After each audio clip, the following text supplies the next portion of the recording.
Hello. Hey, what's up, everyone? I have returned.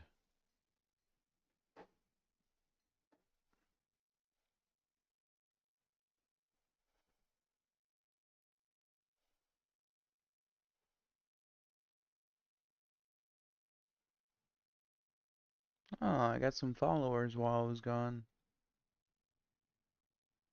Mm-mm-mm. Oh, what the hell did I name the Twitch one? I'm just gonna name the Twitch one. Boom.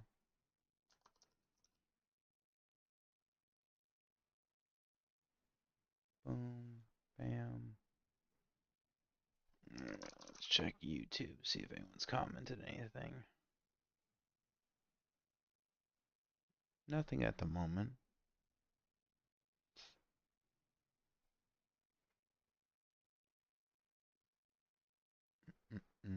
Alright. I'm kind of unclear as to what I'm gonna be doing, so we'll be continuing. We'll start a new character, but I'm kind of thinking up a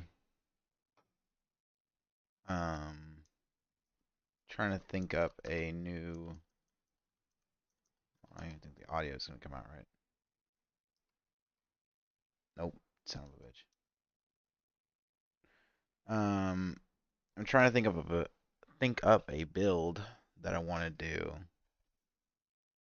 but I haven't quite ironed it out in my head yet what I want to do. I made a Daedric worshipping character and named him Crowley. There we go.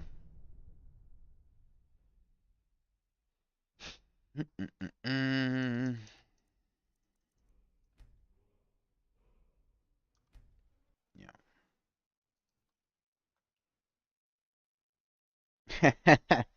Okay, we're gonna watch this clip real quick. Hold on.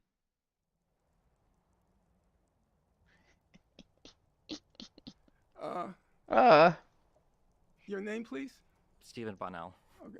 Mr. Bonnell, I'm a lot more literate than you, Mr. Borelli. I'm gonna believe that's not Mr. controversial. Mr. Bonnell, Mr. Bonnell. Literally, Mr. Borelli, you could Mr. Google Borelli, with it. all Mr. due respect, the problem, Mr. Morelli, is Mr. you don't Morelli. know the English language. With all due respect, Mr. Bonnell, to see the misrepresentations that Mr. Bonnell, Mr. Borelli, Mr. Borelli, I didn't want to read one. Let him read. Mr. Borelli, please don't teach me about the English language. Did you read the case? Yeah. It is Mr. a highly Borelli, special intent. I'm going to ask you again. Genocide. Yes.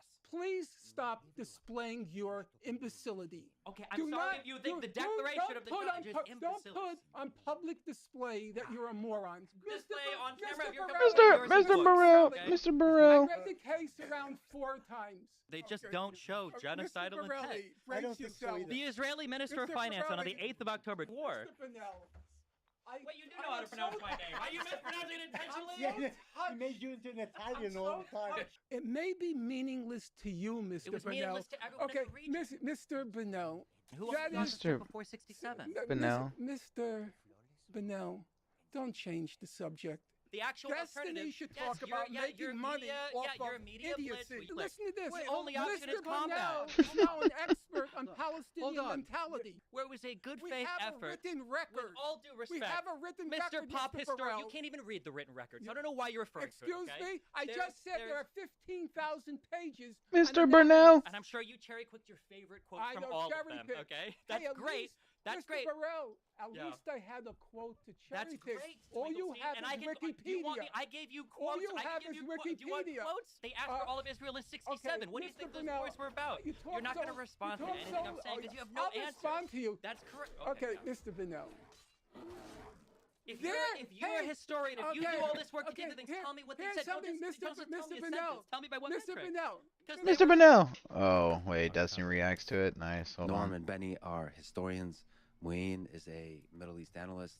And Steven is the execs researcher on everything from What do you do if you don't know the answer? Do you just make something up? Just look it up then, I guess, no? fetishes to relationships. A con man, a fraud, and would be remiss if I didn't mention he's also a sex worker. This is the Lex Friedman podcast. And now, dear friends, Mr. Borelli. Norman Finkelstein, Benny Morris, Moyen Rabbani, and Stephen Winnell. Your name, please? Stephen Bonnell. Okay. Mr. Bonnell, I'm a lot more literate than you, Mr. Borelli. I'm gonna believe the guy that wrote you the read stuff. what Wikipedia says. That's not Wikipedia. Mr. Bonnell. Those kids weren't just on the beaches as often stated in articles. Those kids were literally coming out of a previously identified Hamas compound that they had operated from. They literally did. You can Google it. You can Google it. Mr. Finkelstein. With all due respect, you're such a fantastic moron. It's terrifying. But you only select what the UN says that you like. See, the problem, Mr. Morelli, is you don't know the English language. I can read from the UN website itself. In regards to the Great March of Return, they said, while the vast majority of protesters have acted in a peaceful manner, during most protests, dozens have approached the fence attempting to damage it. I can't believe he keeps talking the whole time. Jesus. Mr. Finkelsteiner. Not tell me what I don't understand. For Palestinians. I don't spend my nights on Wikipedia. Wikipedia. I admit that as a signal. Waste of time. Yeah, I know books are a waste of time. They could be. To see the misrepresentations that Mr. Bonnell, based on his Wikipedia entry. Okay. Because you might recall, Mr. You do more music content on reactions to the Abadis Zildjian Company channel. It's some of the best music. Wow, I'll keep that in mind. Let me read it. I think you read one. Let him read. It is absolutely not. You're dead wrong. Mr. Borelli, please. Mr. Borelli. About the English language. Did you read the case? It is Mr. a highly Borelli, special intent. I'm going to ask you again. Yes. Please stop displaying your imbecility. Okay, I'm sorry if you think the declaration of the judge is imbecility. Don't put on public display that you're a moron. At least have the self-possession to shut up. Did I read the case? Putting my display on camera. You're comfortable putting yours in books. Okay? I read the case around Got him. 4 times. They just don't show genocidal intent. The Israeli Minister of Finance on the 8th of October 2023 to condemn every nation that goes to war. Mr. Bonnell. Are you mispronouncing it intentionally? Yeah, he made you into an Italian all the time. Is it the inadmissibility of Why did he hate you so much from the jump? Poisoned well. Somebody must have told him enough about me to not the motor mount, the Wikipedia, whatever. I guess he'd been already told by his handlers what to say to me, and then that was it. Acquisition of territory by force, which is meaningless. That, Chris, it may be meaningless to you, Mr. Bonnell. Okay, Mr. Bonnell. Why does he never responds? Does he respond to a single question that I ask in this entire debate? Alright, I think I know what I'm gonna do. I'm gonna make a... Why does he take so long to say my name? Mr. Burnell, I'm gonna make a character along the lines of how I would make one. Or, I guess, like, my favorite build. At least have the humility. You talk about chapter 6. You don't know chapter 6. So, in other words, we're gonna make a little necromancer. That was my old necromancer that I just deleted. It's just so embarrassing. At least have some humility. Between us, we've read maybe 10,000 books on the topic, and you've read 2 Wikipedias. Start talking about chapter 6. Do you know what chapter 7 is? You know what chapter 7 is? Answer me a question. How close has 242 gotten the Palestinians to a state? How close has the 2004 advisory opinion gotten the West Bank settlement? What's your alternative? The actual alternative. The actual Destiny alternative. should talk about making money off of idiocy. Listen to this. The only option is combat. Mr. Burnell. Hold on. Hey. With all due respect, Mr. Pop Historian, you can't even read the written records. I don't know why you're referring to it. Excuse me? I just said there are 15,000 pages on Annapolis. And I'm sure you cherry-picked your favorite quotes from don't all of them, okay? That's great. That's great. At least I had a quote to Mr. Burrell, Jesus Christ. I gave you quotes. All you have is Wikipedia. Nobody asked for all of Israel. What do you mean? They asked for all of Israel in 48. They asked for all of Israel in 67. What do you think those wars were about? You're not going to respond to anything I'm saying because you have no answer. I'll respond to you. That's correct. Okay, Mr. Bonnell. I should have assassinated him here when he said I will respond to you, and then he's like, in 2018. I hate I don't know if I want to watch it later, but he does a talk with Jordan Peterson and he sits like a fucking weirdo. I don't think I've avoided any of your questions. Okay, we're gonna do obviously Breton They breached the threshold of complete imbecility. and make him real small. Give him a clean face. No scars, no war paint. Thank you, Norm. Thank you, Benny. Thank you, Steven. Thank you, Wayne. Thanks for listening to this conversation with Norman Finkelstein. No disrespect to you with the edits. You're an excellent debater. Respect the work you put into work. Learn about this topic. Appreciate your reaction. Oh, no problem. Out of context politics. Oh, it was a funny video. You're good. We can all laugh at ourselves a little bit every now and then. Mr. Borelli! There was this tweet on my subreddit, or picture on my subreddit. I thought this was a cute picture.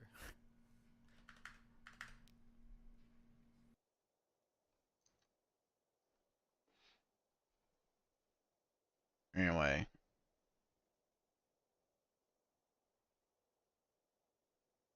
God, I kind of want to watch Caleb Hammer.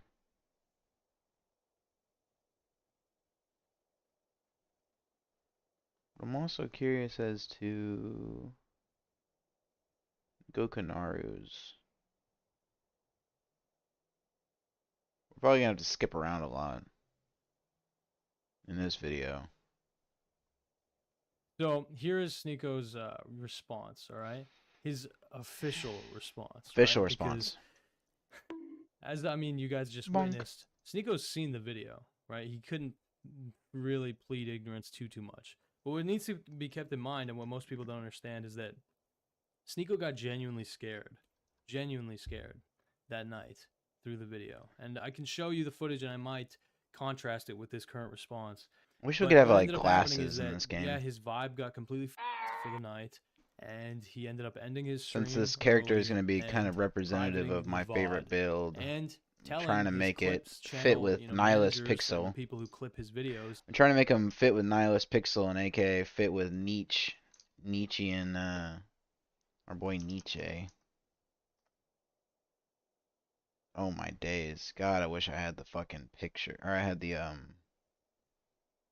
it was kind of close off the top of my head. I wish I had glasses in this game. These have thick fucking eyebrows. No. I think this is as close as we're gonna get, because these are all. Oh, yeah, there we go. His eyes are kind of. He's got kind of little round eyes.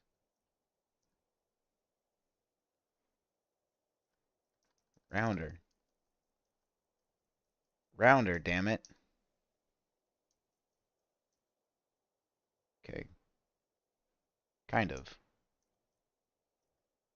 His eyes are pretty low in his head. He's got a big fucking forehead, this guy.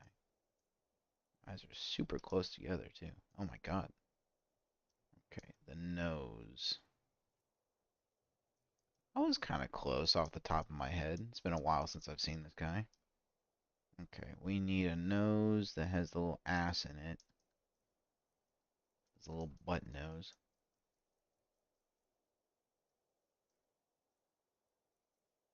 I don't think we're gonna get the butt nose. We need kind of a claw shape. Kind of like that. Oh. Okay, like that. But not hooked so much. Kind of rounded a little bit. Oh god, it can get longer? That's what she said. Hold on.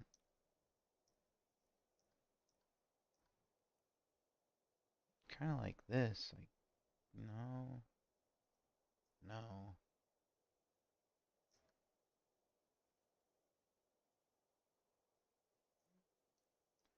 This is at its lowest setting for like length.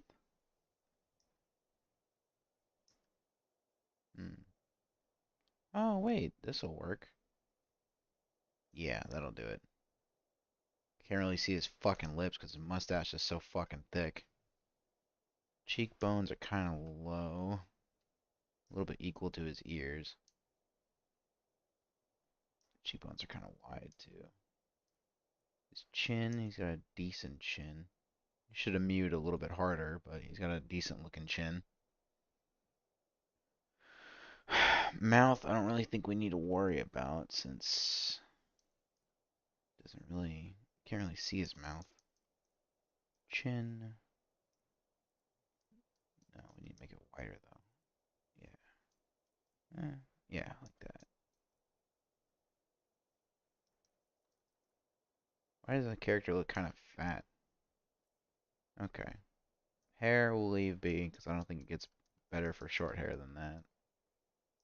Now we need a mustache. Need a big old thick mustache. Oh, that's kind of perfect. Hold on. Okay. It's just a mustache. Oh, that's perfect. That's perfect. Frederick. Let me, oh, I'm doubly paranoid that I'm going to spell this incorrectly. Friedrich. Yep, Frederick. Alright. We are going to be making a necromancer. What is this? Black culture lost the plot. I don't think I ever had the plot, but okay. Do not upload anything related to the little white rabbit. Who would have thought such a cute little fella would be so fucking dangerous? Oh, man. Who could be scared of this little cutie?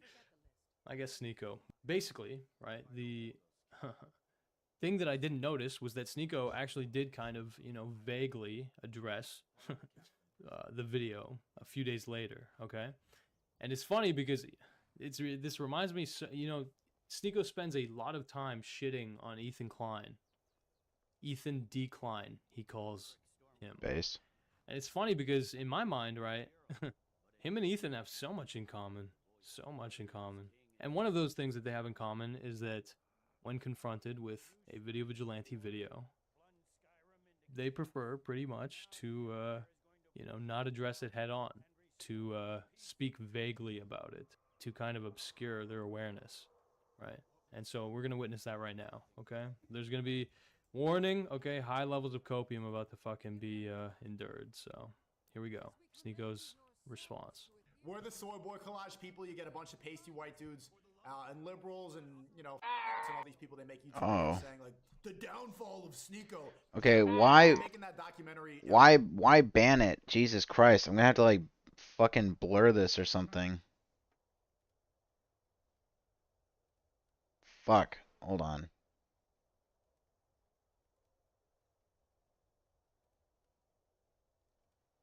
Okay, it's not necessarily that like this shit bothers me. It's just that like YouTube is like super not cool with that language. Oh my God, why is this thing so fucking why is it massive? Why is it covering up the whole stream? Come back. Damn it. Come here. Son of a bitch. Okay. Smaller. And then we'll make it smaller. And then we'll make it smaller. Okay, and then we'll just kind of cover that up. Okay. Image on screen, because YouTube doesn't like the words allowed everywhere else.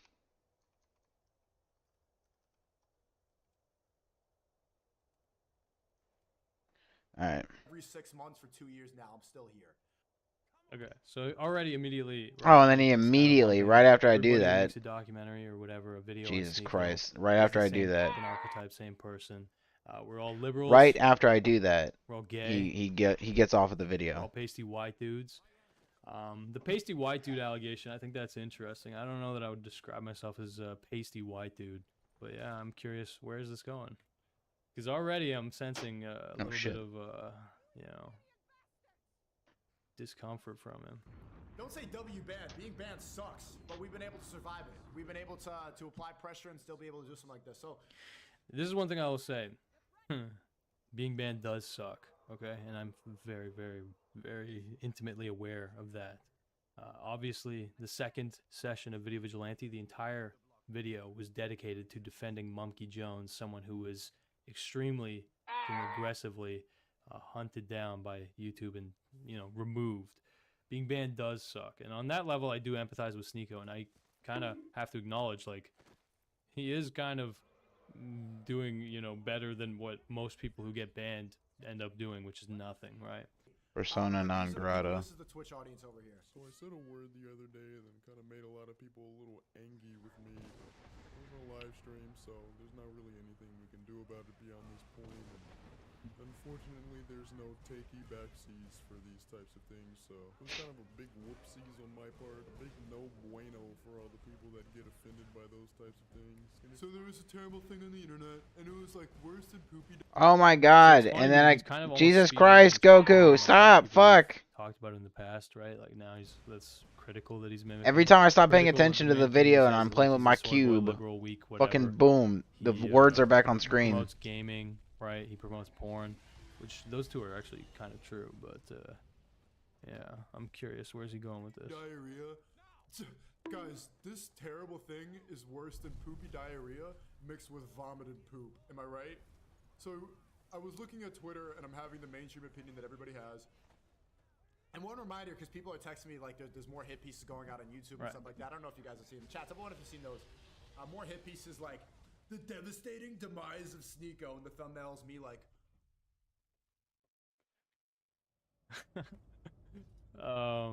So I think he's referring to my video with this, but we'll see. This is great though. Thank you for the free thumbnail, my brother. And all these dorks who like Inshallah. talking about it too much, and we kind of moves on from that, and that's why we created the love speech community, because we don't hate anybody, we don't care about these people. But it's just like, you guys are proving my point about YouTube, about how all of you can look at the physiognomy and you can tell exactly what somebody believes. All right, this is where it gets juicy, because he starts talking about physiognomy. I love the physiognomy, bro. When we're talking physiognomy, right, we're talking like body type, we're talking like facial structure, right, all this shit. And in my mind, it's like, the second this guy, because I'm going to show you, actually, just give me a sec, but Sneeko, when we baited him into the White Rabbit, watching the video, right, when we caught him, hook, line, and sinker, he fucking started coping and talking about my physiognomy. I mean, there is a reason this meme exists. It's kind of boring, bro. I was kind of hoping for like an actual structured Gokunaru video. This is literally just a...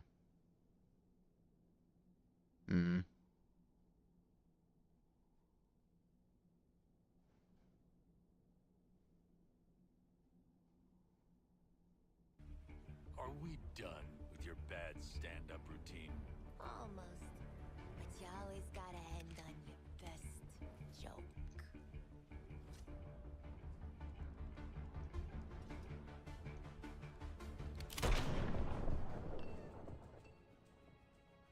My turn.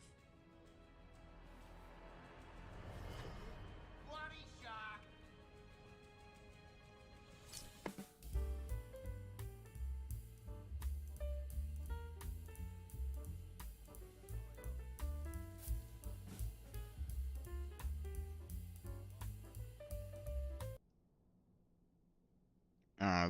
The long and short of that controversy kind of fucked with me. I haven't talked to Jones about it to any extent, but like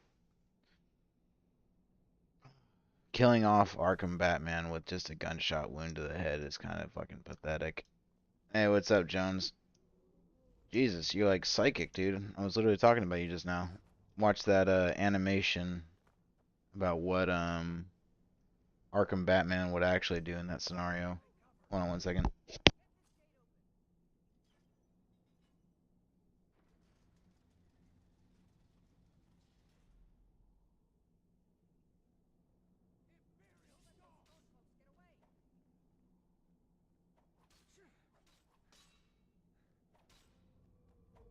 Let Rayloff do all the work. Anyway.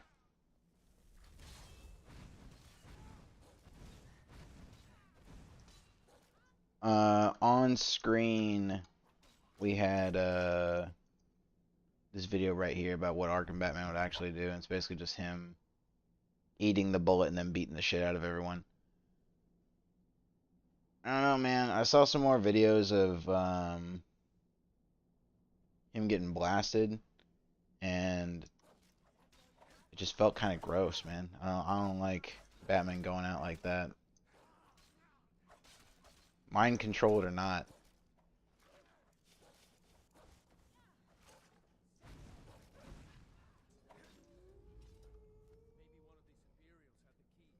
Move, Rayloff.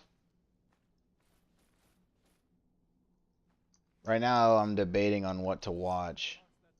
I'm thinking about watching some Caleb Hammer because I fucking love Caleb Hammer. I watch him with my wife all the time.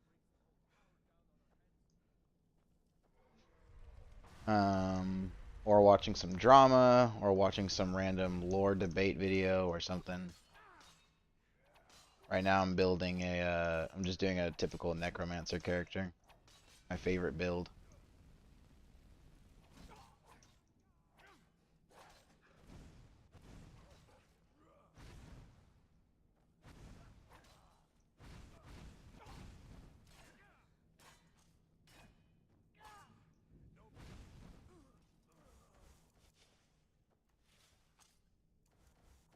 Why do I not have restoration? Okay, 1, 2, 3, 4.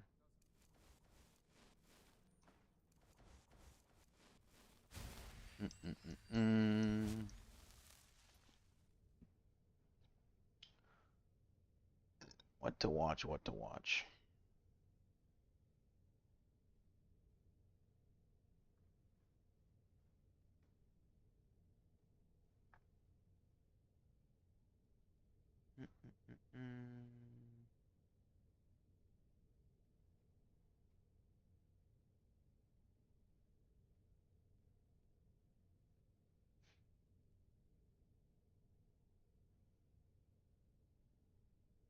Disgusting.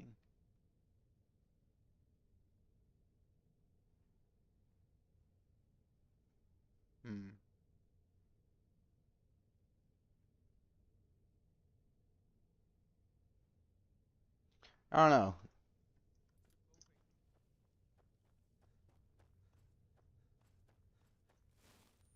You ever heard of Have you heard of Ticklegate yet?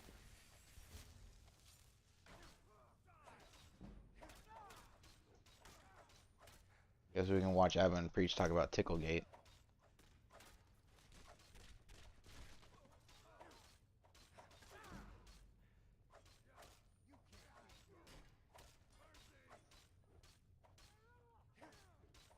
The hell? There we go.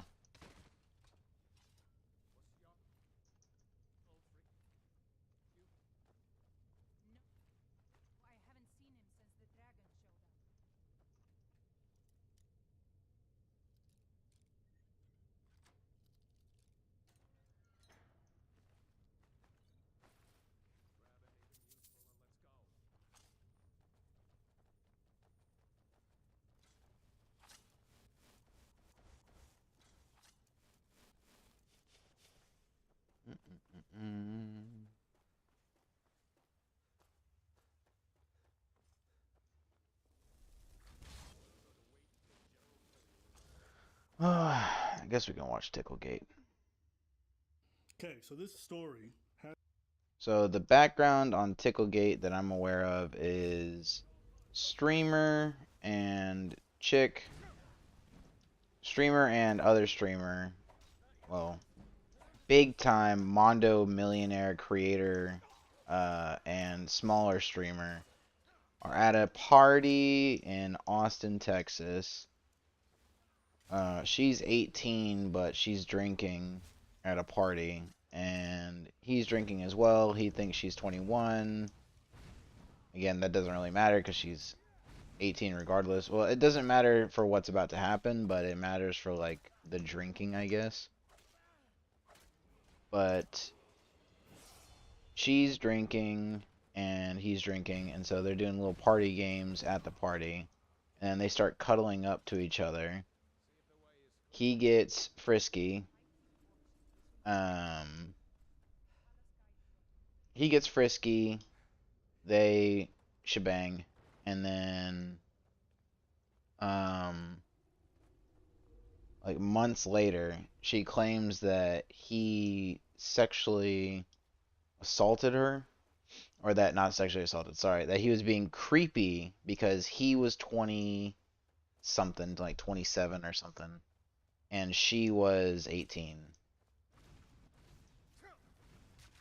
Now, I've already stated on stream that like age difference, anything is kind of weird. 18 and 27 is super weird to me.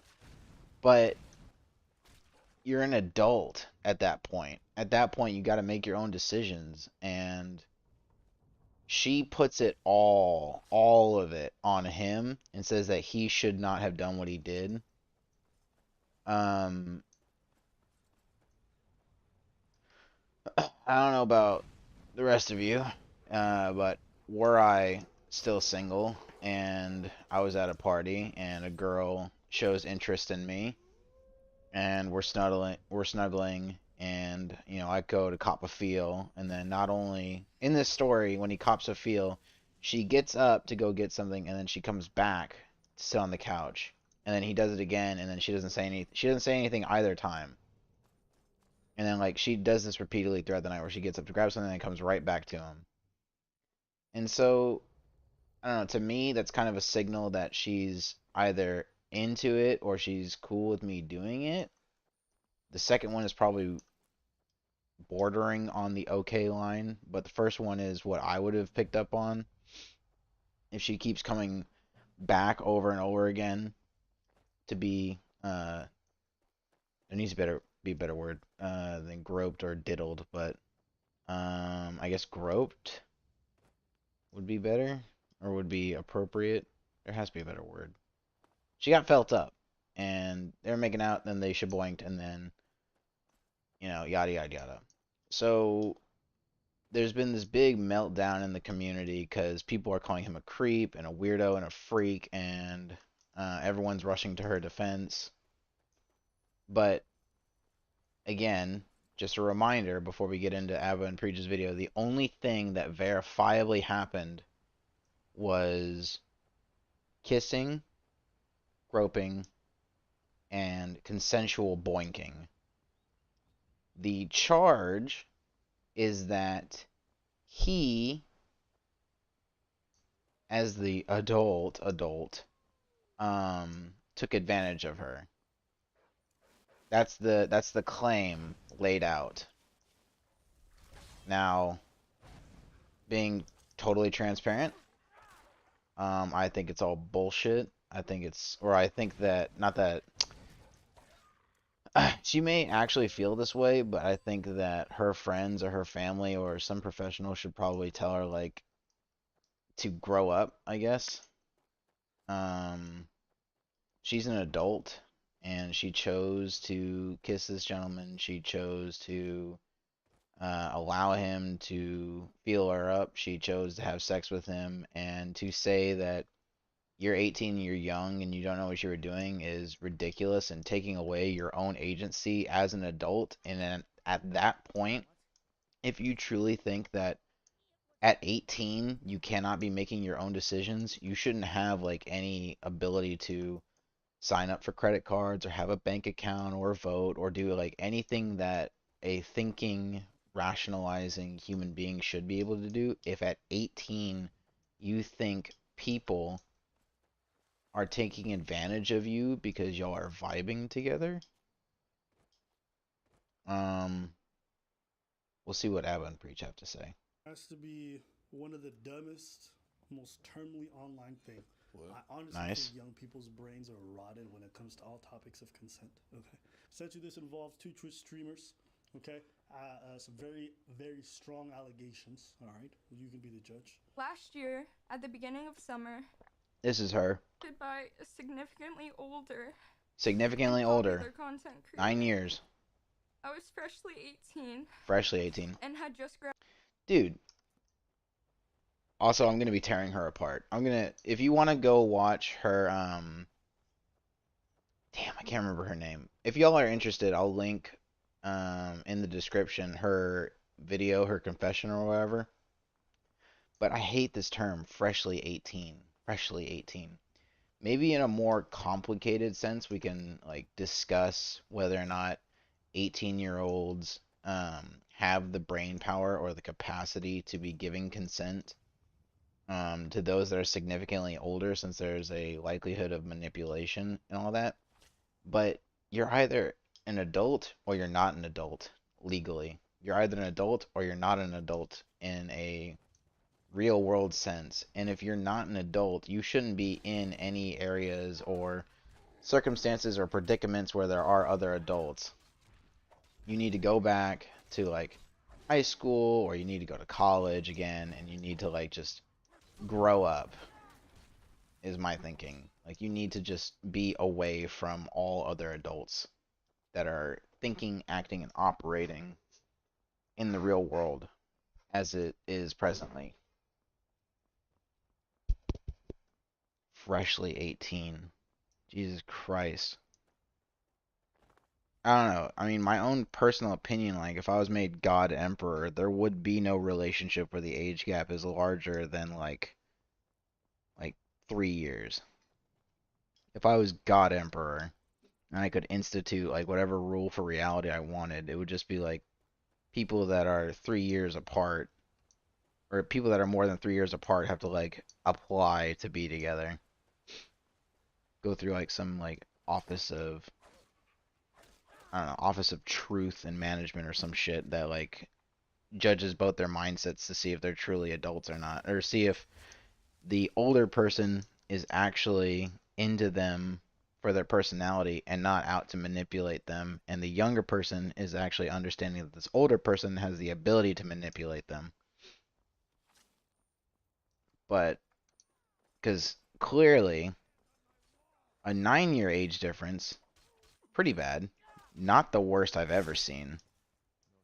Hold on, I think he's 27. I could be wrong.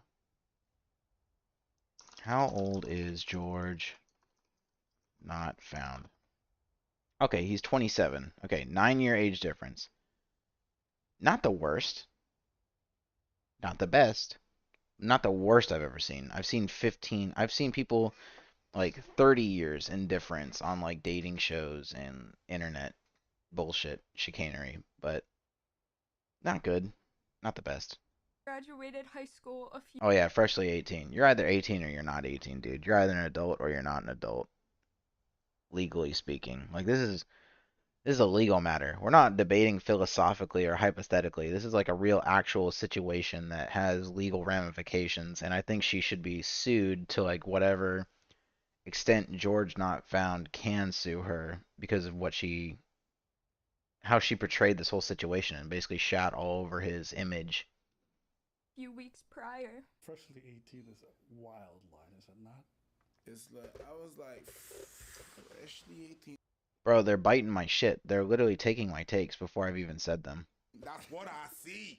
You coming out of a cabbage patch, my dog. It is weird. But it's weird to describe yourself as freshly 18. Like, normal people say, I just turned 18. He said freshly 18. But let's keep watching. Oh, creative writing. It's freshly 18. Ew. And had just graduated high school a few weeks prior. I was drunk in a hotel room with other people around me when it happened. He was someone I had once watched, and he was 8 years older than me, and far more powerful. Oh, God.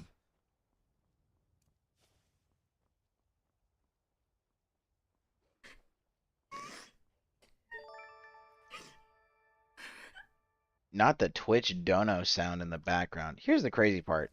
As a man, how are you supposed to defend yourself against a woman crying? I don't know what it is. Like, my wife doesn't do it on purpose, but like the moment like we're having a argument or a heated discussion and then she starts to cry, like immediately I shut down. I don't want to engage anymore. 'Cause like once you start engaging or arguing with or debating a woman that's crying, it feels like you're attacking her. I don't know how any sensible man, how any I don't know how men are supposed to interact with women who are crying. Like, there's no way to win. She ulted, bro. It's over. You just look bad because now you're gonna be calling a woman who's crying a liar. I mean, I'm willing to look bad because I'm not George Not Found. I don't have like millions of Minecraft subscribers and shit. I don't have a whole media empire behind me that's like hinging on me handling this appropriately. I'm just a guy in a room with like 5 followers, like 5 real followers. I don't know about the rest of these. It's like, how are you supposed to deal with it? I don't understand. I don't think there's a way to win, dude. There's like, I can't think of a way to not even, it's not even about winning. It's just like talking against in any way possible. Like, even just standing up for yourself or your own point of view, just pushing back. That's a good way to put it. Pushing back even a little bit immediately makes you feel like shit. Makes me feel like shit. Like, the moment, like, we'll be getting into, we'll be getting into something, and then she'll start to get teary-eyed. And it's not because, like, I'm yelling or screaming or calling her profanities or something. It's just because, like, when we get really heated and, like, she gets stressed out, she starts to cry. And the moment, like, I see a tear, it's like, oh, well, fuck me then. Whatever. All right, I'll just leave it alone. And, like, she'll get upset because she'll say, you know, you don't have to, you don't have to not talk to me because I'm crying. Like, bro, I literally can't say anything to you right now. You're crying. Like, it's over. If I keep speaking against you in any way, it feels like I'm like this abusive, like dictatorial asshole whose only goal is to make you feel like shit. Like, I don't know. I don't know if it's like a guy thing or if it's an American thing or if it's having a decent father figure in your life thing or having a mother thing, but like, man, the moment a woman starts to cry, it's over, bro. So like, this chick is on stream telling all of her followers that George Not Found was creepy with her and took advantage of her, and then she starts crying. Like, how the hell is he supposed to deal with this? It's over, bro. It's Jover. I mean, I think he handled it as best as he could, but like at that point, bro, I would have been like, well, fuck me, I guess my career's over.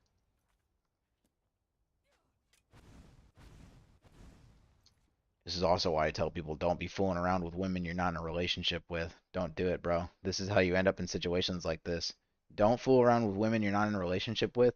And 2, do not mess with women that are younger than you because they're stupid and they'll believe stupid shit like this. I'm so proud of you and your bravery. Oh my god. Oh, bro. I'm so proud of you and your bravery. It's over. Bro, it's over. It's over, dude. It's Jover. It's over. I don't know how to... I like to think of myself as decently intelligent. I don't know how to deal with this. I don't know how to come about. Because you're going to look bad. No matter what you do, if you defend yourself even a little bit, you're going to look bad.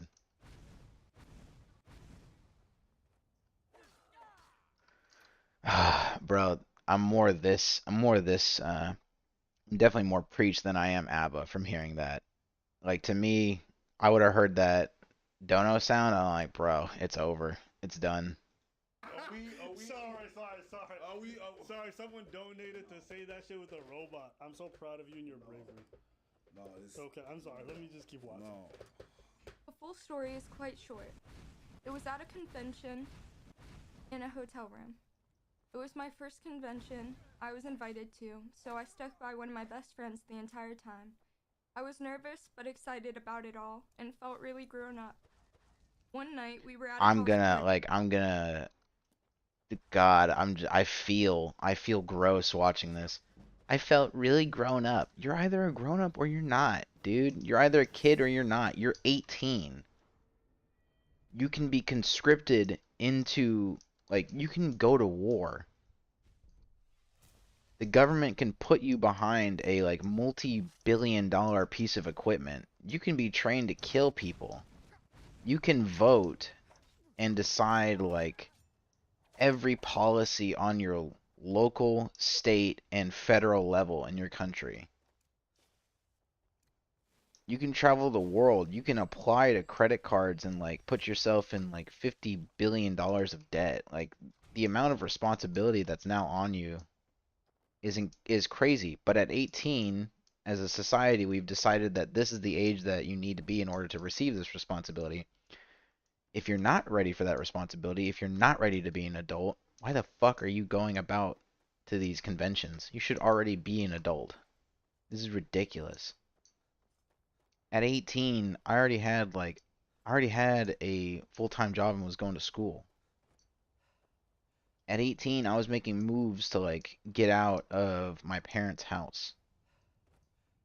At 18, like I had my shit together. I had my car paid off.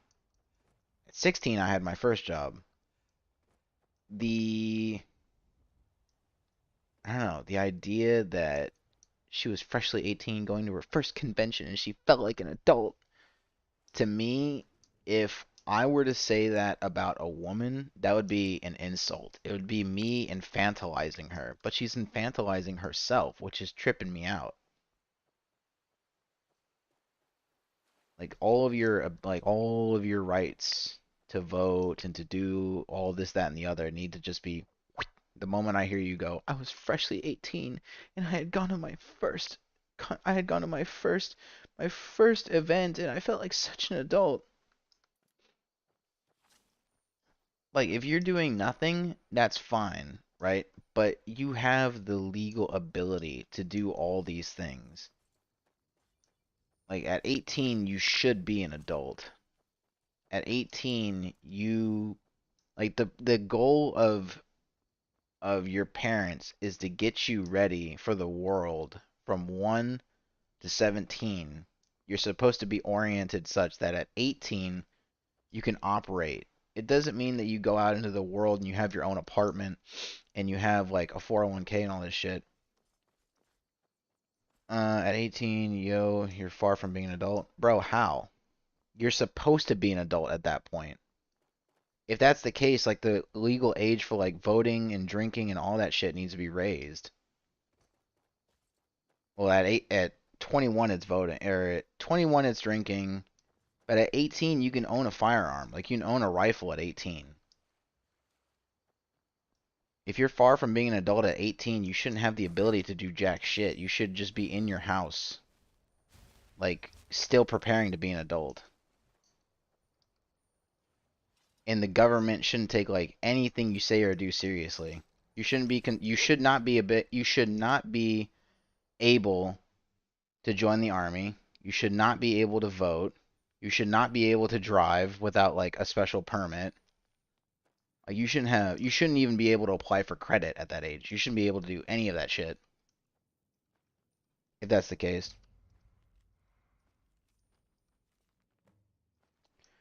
First of all, at 18, studies show that the frontal cortex isn't fully developed. Teens are unable to take rational decisions when in an emotional state because of this. They shouldn't be able to. At what point should the frontal cortex be before you're given like the legal ability to be an adult? Because like the frontal cortex isn't fully developed in people with ADHD until 35. Do you think people with ADHD shouldn't be able to vote until they're 35?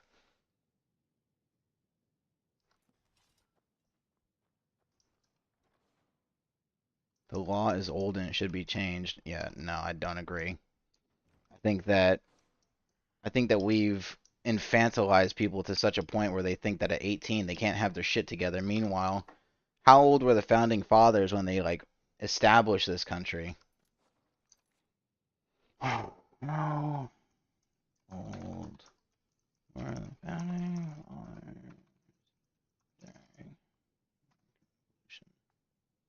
Jesus Christ. James Monroe, 18. Aaron Burr, 20. Alexander Hamilton, 21. James Madison, 25. Thomas Jefferson, 33. Like, good fucking lord.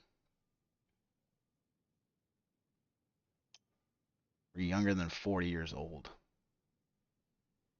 Like, the idea that the law is old and it should be changed. Maybe. Or maybe we should stop infantilizing people and put them in situations where they can actually grow and develop.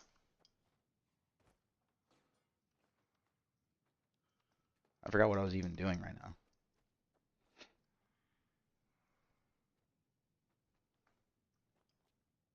Also, if brain development...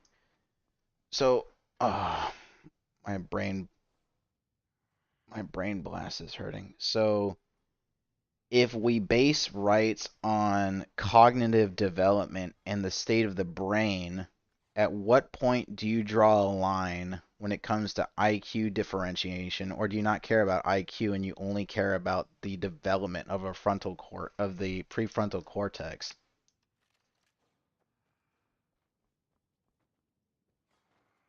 I don't remember what the fuck I was doing.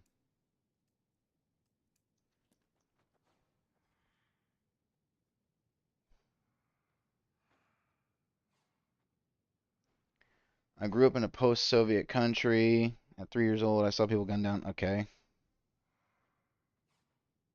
Again, I don't know what that has to do with like 18 and prefrontal cortex development. Are you saying like you're more mature than people? I don't understand. If we go by IQ, then we're screwed. That's what I'm saying though. If you only care about prefrontal cortex development, then there are a lot of people that are like immature as fuck by 45 that are less mature than people at 18.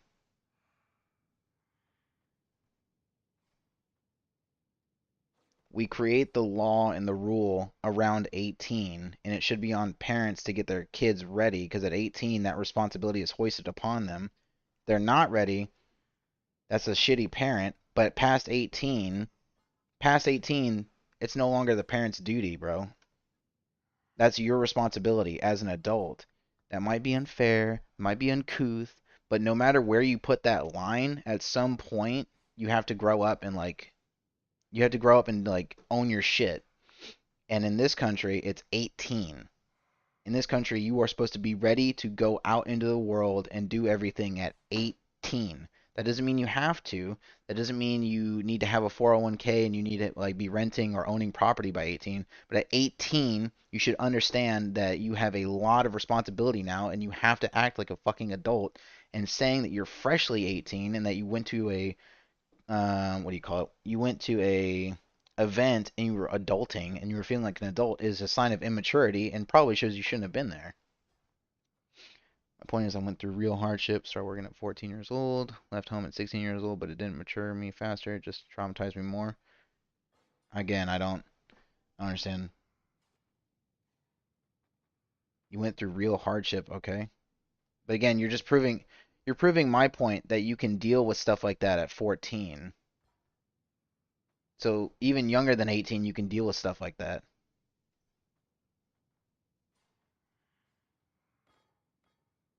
It has to make you an adult. It has to make you an adult because by that time you need to be an adult.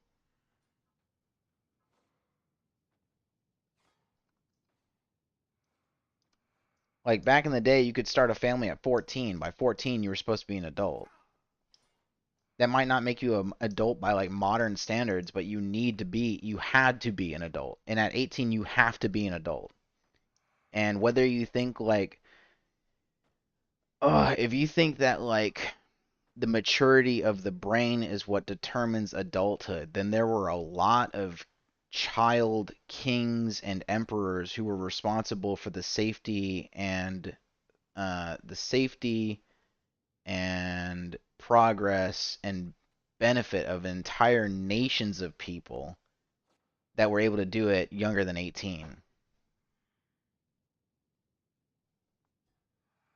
Like King Baldwin the Fourth, the meme king, the trad Christian based edit king. King Baldwin was 16 when he defeated Sol. Oh, how old was he? How old was Baldwin? How old was King Baldwin during his battle with, and then we'll just let it. The 16-year-old Baldwin of Jerusalem, severely afflicted by leprosy, led outnumbered Christian forces against Saladin. That's who it was, Saladin. So, like, mental maturity might be important in a modern society where we don't have all these fucking pressures from nature and like more barbaric hold on, there's a siren going by. More barbaric city states and armies actively trying to invade and like destroy us. Maybe that like maybe in a easier life maturity matters more, brain maturity matters more, but if you are given the tools and the circumstances, you will be ready way before 18. But our society has stated at 18 you are an adult. If a cop arrests you at 18, you do not need a parent present. That is the standard that has to be met. And if you can't meet that, then you shouldn't even have the rights that you have. I would advocate for a system where if somebody does not meet certain standards, I don't know what those standards would be, honestly. But if you were not able to meet certain standards at 18, you probably shouldn't have any rights. You shouldn't have the ability to purchase rifles. You shouldn't have the ability to vote. You shouldn't have the ability to own property. You shouldn't have the ability to, like, take out a fucking car loan. You shouldn't even have the ability to apply for credit. Like, you shouldn't be able to do any of that shit if you can't be mature enough. But in the society we are in right now, today, 18 is the adult age. That is the adult age that everyone expects you to have your shit together. I mean, you can still be immature, but you need to be an adult. Period. Maturity and immaturity can be something entirely different from being an adult, but the idea of being an adult is that you have responsibilities hoisted upon you because you are now able to interact with society fully. You're not held back anymore. You are now able to do mostly whatever you want to do. You can take whatever path in life you want now at 18. You can vote for, like, for Christ's sake, we give 18-year-olds the ability to determine the outcome of foreign policy. Okay? You can't see me, but my hands are outstretched. But that kind of only applies to dudes. I mean, not in America. If you're 18, like, if the draft were to be brought back today, women are going to war. There's no way they're not. If they didn't, then like there would be like riots in the streets, there'd be uprisings. I mean, like, you, me, Jones, if Ed was here, would agree that those expectations are mostly only on men, but like in modern Western society, by 18, you need to be an adult. Like me, when I have children, I'm going to be raising all of my kids to be ready to go out on their own. They don't have to go out on their own, but to be ready to go out on their own, like by 18. By 16, they will be working. They will all be made to work. By 17, they'll all have, if they want a car, they'll be paying car notes to either me or their mother. And at 18, they'll understand everything they need to understand in order to move out. They'll understand how scummy credit cards can be. They'll understand financial responsibility. They'll understand who to trust and who not to trust. They'll understand how to take care of themselves at being on their own. Like they'll have all those tools because I'm going to get them prepared. She may not be prepared, right? But that's not the person's responsibility. That's not George Not Found's responsibility. George Not Found is treating her like an adult because, again, at 18, you are an adult. In this country, at least. Feminism will die the second the draft comes upon us. Maybe. I think that half of them, not even half, I think 3/4 of them will fight for women to be in the draft, and then 1/4 of them will just stop being feminist. I think 3/4 of them have like vested monetary interests in making themselves seem feminist, and so they'll fight even on hills that maybe women don't want to die on. It's like my wife jokes about how, again, this is a joke, but my wife jokes about how she'd rather have no rights than be signed up for the draft.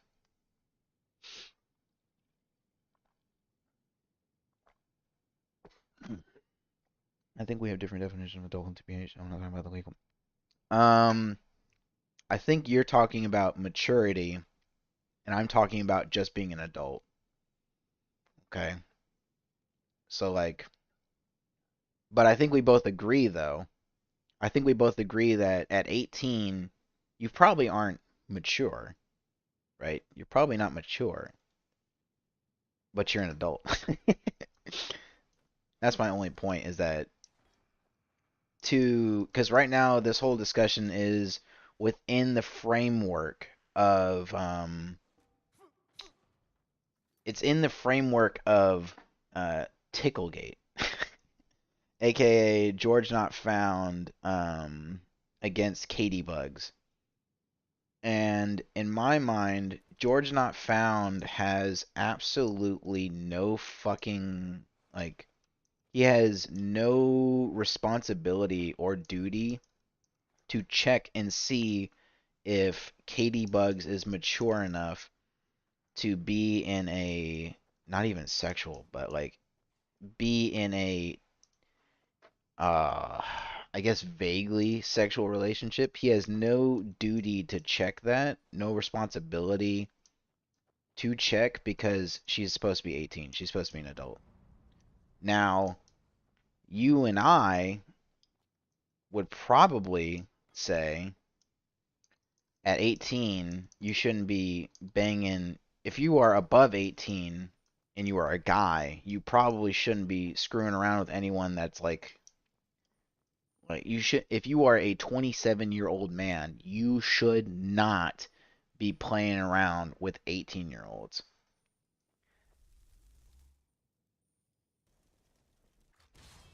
That's what I'm saying. Like, if you are 27, you should not be interacting with 18-year-olds, because even if they say they are mature, I don't believe it. I don't believe they are mature. They're an adult.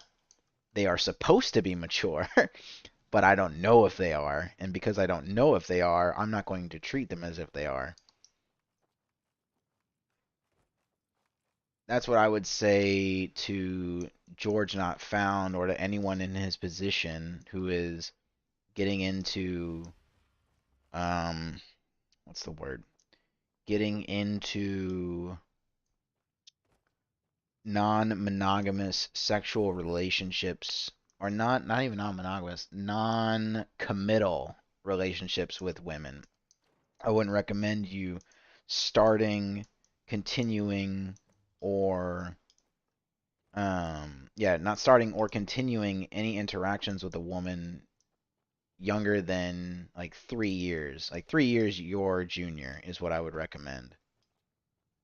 Anything below that is retarded. Anything near 18 is extra retarded. It's not retarded if you're 18 yourself, or if you're 19, or if you're 20, but if you are 27, he was 26 at the time, but if you are 27, you should not be interacting sexually otherwise with 18-year-olds.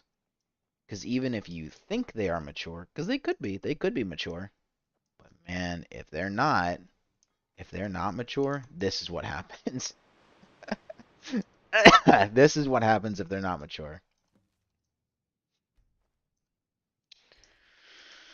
Anything younger than 25 old is creepy if you ask me. They're way mature, no chance in hell. I'm 36 years old and they're so childish it scares me. I feel like they're getting more immature, because at like 18, when I was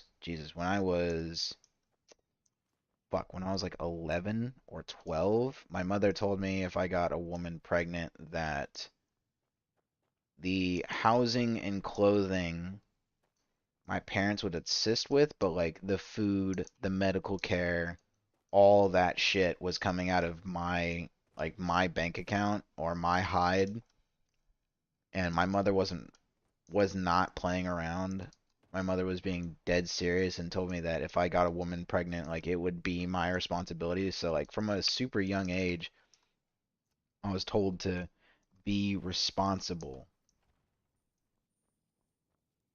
But that fear of that level of responsibility stopped me from being stupid sexually with women and not being risky.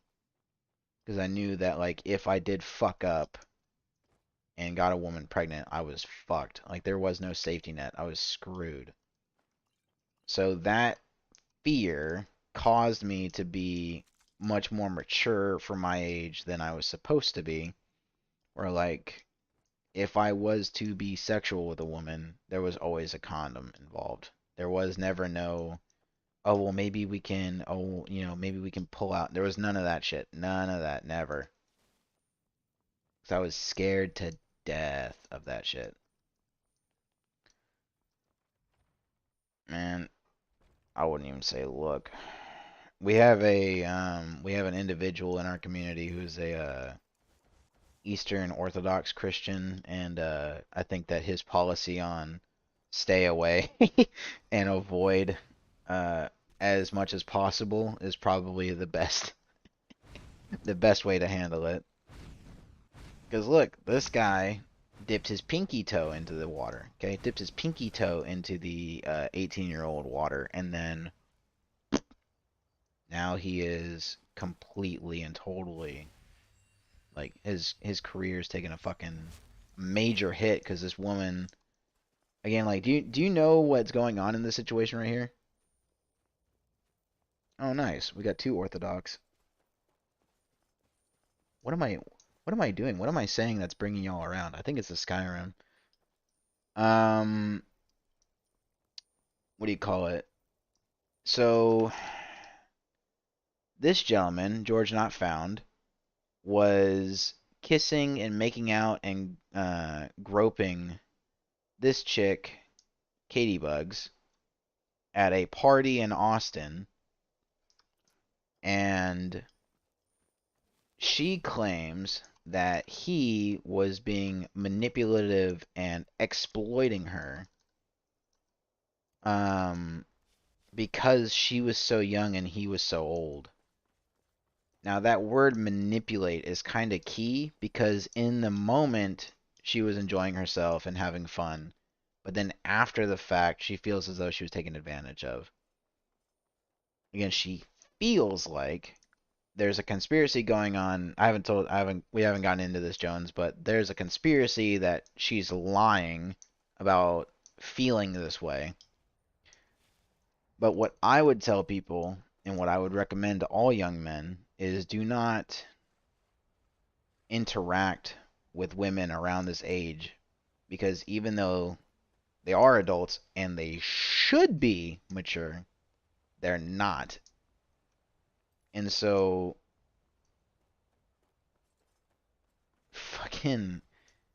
Katie Bugs' whole claim that is having, hold on, let me show you how she again, this is her reading off her allegation, okay? We're going to rewind a little bit, Jones, but it's important, all right? Me when it happened. He was someone I had once watched, and he was 8 years older than me and far more powerful. Far more powerful. He's one of the friends of a big time Minecraft streamer. It's not like a titan of industry that can snap his fingers and just obliterate her whole career, but she's like, he's much more powerful than me. Again, this is after the fact. She has no evidence that anyone thought she was uncomfortable in the moment.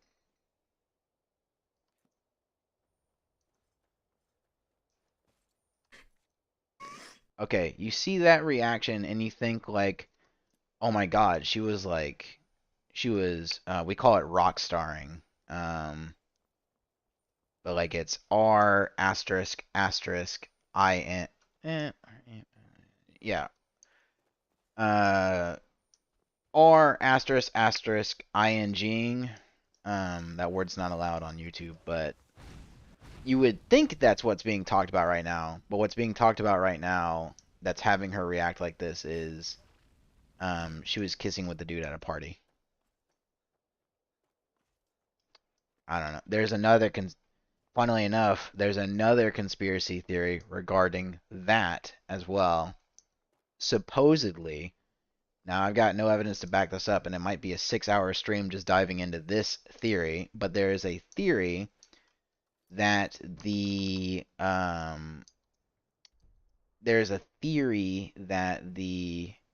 American Minecraft streamer community and the English, the UK Minecraft streamer community are butting heads behind the scenes, and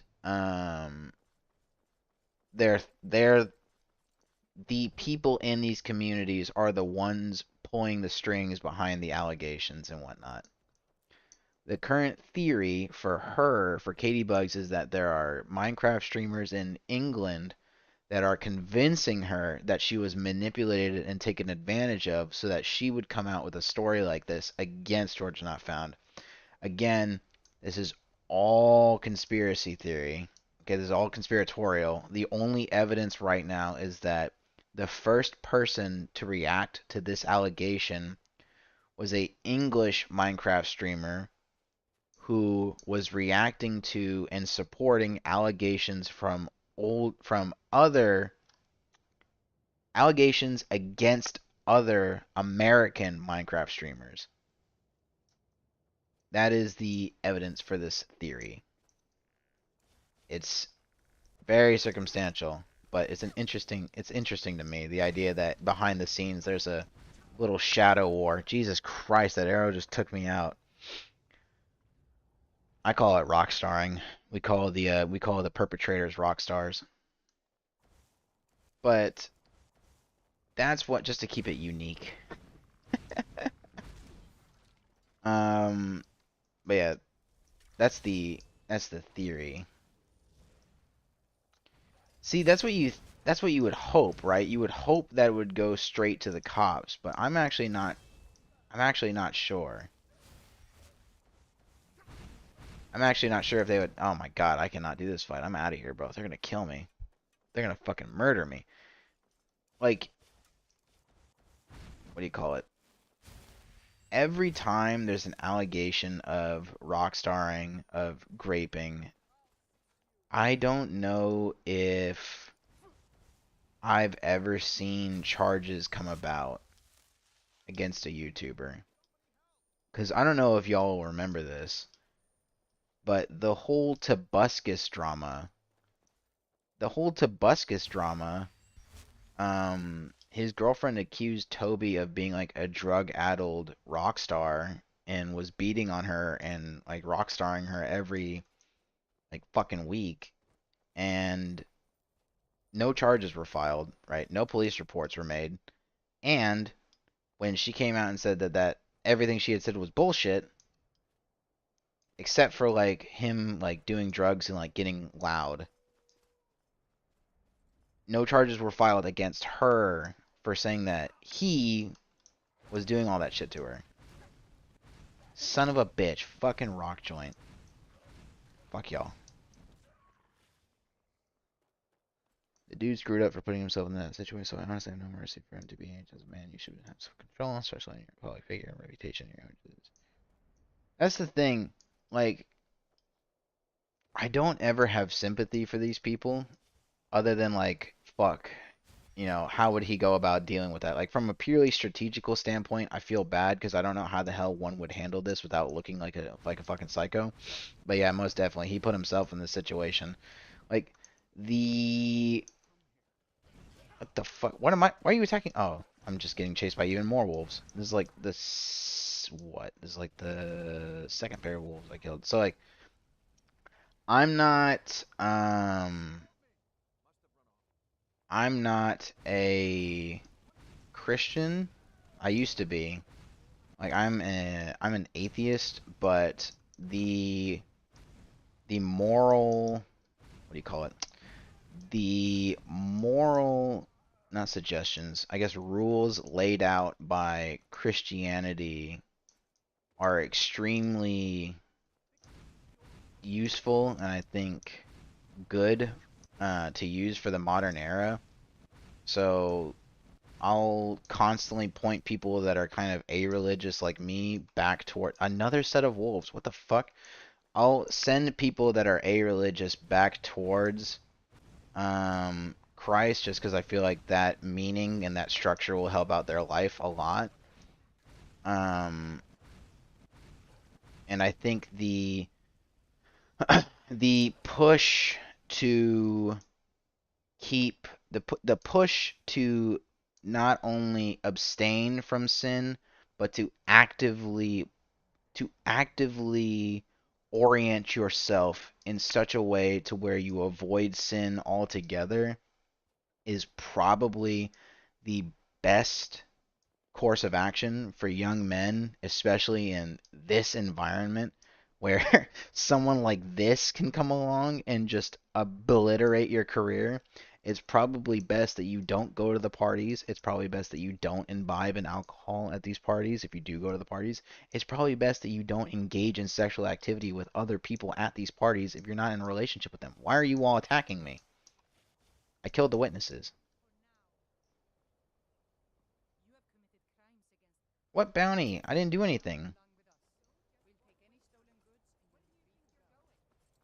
I used to be, oh God, Jesus. It's been so long I can't remember what sect I was. I think I was Episcopalian, and then as I got older, became an atheist, and then at around like 18, 19, kind of fell back in love with um, the older forms of Christianity, like the Orthodoxy and Catholicism. Not a big fan of Protestantism. Um,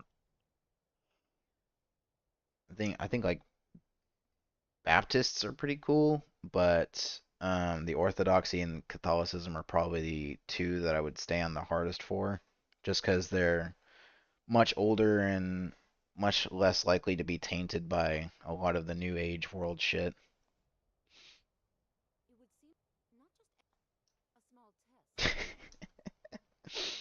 I used to be when I was like 14, I used to be a anarchist. So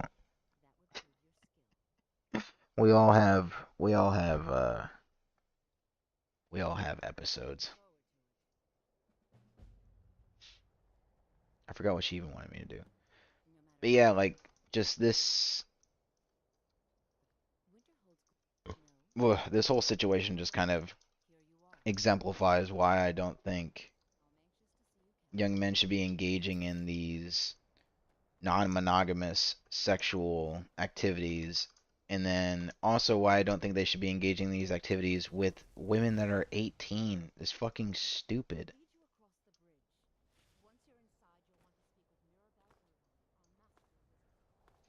I don't think I think Christianity kind of hit the nail on the head with the fall and all humans being born without grace. I think that's kind of the reason why anarchy would never work. It's because we just have too many people that would fuck. Too many people would take advantage of their fellow man for lawlessness or for I say lawlessness, but lawlessness isn't exactly a bad thing if you have a lot of good people. There isn't a need for law if there are nothing but good people in the area. Like if you have a family of 5 and everyone's acting on their best behavior, there don't need to be rules in the house.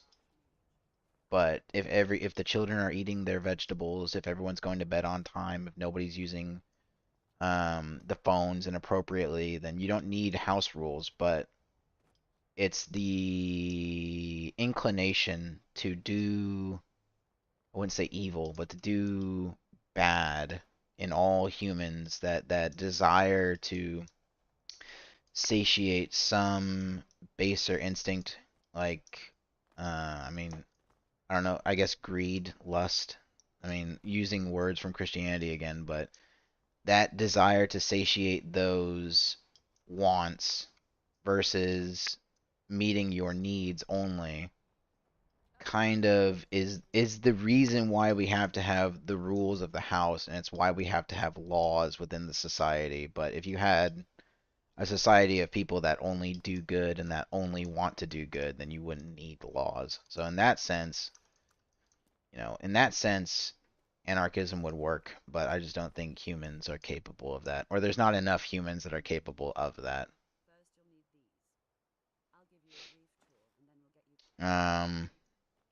What do you call it? Because you got people like this chick that get manipulated and then shit all over people for no reason.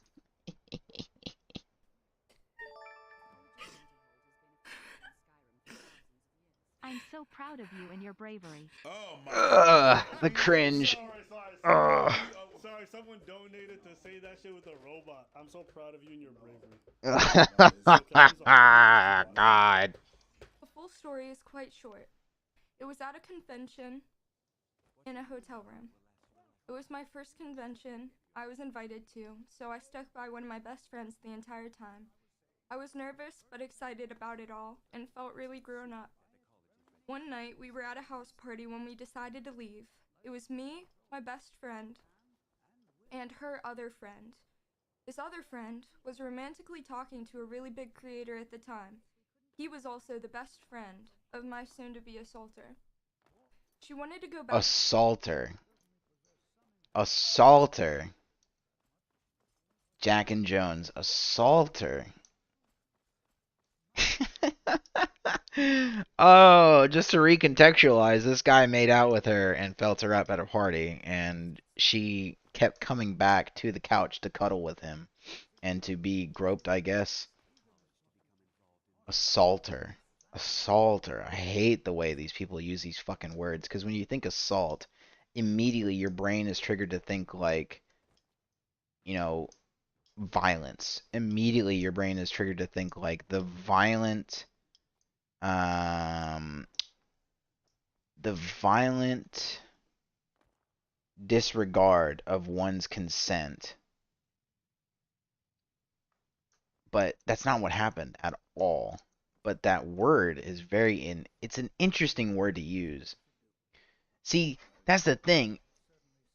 I feel like the conspiracy theory about there being people in the background manipulating the situation is kind of correct, because it does sound as if like a liberal arts student or like somebody that took, as I think Preach said it earlier in this video, that somebody with creative writing wrote this fucking script. Like this is wild. This is wild to listen to.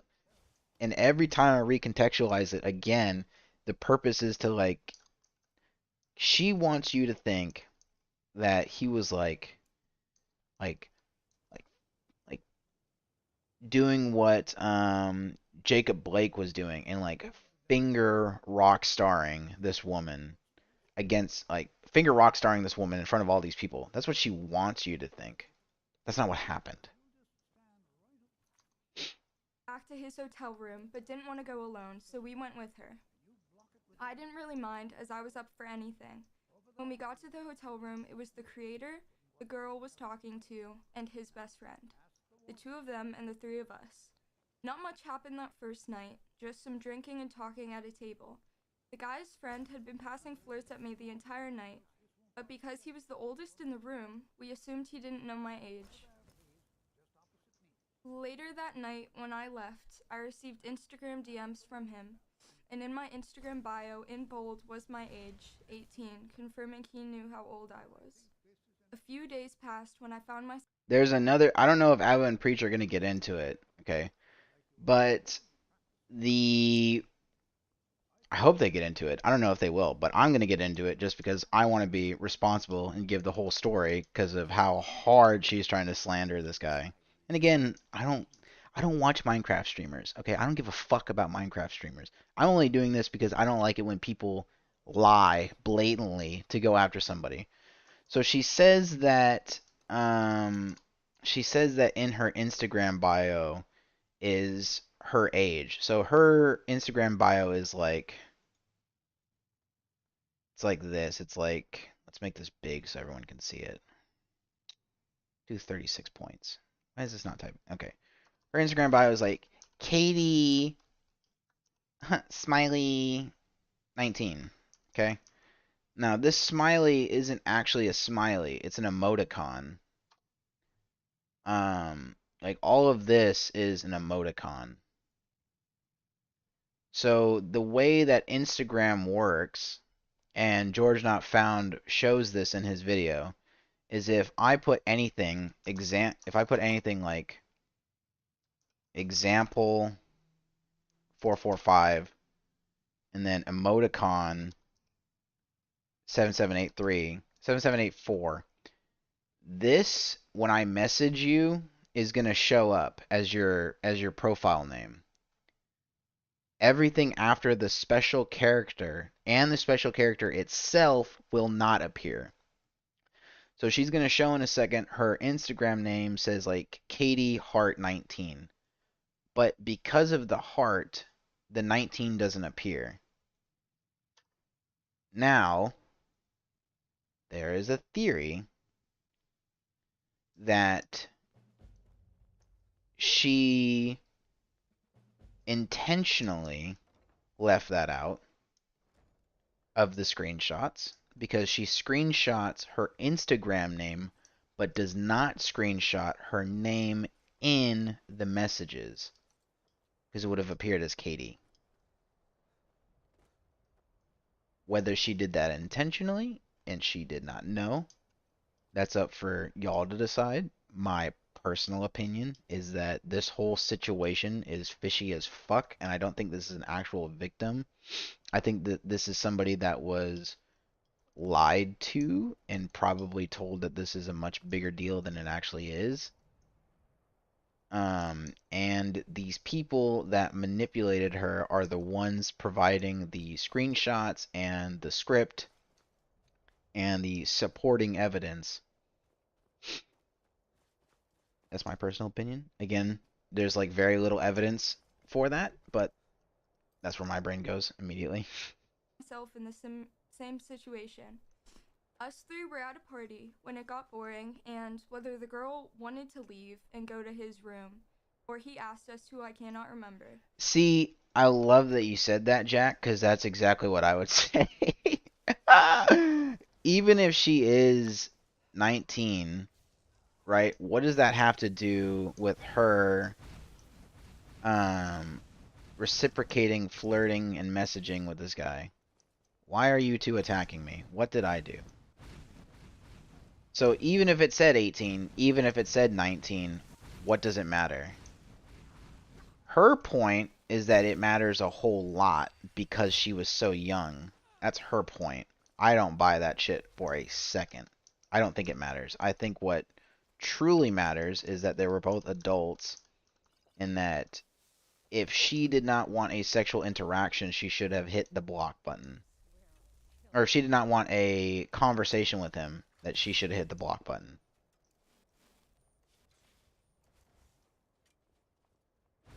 No, it does not matter. None of this matters. The only thing that would have mattered is if he violated her consent. That's the only thing that would have mattered. The problem is that her story isn't that he violated consent. Her story is that he manipulated her into giving consent and she feels yucky about that. That's her story. But again, no reasonable human being would gather that from listening to her. Because rightfully, I think that if you listen to her and how she speaks and the way she speaks about it, you would think that she was like a 14-year-old getting groomed by like a 40-year-old. That's what it sounds like.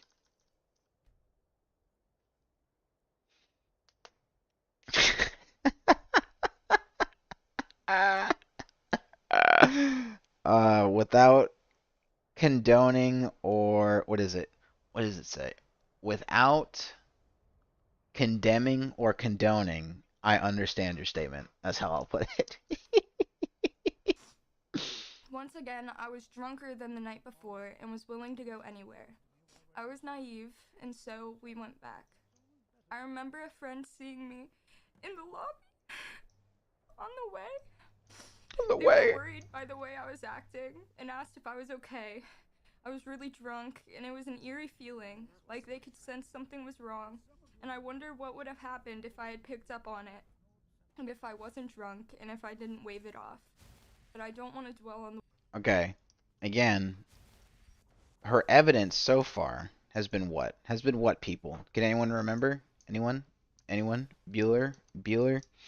If your answer was nothing, that is correct. She has provided no screenshots so far, no text messages, and right now she's saying a conversation she had with a friend in a hotel lobby on an unspecified date at an unspecified time told her that she looked like she was rattled, but she doesn't remember being rattled. She doesn't remember feeling rattled. She just said a friend looked like she was rattled.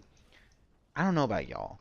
I will sit silently in a room and just kind of stare off into the distance, and my wife will tell me I look troubled when I'm literally not thinking about fucking anything and I'm just spacing out.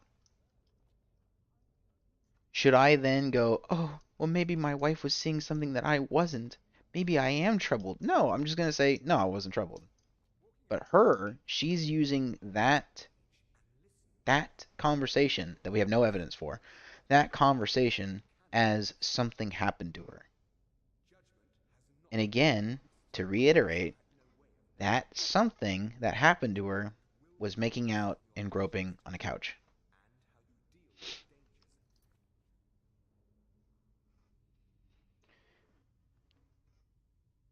That's what I'm thinking. What ifs? That's what I'm thinking. I'm gonna be frank. All of these fucking allegations and shit.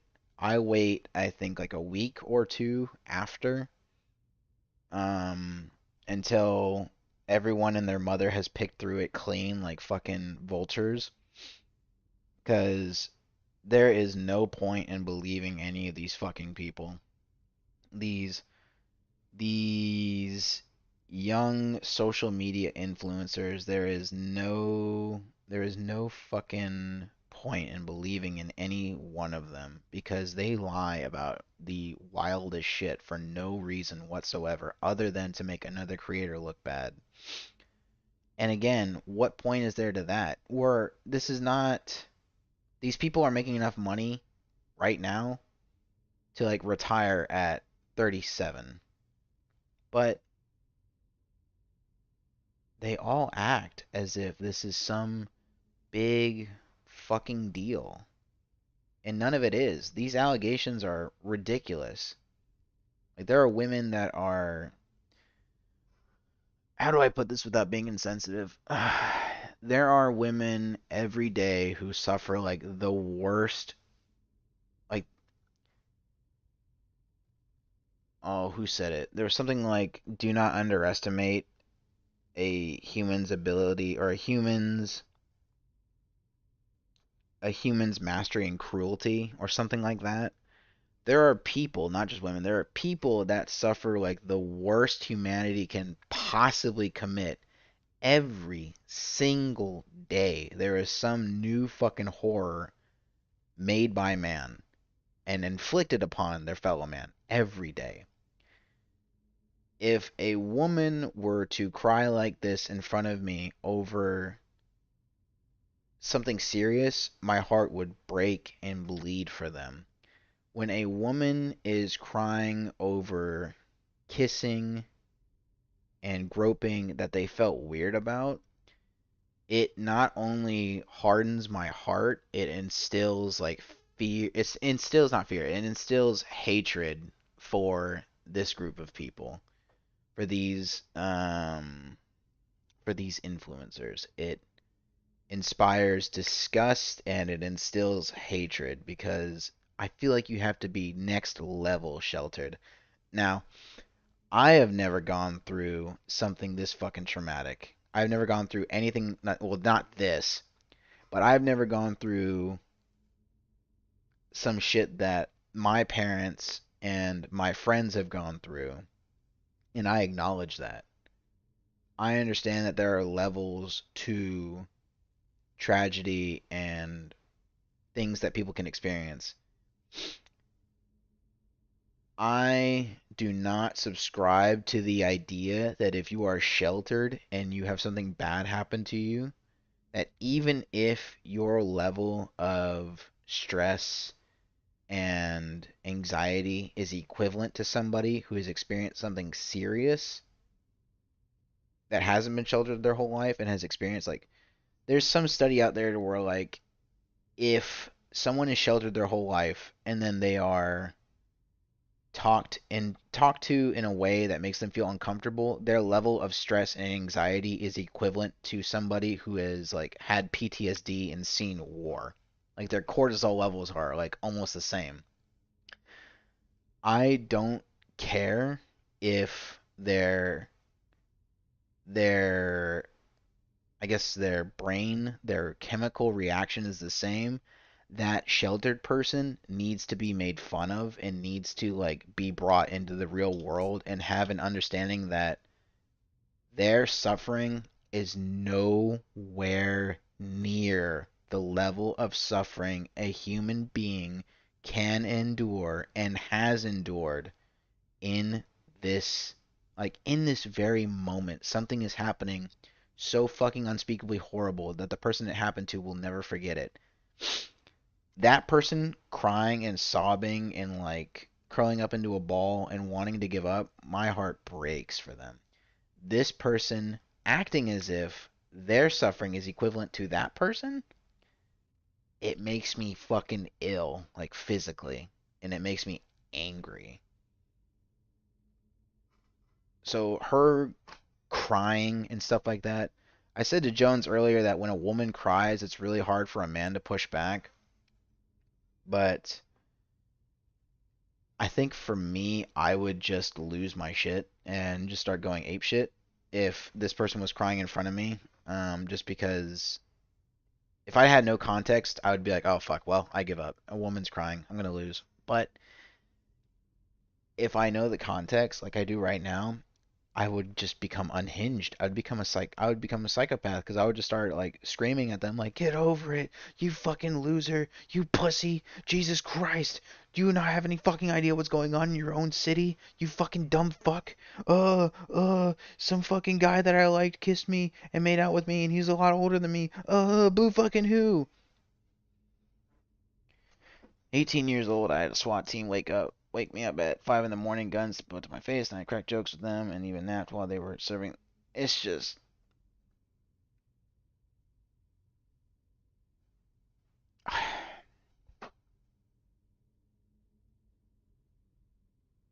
I just don't even know. I just don't even know how to like deal with people like this, because I've had family members that were, do I even want to say this? I've had family members and friends who were like groomed and like capital R word uh rockstarred or graped or whatever you'd like to use. And there were police reports, there was a court, there was like a whole court proceeding, there was somebody that got arrested and like put in jail for a good chunk of time, but like those people in my life don't behave like this person right here. They carry on about their days as if nothing happened to them ever. Like you wouldn't know something happened unless they told you. So for them to suffer that and keep moving forward shows me that the average human is much stronger than these people would want you to believe. Where we're crying and sobbing on stream because we kissed a guy that was older than us. It's just it's it's crazy. I just don't get it. I think we're fucked. I think everything is doomed. We're all fucking screwed. It's hard not to be black pilled. It's hard not to be black pilled. Every day I wake up and I'm like, maybe today's gonna be okay. Maybe tomorrow's gonna be alright. Maybe 10 years down the line we'll all be okay. But then I see who's gonna be picking up like who's gonna be carrying the torch of humanity going forward, and I'm like, oh, we're dead. It's over. We're done. We're fucked. It's game over, bro. Friends who went through things of this type and they would never talk about it in public. Just the thought of it would give them an anxiety attack. She told me only after 2 years about it. See, like that reaction, I would understand. I would understand a reaction like that about an event that horrible. But imagine having an anxiety attack because you kissed a guy that was older than you. I mean, imagine having an anxiety attack over kissing a girl that was older than you.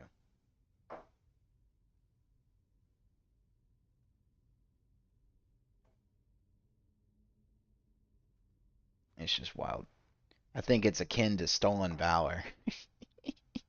Not that there's valor or honor to be found in having horrible things happen to you, but I think that the act of wanting sympathy or the the desire to gain sympathy or have people feel sorry for you is equivalent to stolen valor, because those people want to be praised for being in the military, and then these people want to have people feel sorry for them because they went through something tragic, but they didn't actually. They didn't go through anything fucking tragic. They went through like one of the most mundane experiences ever.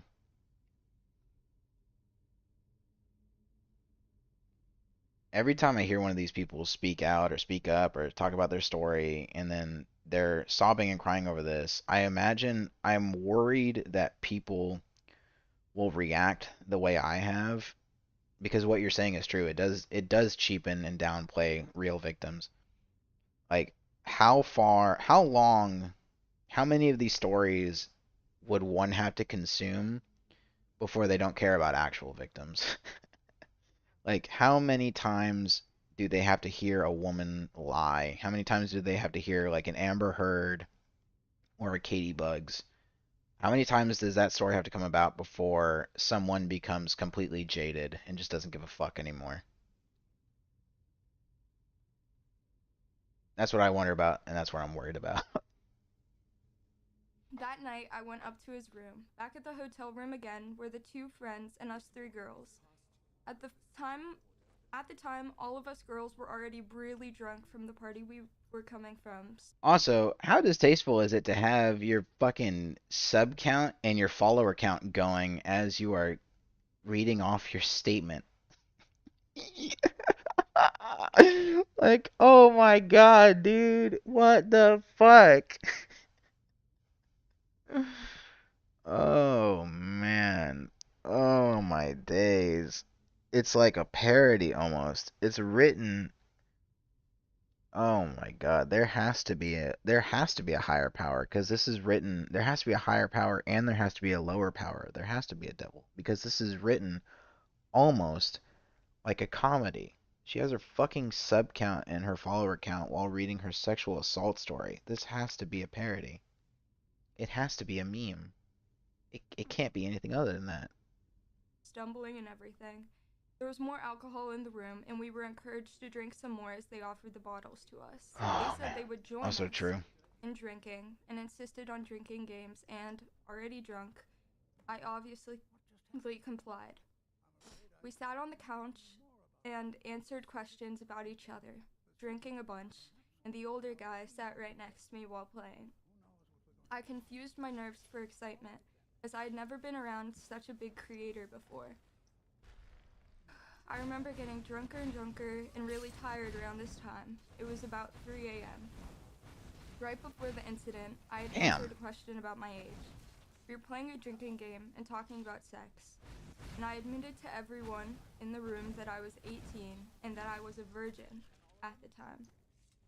I remember back now to him answering questions during the game about back when he was 19 and when he was in college, noticing how my future was his past, and I wondered how he felt sitting so close to me. It was a little after that, when I resorted to playing games on my phone when it happened. Out of nowhere, I felt him slip his hand under my clothes, sitting next to me on the couch, in front of everyone.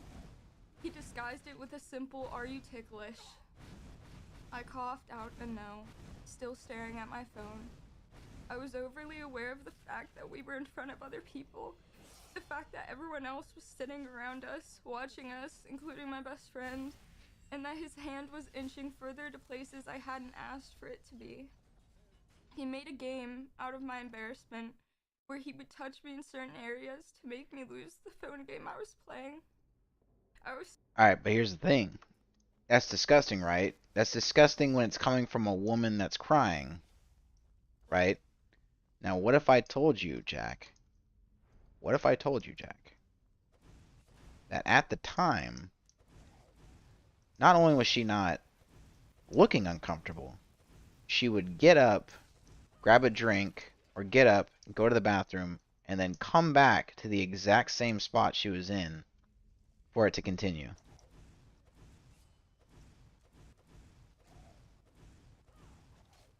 Now, I think it's gross and weird just because, I don't know, just feels kind of weird to be groping up on somebody in front of other people. But what she wants you to do is to think that he's like a sexual, like he's a predator or something. Holy crap, that arrow hurt.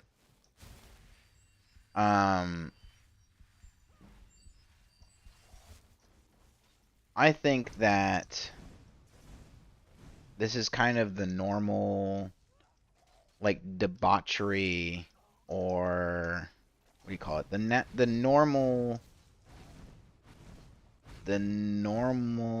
what's a good word? I guess the normal sexual behavior at these parties. I mean, it was expected so much that nobody reacted when he was groping her, right? Nobody reacted. Not even she reacted. So it was normal enough for no one to do anything. And it wasn't uncomfortable enough for her not to do anything as well. And then not only to not do anything, but then when she got up and got away from it, she would come back to it.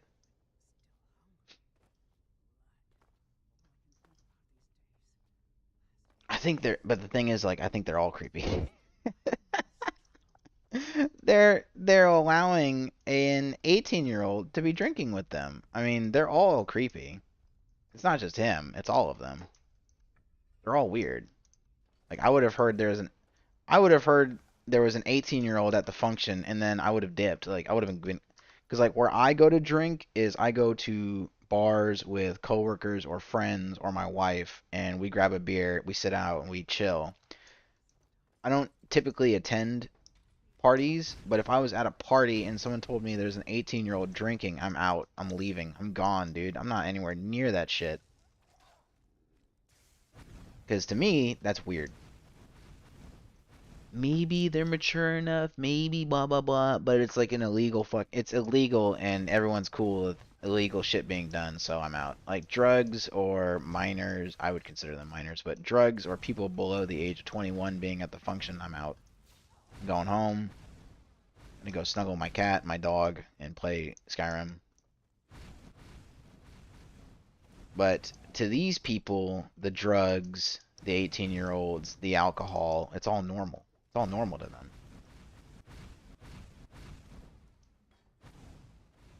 Get destroyed. I mean, maybe I'd feel my wife up in, like, private. I don't know about feeling my wife up in at a fucking party. It seems a little off. Seems a little strange. Seems a little weird to be groping up on somebody in front of a bunch of fucking strangers, or worse, your friends. Like, when I go out with my friends and my wife and I are together, like, we'll peck each other on the lips, but I'm not, like, sliding my fucking tongue down her throat. I feel like that's also weird. I don't know. I'm very old-fashioned when it comes to the subject of PDA. Like, I'll give my wife a hug, a little kiss, you know, but I'm not fucking groping her. I'm not groping her at a party, and I'm definitely not groping her in front of my friends. It's fucking not just weird for me, that's fucking awkward for everyone else in the fucking room. But it's not for them, not for these people at these fucking parties and these influencer events. To them, it's totally normal. It's so normal that nobody does anything. Oh man, God help us. Scared, and I felt sick, either from the alcohol or from his touch. It didn't matter because my mind was a blur.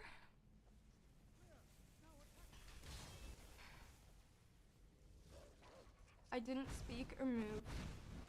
I remember being afraid to even breathe. I stayed there for a while, hoping my stillness could make me disappear. I eventually had to stand up after many minutes for it to stop. I was scared to leave or make a scene out of the embarrassment. Eventually, later in the night, I found myself alone with him and his friends. Everyone else either passed out or sick. She's omitting, very interestingly, she's omitting the part where she would get up and come back, get up and come back, get up and come back. Because from the way it sounds, here's how it sounds. She was getting felt up against her will, and the only way that it stopped is because she got up and left, right? That's how it sounds. What she's omitting is that they were snuggling on the couch prior to the groping, that during the groping, she did nothing. She got up, got a drink or went to the bathroom, came back, laid back down, got groped again, got up and came back again, didn't say anything to anyone, and just kept repeating this process throughout the night.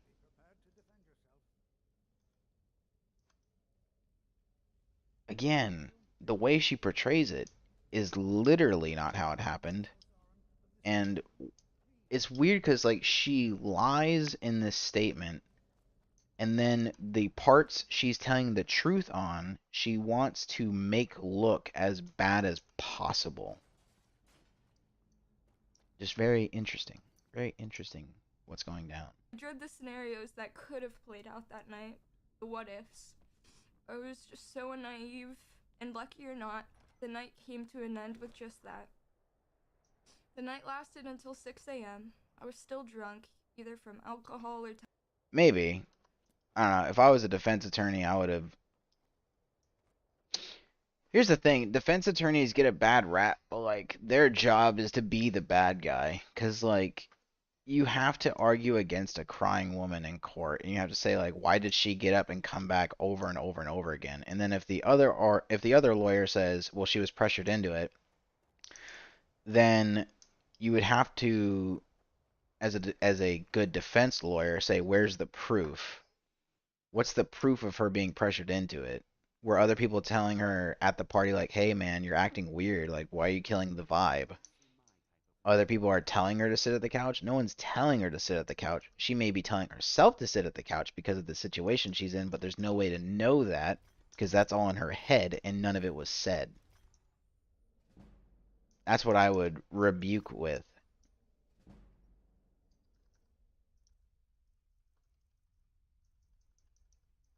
Hopefully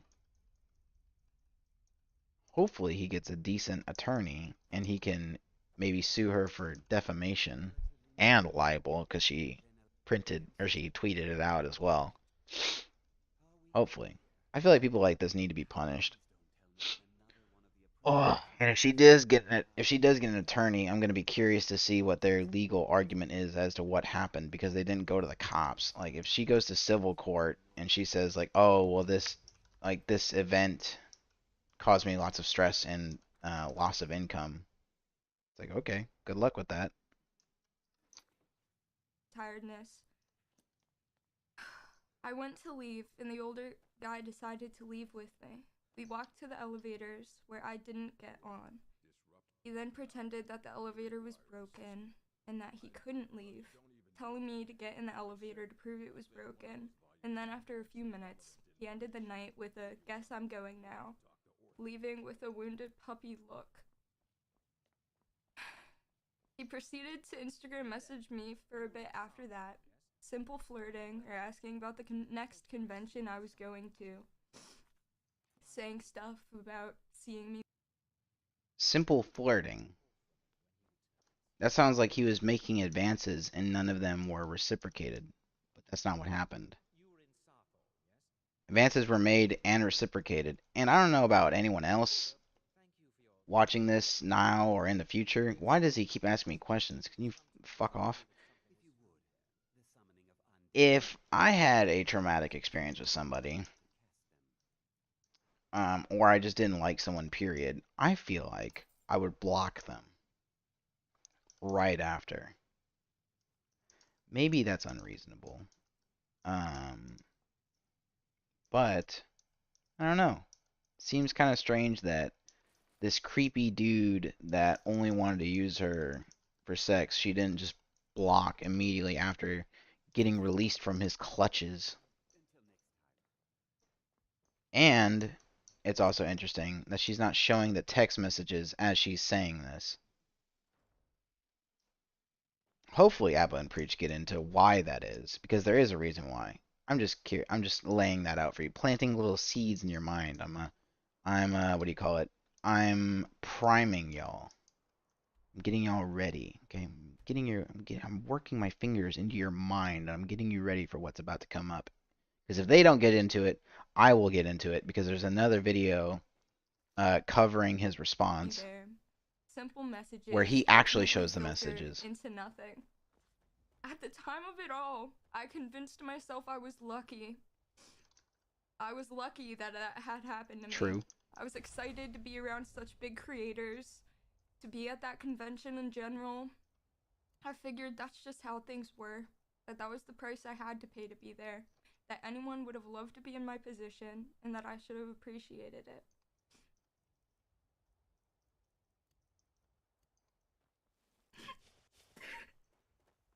Oh my god.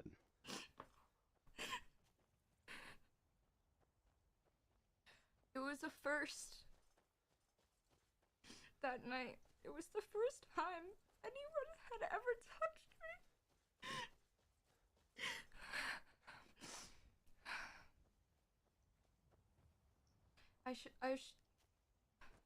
I assured myself that I was just being sensitive about it all, that it wasn't a big deal. But assuring only can go so far. I felt dirty in a way that I couldn't wash off. So he slipped my hands down her pants. No. No, he did. No, he didn't. So he touched her boob. No.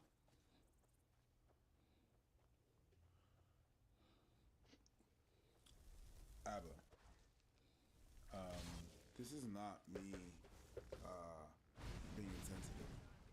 Okay, this is me not being the smartest guy. You understand what I'm saying? I'm slow. So, where did she get touched? You need context. So yes, the context is very important. But okay, so I just thought a I couple had points context. to know. Nobody knew that she was 18 because she had a 21 wristband because this event was 21 plus. That's why she was allowed to drink. That's fucked up. So this is his response. Context to this scenario and to why I didn't know her age. My perspective of things is that I am with. This is the guy, by the way. Over the age of 21 in a scenario where we are doing things that people that are over the age of 21 are doing, like drinking. And also the people that came from an event where they had very heavy security. This was an official VidCon after party. And with previous VidCon after parties, I even had problems getting into these events. I've gone back and reviewed texts from the time, and there was actually a picture where it was shown that they had this 21 plus wristband on one of their wrists. So from my perspective, it's a bunch of 21 plus year olds hanging out. I have no reason to think otherwise, other than her Instagram bio, but I just didn't see it. Next she says, this is a quote, resorted to playing games on her phone to avoid the awkward situation. Now, He might be. Don't see how this is the case. He might be a crypto bro. She's implying that he looks like a crypto bro. Using her phone to He's a Minecraft streamer. You know, in such an awkward scenario that she's in. But that's just not how it happened. And this is why. She brought up the phone game as kind of a point. The game was honestly the central point of the interaction at this part of the night. It was a very social thing. You know, she was passing the phone around. We were all playing the game and bantering about it, just having fun with the game. So I don't see how like she resorted to it and was like using it in that context. She wasn't being awkward at all. There was no sense of uncomfortability from her. She was laughing and playing with everyone. And yeah, I'm not really sure why she phrased it like this. We actually continued to send each other high score updates even weeks after the event. To add further context to this moment, we were all actually sitting on the couch that was in the hotel room playing this game on her phone.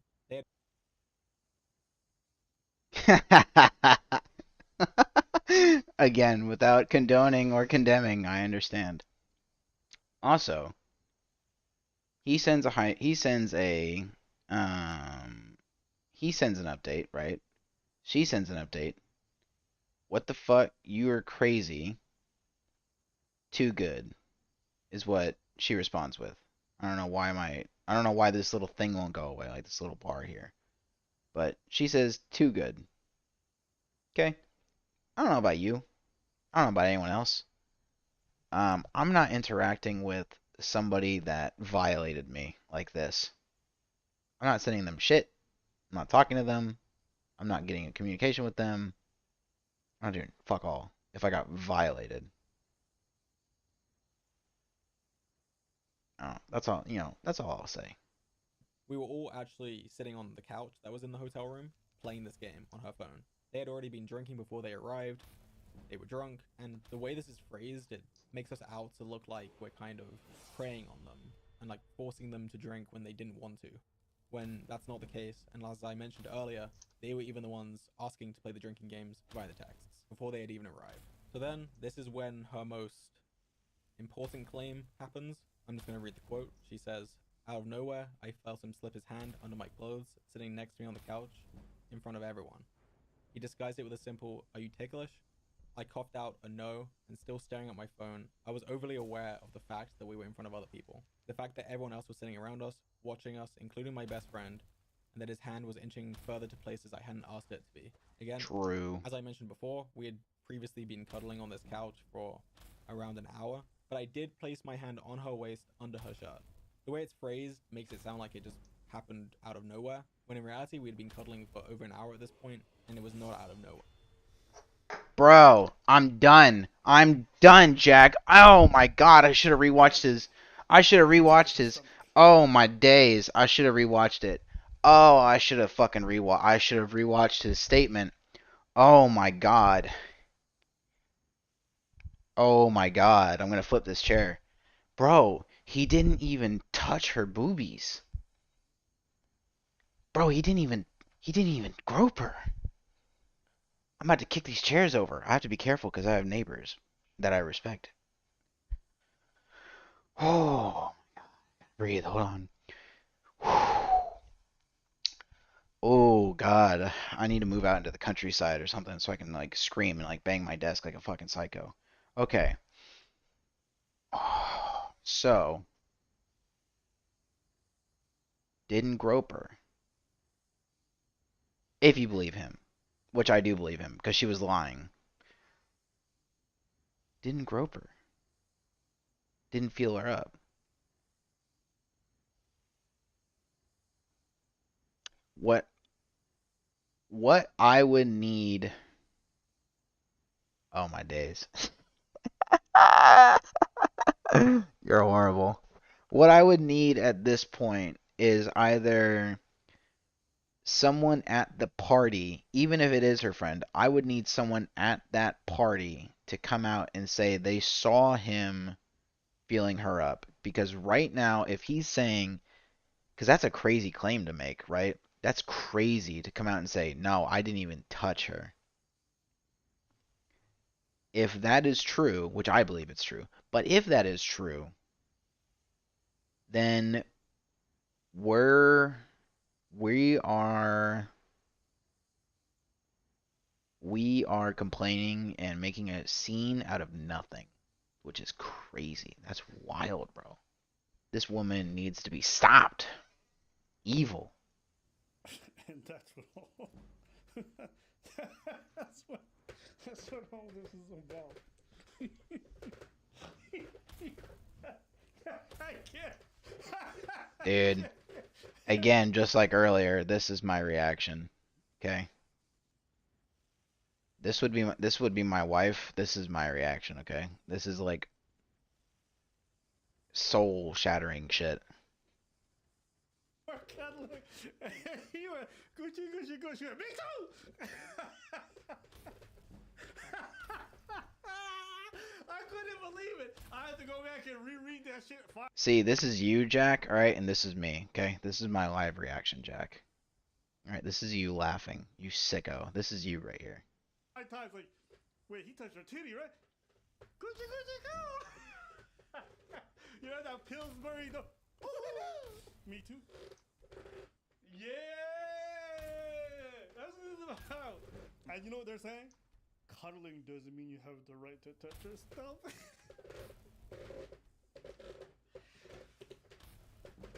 Hey, yo, didn't I tell you this is one of the dumbest Didn't I tell you this is one of the dumbest things I've ever heard? So what's happening now? They canceled this dude. He got pulled from a bunch of advertisement, everything. Like, look, if a dude did it, he did it. Make him pay. That's fine. He tickled her stomach. I don't give a fuck. I'm 18. You had an over 21 bracelet. Ma, he didn't know that you just pretending like he knew and you're framing it this way. But again, maybe that's super. But we don't even have to go there because he didn't know her age, one. And two, when he found out her age, he's like, no, thank you. That's why they texted for a while. Remember she said that? Yeah. And one of the reasons they stopped texting? I just realized. You know what fucked me up? Vas-y. When she was talking. Don't worry, bro. I got you. We got Skyrim in the corner. Nah, I'm pissed. I just realized why I thought I was slow. Okay? Because when she was. God, that'd be fucking hilarious if I could get fucking Subway Surfers on this computer. And we spoke, and I was a virgin at the time. That's what fucked me up. Because now you're putting this unnecessary information in the story that you were virgin and at the time, and the way you're framing this, my mind went 2 steps further. And I was like, oh shit, happened. You know what I mean? Yeah. Yo, I'm in Majora got perforated, but no, the way is the frame up. I mentioned it though because he don't know that. How would he know any of these details that you've never been touched? Bro. It's so dumb. Oh no. An hour until I started moving my hand. Oh what? Whoa, shit! What'd she say, Jack?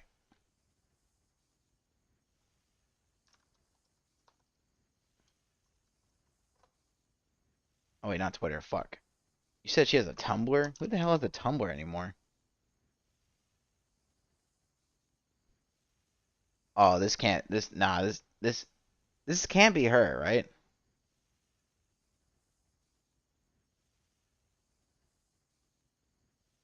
What is this? This can't be her. Okay, we're gonna go on the assumption that it's her, but I don't think. Alright, can we see what? Can we see what?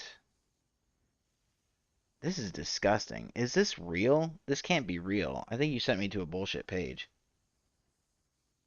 There's no way. Who the fuck has a Tumblr anymore? Okay, what does this say? This looks like a Discord post. I don't know if that's her Discord, though. What is Katie Bugs's? I don't want to know her real name. That's fucking weird. I just want to see her. I just want to see her. I just need to see her Discord name. Let's take a look here. Okay. The username is the same. Okay.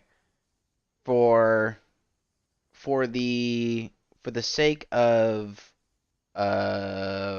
transparency, I have not verified this is Katie Bugs, but we are going to act as if this is Katie Bugs. So do with what you will. Katie Bugs, been thinking a lot about my existence recently, meaning of life. Oh, fuck me. Fucking 19-year-old thinking about the meaning of life. Kill me. All that jazz. I mean, I've been alive for almost 19 years.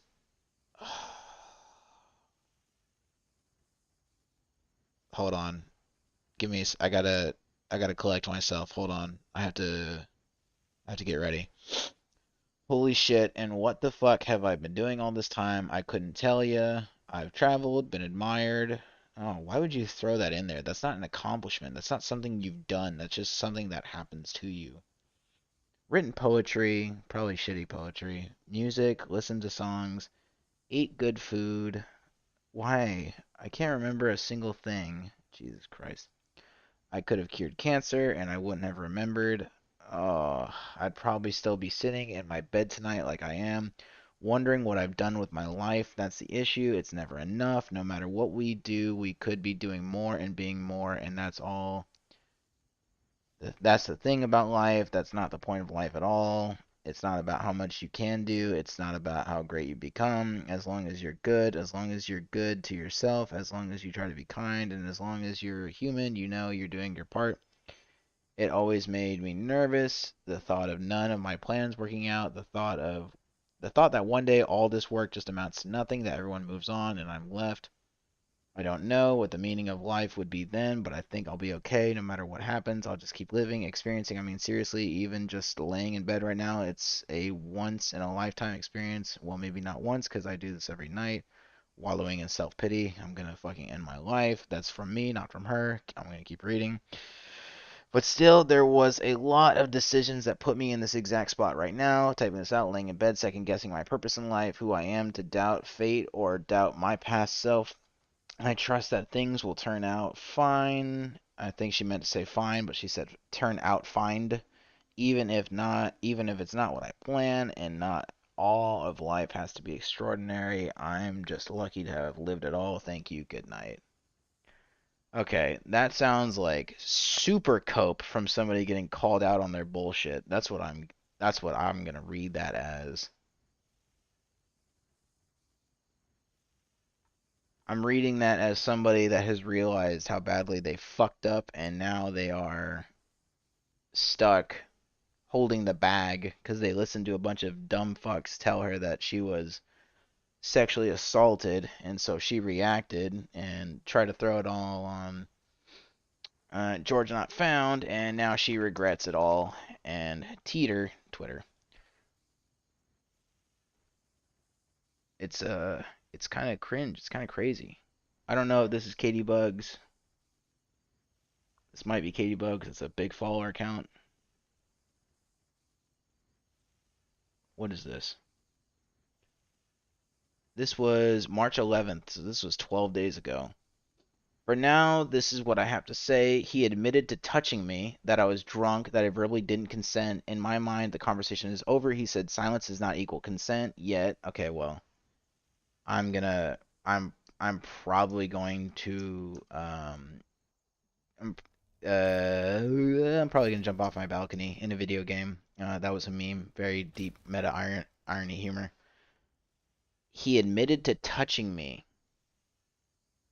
He touched your fucking side, bro.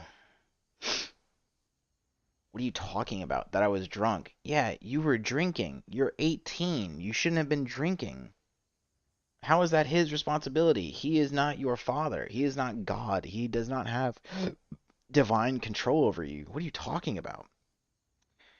I verbally didn't consent. In my mind, I never got verbal. The conversation is over. He said silence is not equal consent yet. Never got verbal confirmation from me. Do I have to ask a woman if I can place my hand on her? When we've been cuddling, when you've literally been in my arms for hours? Choose to move to a sexual act on the couch where everyone was with hanging out without asking. You haven't defined that sexual event, and he's denied it happening.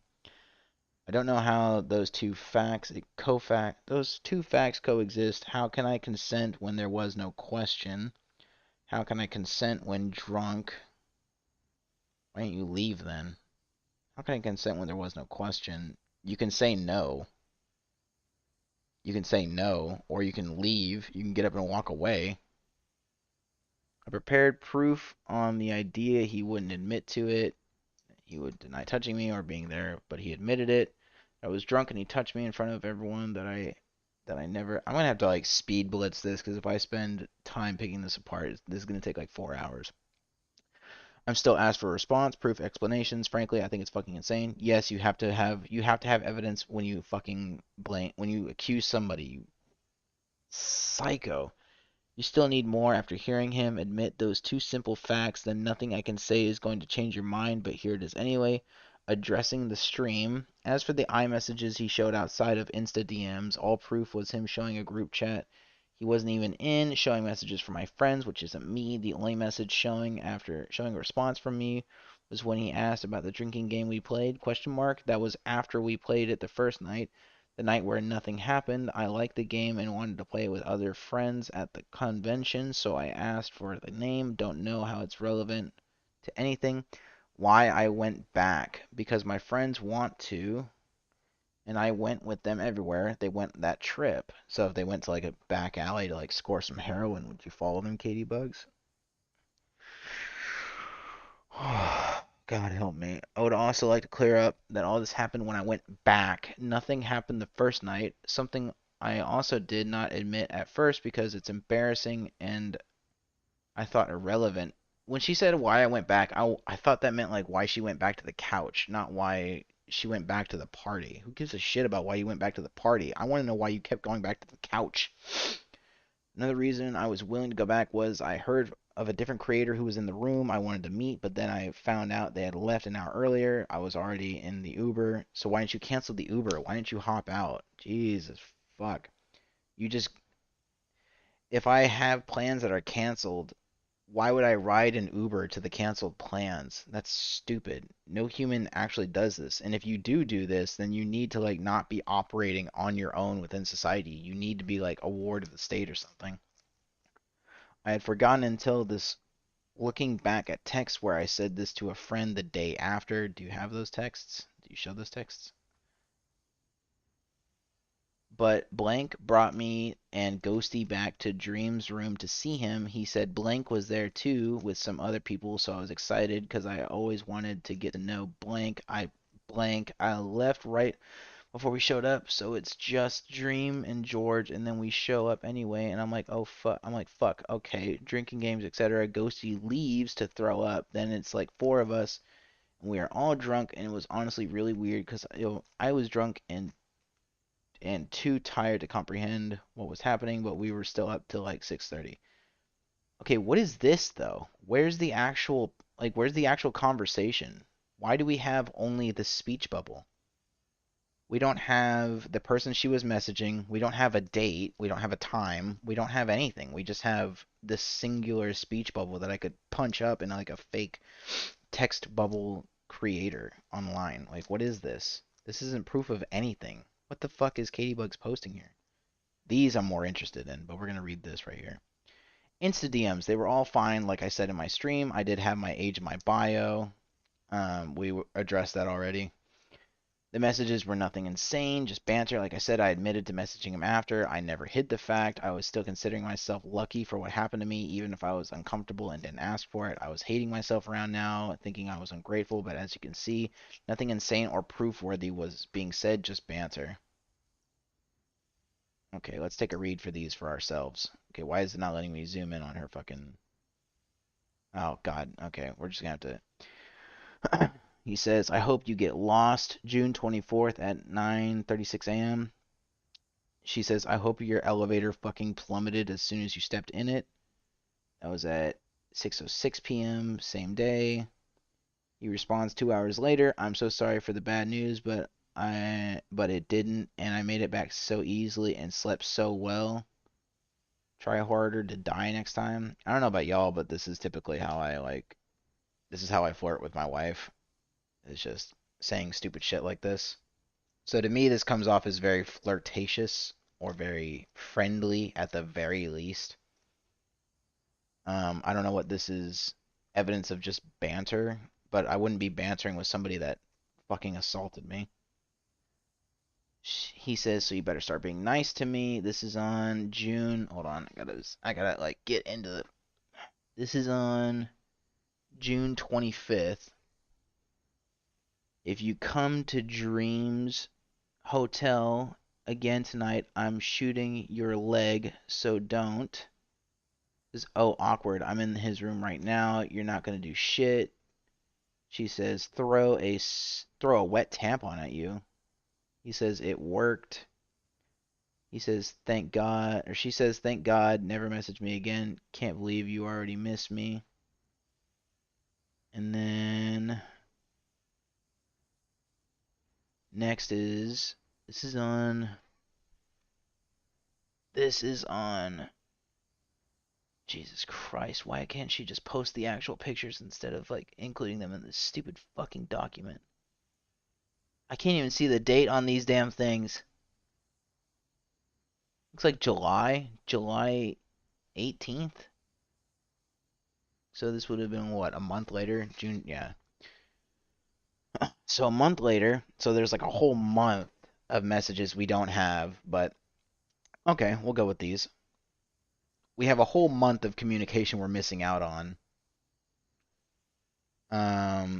I like to dig into this shit. The real question is, why do you torture yourself with this stuff? Listen, man, I want to know everything so that when I speak on it, I don't get caught on some shit. And also because if there really is a predator groping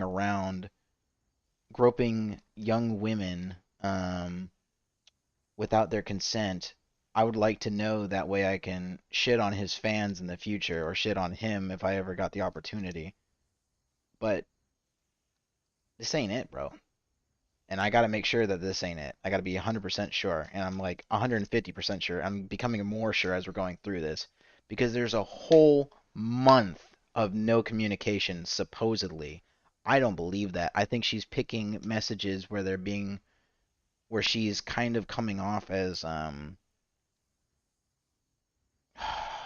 can't think of a non-cringe way to say this, but like, she's coming off like a tsundere, ooh woo, anime noises. There's a word for it. There's a flirtatious style where women act cold, but they're not being cold. They're joking. Like, this is how I flirt with my wife. So I don't know what the word is. There's a word for it. I mean, tsundere is typically how I would think about it, but there's got to be like an actual English term for this type of flirtation. But that's how this is reading to me. This isn't reading as somebody that doesn't want to talk to another person. This is me reading as her being playful. Why are you so busy? He says, surely you have time for me. You're not a popular guy. She responds, I have time, just not for you, and I am a popular guy. Ask any girl you know. Damn. He said, I don't know any girls. Why don't you have time for me? What the fuck? Then she replies to, I don't know any girls with I can tell. Like I said, this is coming off as flirtatious. This isn't coming off as like somebody that is not eager to talk to somebody.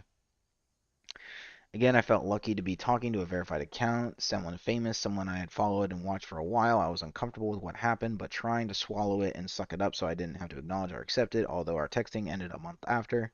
I can see why people find me at fault. You are at fault, but the thought process of someone who went through what I have is very unique experience, which is why I understand why it seems stupid. It is stupid. Only so many people have been in it to understand.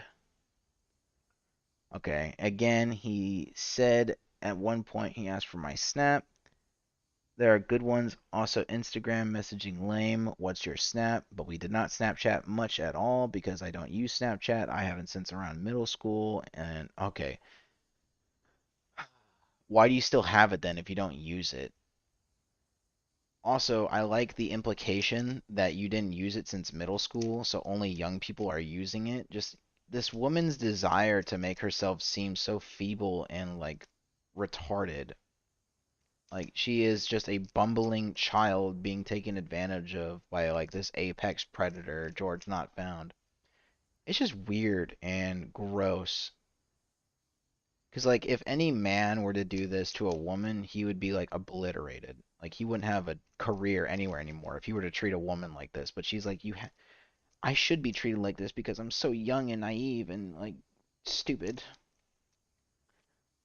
Okay, moving on. So because I don't have Snapchat, because I didn't use it since I was in middle school, huh? And the most happened were a few pictures of him with a quesadilla that he sent me, and then I resorted back to DMs. Also, heads up to anyone using Snapchat, if you are a young man watching this, I would recommend not using Snapchat at all. And if you do use Snapchat, make sure to save all your chats on your end. Save them all of them. Do not let your history or your chat history disappear. Dream found this out the hard way. Okay, the absence of evidence in situations like this is immediately evidence of guilt. So do not use Snapchat, and if you do use Snapchat, save your chats. I walked him out to the elevator. Question mark, question mark, question mark, question mark. We left at the same time. My room was on the other side of the floor in the hotel. You had a halfway of rooms on the side, elevators connecting them. Then the other hall. I was on the opposite side, therefore I had to walk through the elevator room. I didn't walk him there. We both headed out in that direction. I said, well, bye. It's when he did the whole elevator's broken bit. Yeah, because he was trying to. Oh my God, he was trying to get in your pants. Obviously, he wanted to have sexual relations with you, but you weren't reciprocating. So he was probably bummed out that you weren't reciprocating. But like, that's what you should be doing if you don't want sexual contact with somebody. You should be telling them no, or you shouldn't be reciprocating at all. Wish you had exhibited the same behavior on the couch. The unmentioned friend, there was a man who was there that I left out. He wasn't there for long. He left early, which is why I didn't mention him. I didn't even know his name, but here is a message from this guy. I've never spoken with him. This is simply a message he sent to someone who was in the room that night too, and this is all that adds to the situation. He left before anything really happened. I'm currently watching George 26 cuddle with Katie 18. Also, don't know if Abba and Preach covered in their video. Not this message. There's a message here that she faked. This one. We'll get to that in a bit, I guess, but apparently she faked that one. So we'll get to that later. Oh my God, there's so much here. A lot of cuddling he may have felt was personal, but was just me being drunk. Everyone on the couch was doing the same thing. I was drunk all night. I was drunk. I didn't think cuddling automatically meant it was a turn sexual. Oh, now everyone was cuddling. Now everyone was getting drunk. I didn't think it automatically meant it turned sexual, but it didn't turn sexual. I didn't know it was an invitation. I was just going to push him off in front of everyone. He took it a step further in front of everyone, all because he assumed things and assumed he had the right. As a shy person, I could not speak up in front of him. Everyone else, let alone say yes, even if you wanted to take a step forward sexually. Why do it in the open? Because everyone, according to you, everyone else was. If you're cautious about consent, why not ask? That's usually the first step. And more important, why does everyone have to get taken a step further? And may I reiterate that I was drunk? Bro, if you both are drunk, you are both in a stupid situation. I think back when young people were more mature, alcohol was kind of used as a way to calm the nerves, to like make the move. But I would tell all young men right now, if you are wanting to get with a woman, do not drink. And if she has consumed alcohol, basically treat her as if she's sloshed and don't touch her, don't fuck her, don't even talk to her. Because you may have a woman that's mature and that knows what she wants and is using alcohol to like push herself to ask for it or to get it. You may have that, or you might have a Katie Bugs. Don't take that chance. Don't risk it. Just play it smart. Play it cool. Where's it? Bro based. She could have been moved. She could have moved. Okay, here we go.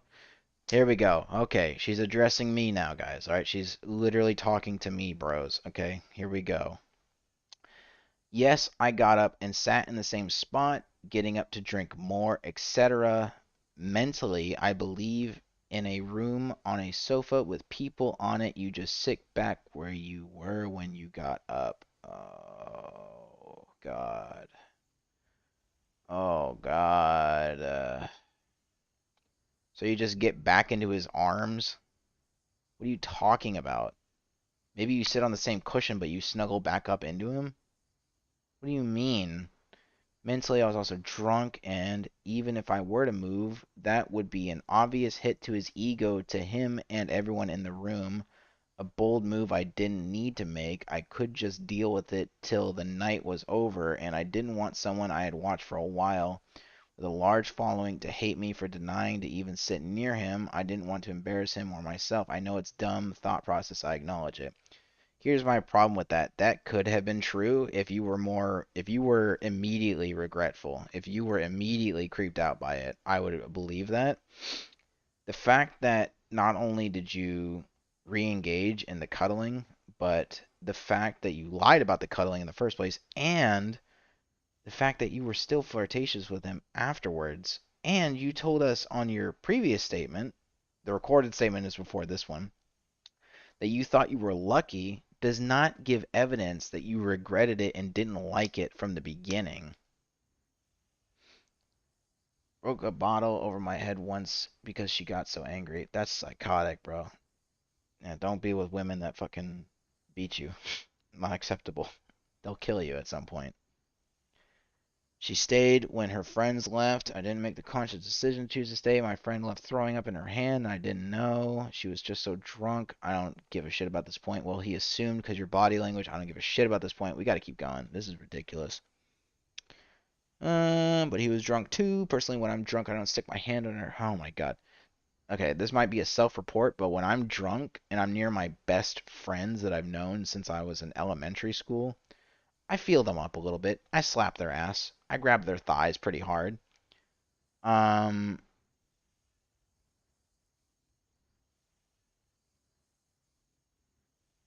do all that in good fun. I don't do all that sexually. And then they like punch me or like we start punching each other. Like I get touchy-feely when I'm drunk because it's funny to me. I'm not doing that to strangers. I'm not doing that to people I don't know. I'm doing that to like my best friends. But what you do when you're drunk, if you have not ever been drunk, you don't know. And what you do once you know what you do when you are drunk becomes your responsibility if you decide to drink again. I know that if I drink, I'm going to be like shadow boxing and slap boxing with my best friend. And so if we're at an area where that behavior is considered inappropriate, I probably won't drink that much. If we're in our favorite bar, I'm probably going to be drinking a lot. The difference being is that I'm responsible for me, and I understand that my behavior when drunk may not be in total control, but I can predict it enough to where I know where to be drunk and where not to be drunk. So you may not put your hands on people when you're drunk. Okay? He does. And then you decided not to leave when he was putting his hands on you. Now, I don't know if when she's drunk, she just becomes the most passive,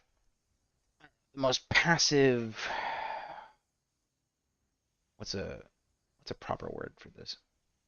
The most passive, spineless, easily influenced individual on planet Earth. I don't know if that's who she becomes when she's drunk, but I would recommend to her don't ever get drunk again if that's the case, so people don't take advantage of you.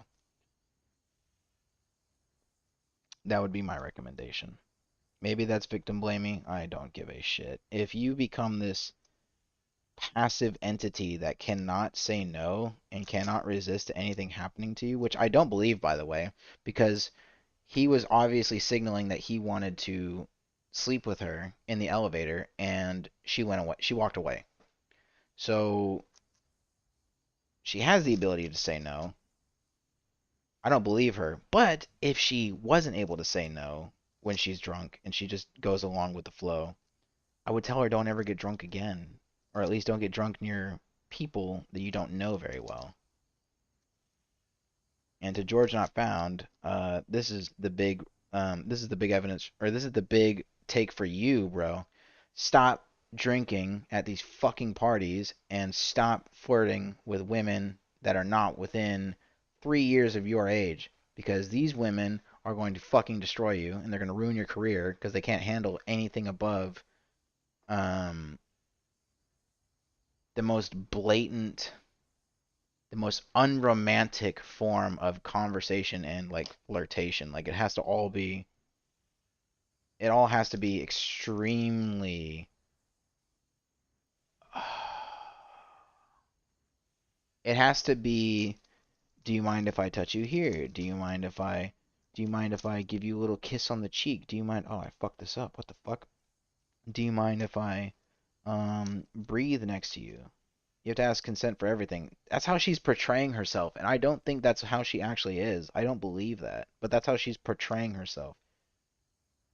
Is that she couldn't consent to anything unless it was like blatant verbal, enthusiastic consent. And if that's the case, then I would tell every man on planet Earth, do not interact with Katybugs unless you have like a lawyer present ready to notarize an agreement on whatever actions you'll be committing that night. Again, I don't believe this is how she is, but that's how she's portraying herself to be, and so that's how you should act around her. Everyone in the room, the texts the day after. Okay, this text is apparently bullshit. This whole thing is bullcrap. Just a heads up. The person who supposedly sent her this message called George Not Found and said on stream that he did not send that message, so he doesn't know where they got it. So either A, Katybugs needs to come out with something more than a text bubble without a phone number. Because again, I could get Jack's phone number and I could text him from a burner and say some crazy shit, and then I can pretend that I can tell people, oh, well, see, me and Obama were having this conversation, but in reality it was me and Jack. But nobody knows because they don't see the recipient, they don't see the name, or not even the name, they don't see that it's an actual live message, I guess. They just see bubbles and dates, maybe. Because notice when she was showing the... Here's something I want you all to think about. When she was showing the earlier messages, right? She had his profile name in the top bracket of the screenshot. So when she's showing messages that are, what I would say, legit, she includes the name. When she's showing messages that I think are bullshit, she does not include the name. Oh, the wristband.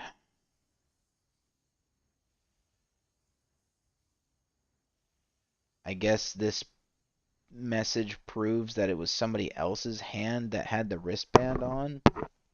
But even if he were to flub the who had the wristband on, what does that matter? You were drinking in front of him. I would hope it's a normal assumption that he has to where if you are drinking that you are above 21. I hope and I pray that that's what he's thinking. Because if I saw someone drink, my immediate assumption is they're 21, not that they're fucking 18. They could be 18. It's a very weird assumption to make if you're a grown fucking adult. This makes it seem. What am I doing? Why did I hit play? What is this? No, it's just further evidence about the wristband. Feature creator parties. On my phone, I showed Clay being. George realizes. Katie.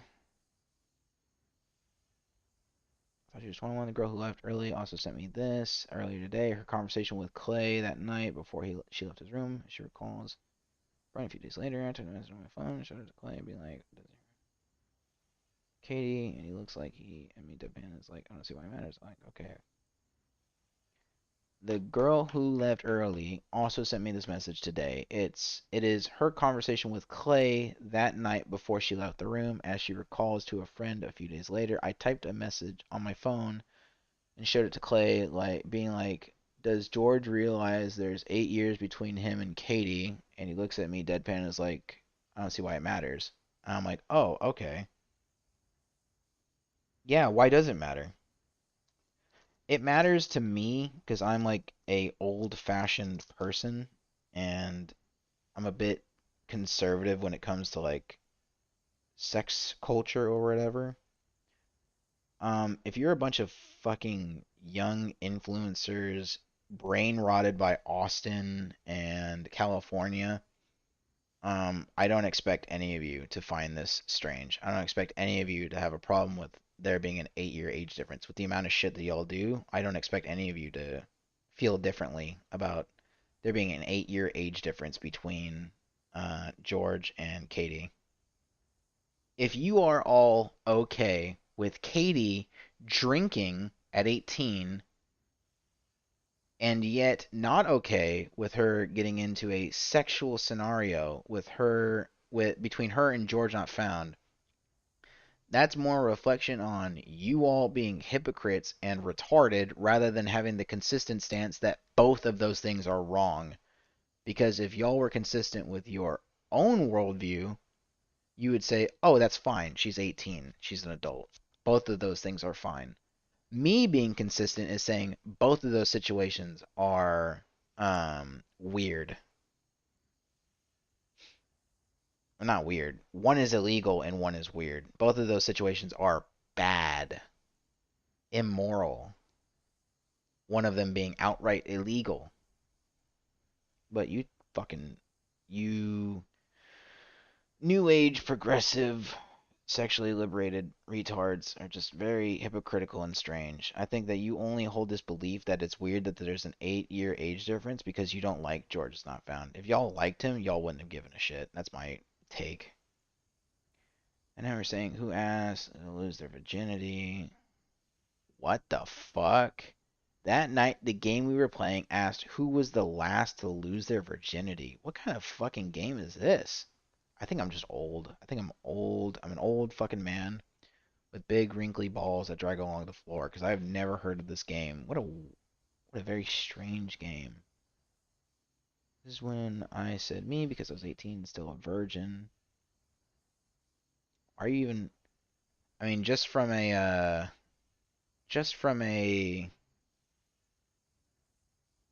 we're gonna step out of the morality thing. Just from a logical perspective, why are you playing a game called Who Was the Last to Lose Their Virginity if you're a virgin? You didn't lose it, so why are you playing a game centered around the idea of losing it? That doesn't make any sense. I'm just talking about this from a just from a logical point of view. This is like nothing to do with the whole situation scenario or my dislike of Katie Bugs. It's just, why would a virgin play a game who was the last to lose their virginity? Wouldn't you automatically win that game because you haven't lost it? Or like, shouldn't you be excluded from that game because you never lost it, so you aren't following the prerequisite to even play the game? That doesn't make any. They should have banned her, is what I'm saying. She should have been banned. She's cheating at the tournament. She should have been banned right then and there. And then no more screenshots. Okay. So from these, I'll go ahead and now stake my credibility as a 20 follower kick streamer. I think Katie is full of shit. I think she is a fucking liar.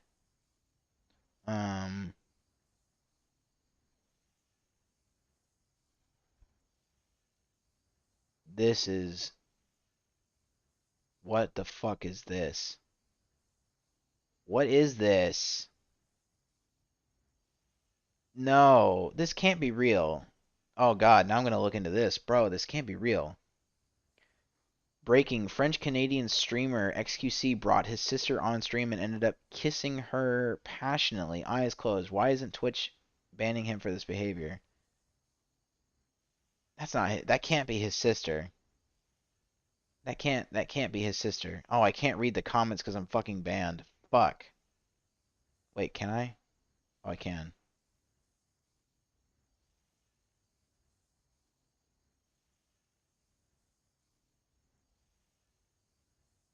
There's no way. There's no shot.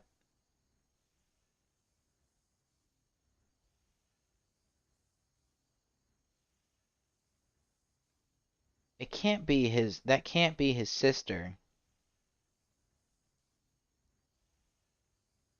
That can't be his sister. That can't be. That can't be his sister. XQC's sister. No shot, please. Oh, God, it is. No, it has to be a meme. I have to be getting memed on right now.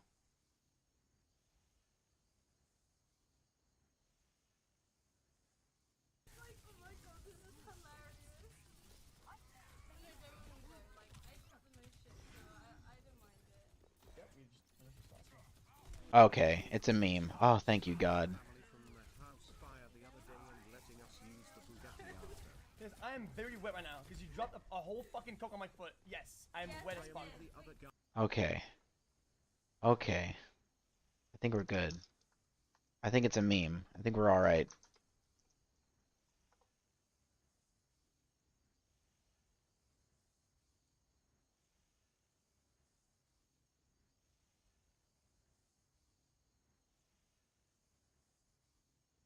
Okay. I'm gonna go ahead and say I'm gonna hope that that's his girlfriend or that's another streamer. Okay, not his sister. Oh my God. Oh my God. I thought we really were gone for a second. I thought we were in the sister making out era of like post civilization, like the fall of Western man. Oh man. Oh, thank God.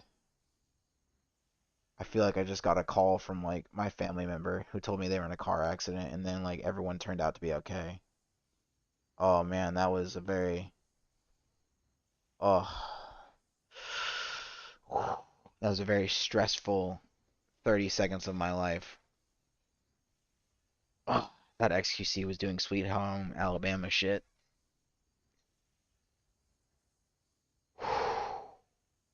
And here's the thing, here's the worst part. I wouldn't be surprised. I wouldn't be surprised if XQC would be the one to kiss his sister on stream. Oh God. Okay, back to this before I dive down another rabbit hole. Seemed like it happened pretty instantly and pretty quickly. There was nothing quick about it. It was very slow, and I was very cautious about it and making sure that she was comfortable throughout the process. Me and Katie were very touchy, very cuddly, and very slowly got more intimate. I've always been overly cautious with consent, and this is not just because I'm a creator. I've been like this since before I was a creator, and I think that's just the way I am and just the way it should be. Nothing came out of nowhere. Everything progressed very slowly throughout the night. And also, before I continue, I want to make it clear that the furthest anything ever got was under the shirt touching and cuddling. Now, obviously, people don't typically ask if everything is okay, even such as touching someone's waist under their shirt before they do it. But in this case, I was extremely slow, and I'm sorry. I'm gonna tell you this, all right? Stack your money up, get an ex-worker, okay, and ask for the GE. GE is the girlfriend experience. I don't think that. I just think these people are just too online. They're too online brain, and so that's why they talk like this. And they go on Twitter and they make this big thing, and then you get all this support. But in real life, you tell the story to most people, they'll be like, "So he touched her stomach?" No, it's because I'm old, bro. I think it's really because I'm old. I don't think so. It's not an old thing. You don't think so? I think Bro, they're biting my reactions, bro. They're literally stealing my reactions before I even have them. Then if there's a lot of people that is too online, it becomes the norm because a lot of people too online get him canceled. It becomes the norm. It means that it's a thing. It matters to that many people. You understand? It means that I'm the one that is out of date. I'm gonna take me out of the equation. All right? And as if I raise a son, I'm gonna be like, hey, you know what? Your job is biasing you because you're always watching stories that are online. You're convinced this is bigger than it actually is. No, I'm not basing it on the fact that I'm so looking at stories online. You watch stories online. I live out there. But if this dude gets canceled, but he's also in the online world. Sure. If you start seeing it in everyday life where someone touched somebody, then we can have a conversation. It's just most people in real life are gonna look at this and be like, again, it's a very fucking sketchy line where I do not want people. It's crazy because then people that are really something really happened, they're gonna have a fear that I'm not gonna talk because people are gonna laugh at me. People are gonna diminish what I'm saying and this and that. It's just that you're cuddling with someone for an hour and they touch your waist. I don't give a fuck. Actually, don't give a shit. Nothing happened to you. You're not a victim. You're actually somebody who's fucking nefarious for trying to turn this into a bigger story than it Based. is. Just because you drink doesn't mean you're not accountable for the things that happen. Sorry. If you were to drink and drive, we would say you're accountable. If you want to drink and cuddle with a dude, don't be like, I'm so drunk. Shut up. Stop that shit. Unless you stumbling and falling over, don't. And also, This is what I don't understand about this whole like, oh, I was a bit drunk or whatever. Okay, cool, fine. He also drinks too. What happens then? Can anybody consent to anything? Can anybody even have a conversation? No, he has power. Nah, this... Like, I hate that fact that people will consciously drink, then immediately when accountability starts to come in through the window, they'll be like, shut it down, I was drunk. No. I don't buy that. I don't buy that. If you can't drink, don't drink. Don't try to do adult things, and then when you have to do adult responsibilities... Bro, they're literally stealing everything that I said before I said it. It's bullshit. She'd already streamed it, but not long after, so people hadn't yet made the connection that it was relating to me. And when watching it, I was like, I was actually interested. I was thinking, okay, what's this gonna be about? And then when she started saying more and more details, I realized, wait, this is about me. I was very confused, very shocked, and didn't quite know what to think, given I had no impression of any wrongdoing throughout this whole relationship that I had with her. None at all. Like, it was, if anything, it was the opposite. I thought we had a pretty good relationship, despite the fact that we actually hadn't talked in a while. I thought if I had seen her in real life again, everything would be fine and we would be friends. It was actually around this point, after VidCon had finished and we were messaging, that I found out her age. And since then, I never pursued anything going forward, and I essentially stopped messaging her. Her last message to me was August 1st, 2023, and I haven't replied to her since then. After I watched her stream, I was pretty confused. The dude actually got online, he apologized for everything. Because the internet was coming down on him so hard. He's like, I'm sorry, blah, blah, blah, blah, blah, blah, blah. Listen, I'm telling you, these kids are so online brained. They're learning consent from sources that aren't reasonable about consent. They think that if you're cuddling with someone, it's not a reasonable escalation to touch their stomach. And if you do, you're some kind of predator. I saw one dude fucking lose his mind. One of the funniest videos you're ever... Oh, yes. Oh, my God. Oh, Jack, strap in, strap on, take your pills, do whatever you gotta do, because we're... Oh, are they gonna play? Oh, they are. Oh, my God. Get ready for this shit. Oh! Okay, to reiterate, if you believe her, the worst that happened is she got groped. If you believe him, the worst that happened is non-consensual stomach touching. Okay, but you're about to listen to the reaction of somebody who bought into the Kool-Aid 100, like he watched the cult leader dump all of the rat poison into the Kool-Aid bowl. He stirred it himself. He picked the bowl up and he drank the whole fucking thing. Okay, the whole bowl he lifted to his mouth and drank. Okay, get ready. Get ready for some next level cringe, bro. Dude, that's what I'm saying. I can't remember what it was, but on stream I tell everyone this. If you did nothing wrong, do not apologize. The apology doesn't help. The apology will just make them, like, it'll just reinvigorate them. Like, they'll get excited when you apologize, and they'll never stop once you apologize, because now they've got the clip of you saying I'm sorry.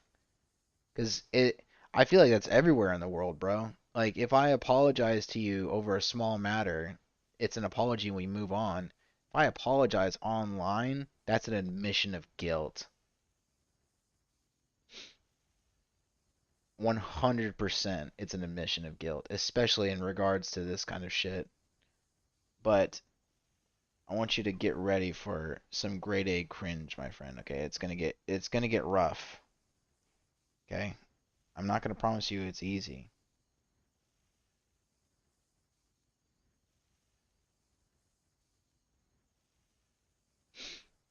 It's not gonna be easy, okay? Just get ready. This is powerful cringe. You may have, like, during her whole statement, okay, that was like a little bump of caffeine. This is like a hit of fentanyl and cocaine, alright? That's how strong this is. I think it's because they're dumb that they make so much money. They produce brain rot that doesn't make you think, and then people eat it up like hotcakes. You need to actually see this. Here we go. This doesn't even look real. Strap in. Like, Katie's mind changed. Somebody changed Katie's mind after the fucking to make them look bad. I was there 3 weeks after Katie was assaulted by George Founder, 4 fucking weeks or whatever, and she cried in my fucking arms. This 19-year-old girl, 18-year-old girl, she cried in my fucking arms because of what you did, George Founder. I'm serious. I'm fucking serious. No one had changed her mind. No one. This was a fucking horrible thing to have happened to her. And to try and use me, my friends, or anybody else as a scapegoat for your fucking sexual abuse is disgusting. It's fucking disgusting. Okay? My friend cried in my fucking arms about this, and you're on stream denying it all, denying the fucking harm that you caused to her. You are disgusting fucking people. You and all of your abuse sympathizer friends, you are all fucking horrible. Seriously. Alright, go ahead. Sorry. Okay. Oh man. That hit hard. That hit different. Okay. 2 notes. Little callback to earlier in stream in regards to the conspiracy theory. That's one of the British that's not the British streamer that hops onto all the allegations first, but what's interesting to note is he is defending Katie not on the idea that she lied, not on the truth of the matter of him groping her, right? He's defending Katie against the attack that someone changed her mind. Very interesting thing to note. Very interesting. Very, very strange that that's what he would choose to defend against. And another interesting thing. And all of your abuse sympathizer friends, And all of your abuse sympathizer friends. I wonder what this British Minecraft YouTuber could be alluding to. Maybe he's trying to besmirch and tarnish the name of the American YouTubers? Maybe? Just an interesting little piece of evidence that I didn't pick up on until now. He's friend zoned and have a massive crush on a girl, and he saw a chance to be a white knight and got a bit higher in the ranks. I think that he is an agent of a I think he's a sleeper agent. He got activated. I think that he is probably coming out to defend his friends who actively changed her mind. And also, while defending Katie, is now trying to attack the American YouTubers. That's my thought and my reading. That doesn't have to be everyone's, but that's what I think is going on. I think there's some sinister shit in the background going on between the fucking... it's so goofy. There's sinister Game of Thrones type shit going on between the American and the British Minecraft communities. Like, it almost sounds like this is like 2 countries in a Cold War, but it's literally just 2 fucking goofy-ass online communities beefing over stupid shit. You are all fucking horrible. Seriously. Alright, go ahead. Sorry. That's actually sorry. That one got me. I was just looking at pearls. So, thoughts? No, I ain't got no thoughts. He's just mad. He's just mad. Why is it so happy? It's just like if people are this upset over some girl's stomach being touched. You're cuddling with a dude. You're consenting to the cuddles. You admit so yourself. Everyone's in the room. It's happening in front of 5, 6 other people. He touched your stomach and you do all this? Oh, hell no. Do you guys want to do adults? You drinking, partying, hotel rooms, all this stuff, flirting with people, but you can't say no to, I don't want you to touch my stomach. I'm sorry. Jesus. Why you? I'm sorry. Stay the fuck home. Why you say sorry to Jesus? Because he created this, and I'm sure even he's disappointed. That is disgustingly infantile. Yeah. Like, these are some of the softest people. She out here crying because her stomach got touched.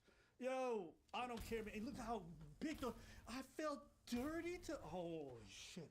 And look, if I'm being as generous and as empathetic as I can be, I can imagine that for someone who's never been intimate with anybody in their whole life, being touched that way maybe felt more important and powerful to you than anything else, right? I can imagine that the first time a girl sat on my knee, that was the craziest thing in the world for me, okay? When I was 13.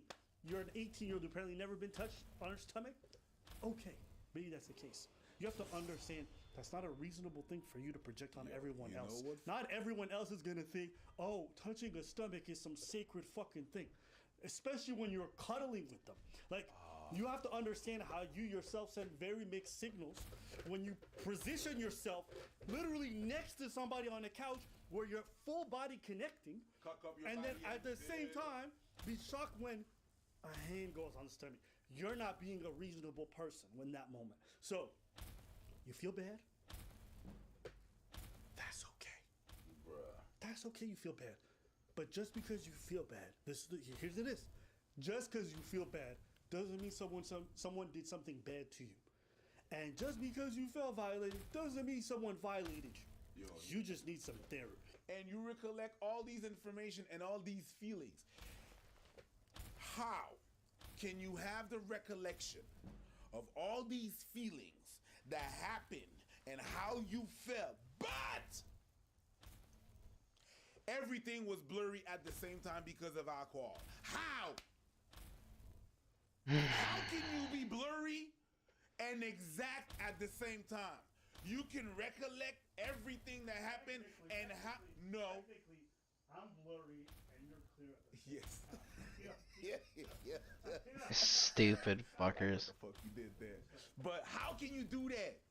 You felt every second, minute, every step you take, but you were so release.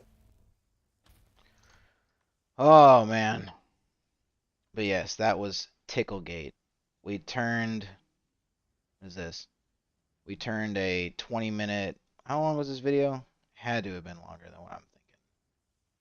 We turned a.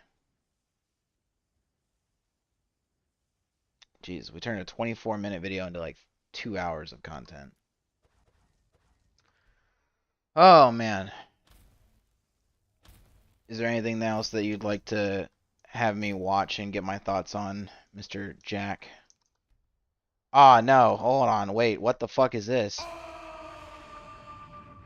Welcome back to the Tom Dark channel. I'm your host, What is this? Tom Dark, and Caleb Hammer is someone you guys have probably heard of. He's the creator of the Financial Audit Show podcast thing. I love Basically, Caleb Hammer. He takes on people to his show. He reviews their finances, and he criticizes them for how they spend money. He's like, oh, your credit score is low. You're really, you're debt maxing right now. You know what I mean? You guys are really spending a lot of money. Why are you so broke? Why are you so stupid? And some of these video titles are absolutely insane. I actually like them. I like this one about Adriana Lee titled, E-Girl is Going to Die in Poverty. I think that's awesome. His wife would rather blow their money. Financial audit. I legitimately lost my mind. Couple is going to die in poverty. 22 Yes. What are the allegations? To be seen. Now, honestly, I do find the show somewhat entertaining. It's fun to watch. What are the allegations? And basically, be like criticized for the fact that they don't know how to save or spend money. Okay. Lost all the liquor money, boys. What?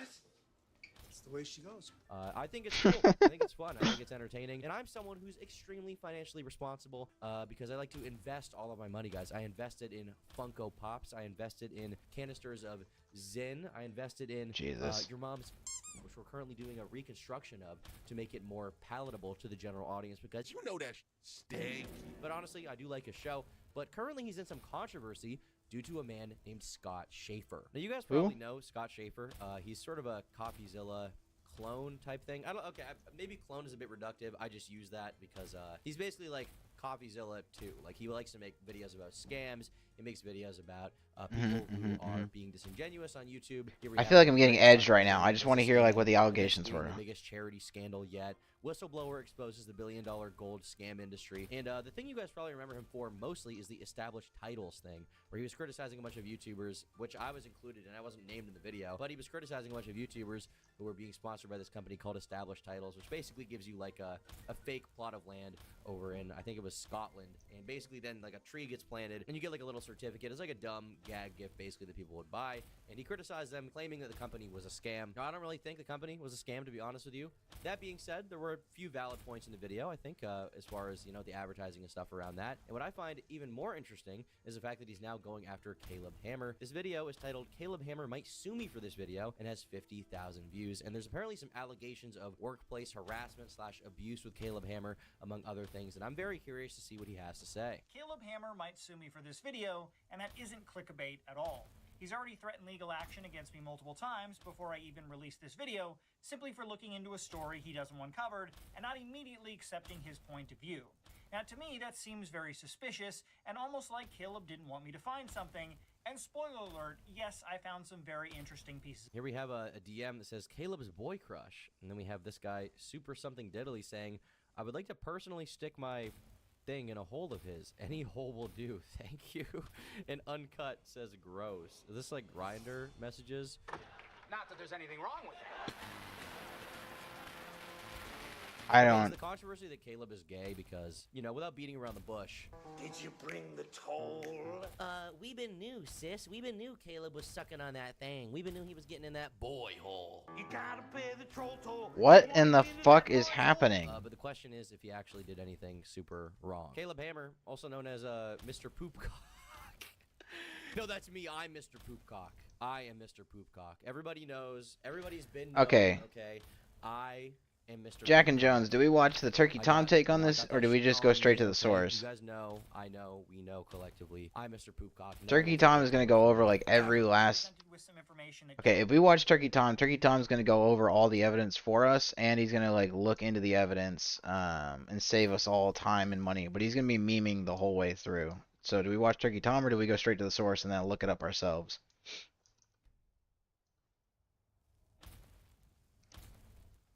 I'm leaning towards Turkey Tom, but this video is like a fucking hour long. And I don't know how much of it is memery and how much of it's real. We'll keep going until we have a consensus. Caleb Hammer, a finance YouTuber with 1 million subscribers, had allegedly acted inappropriately with a guest on his show. I reached out to Caleb by email to get his side of the story, as these allegations were pretty severe, and I had no interest in making a video without getting everyone's side of the story. Caleb initially was very friendly over email and denied all the claims against him, and even told me to have a great day. Hey Scott, sorry I've not seen your other messages, Oh, but thank someone else God. did ask me, and I'll send that same message to you. I've been dealing with what this former guest Zeke has said for almost a year now. He was on my show 3 times in a pilot episode for a show called Dating Money. Oh wow, so there's other videos about this too. A pathological liar, the truth of Zeke's accusations against Caleb Hammer. So this guy's saying that Zeke is some kind of liar. This is a full timeline of just receipts going over it. A timeline of Caleb Hammer's worst guest. So I guess some people don't believe Zeke and think he's like a piece of shit idiot. But I think this is the guy. I think this is Zeke. Hi, my name's Zeke Kuroga. I'm from San Antonio, Texas. I'm 19 years old, and this is Financial Audit. So this is the guy, I guess. Another adult, but interesting. Whatever they may be. Another 19-year-old. Some Very accusation interesting. of Some kind of like problem where he went on the show, and I guess he was hitting on him or something. He was on my show 3 times in a pilot episode, and after begging to be on for the 4th time for months, I said he needed to actually make progress before he came on again. He said it was his career too, and eventually blew up. He started posting random allegations online in different places, many of which didn't catch my attention or knowledge at the time. Over the course of a month, the allegations kept changing until he got something that was picked up by other people online. The first time he came on my show, we talked about his OnlyFans. He told me after the episode recording that he wanted to build his Twitch and OF like many other Austin creators. He asked for any collabs and connections. That's where I tried to offer a collab there. It was uncomfortable for me to talk about, and I left a voice note in my Candid over the top typical communication style. This is how I always am on my show too and in the vlog, so I'm confused why people think it's some sort of gotcha that I felt awkward and danced around the subject. But his post is very out of context, so I do get it. And you can see one of the screenshots. He continued to ask for help with his OnlyFans down the road. It looks like as of today, he deleted the majority of his videos about me on YouTube and Instagram, and even his OnlyFans from his link tree. Not surprised if he's trying to clean up his messaging. He doxed me at 2 points, put my life in danger, and threatened to kill me for not allowing to have him on my show. He also bragged about his claims being for the drama in a now deleted video. Watch his 3 episodes with me, that's his genuine personality. He bragged about lying and many other things that are bad. How anyone is taking this seriously at this point, I have no idea. But once again, I know it comes with the territory of my job, and this is some solid red meat for a channel who has just hit 1 million subs. I was quite close with almost every guest within the first 30 or 40 episodes before I ever got any notability or too much attention. I legitimately wanted them to do well and try to create connections with a limited limited connections I had here in Austin at the time. In hindsight, even if he requested, connecting a guest with an OnlyFans creator was certainly not the best idea. If I could go back, I would change that. It came from a genuine place, but I do understand how it could be misconstrued. Hope this all makes sense. We also addressed this on Reddit many months ago. And he did indeed address this. I found the post where he says, Zeke, I saw Zeke spam the subreddit early this morning. I'm sorry you all have to go through the annoyance of this. I honestly am going against every bone in my body in writing this because I know it's giving him exactly what he wants, clout. But from the beginning, I said my channel is about transparency. After we filmed 3 episodes with him, it was clear he was never going to make any progress, but he kept begging to come back on because he likes the attention, and I had to repeatedly tell him no for months and months. After this, he snapped. I guess the only way he could get the attention he wanted, if not coming on the show, was to go full belligerent. It's been interesting watching the progress of what he said about me these last 2 months. It gets more and more extreme every time he posts something because he clearly didn't get the reaction he desired from whatever post before. I'm betting next month I'm gonna be some kind of serial killer or something wild, who knows. This man has posted my address and has threatened to kill me multiple times. Oh my god. Everywhere, but he always finds a way to get to me. With the doxing of my location, he has put myself, my pets, and my friends all at risk of physical harm.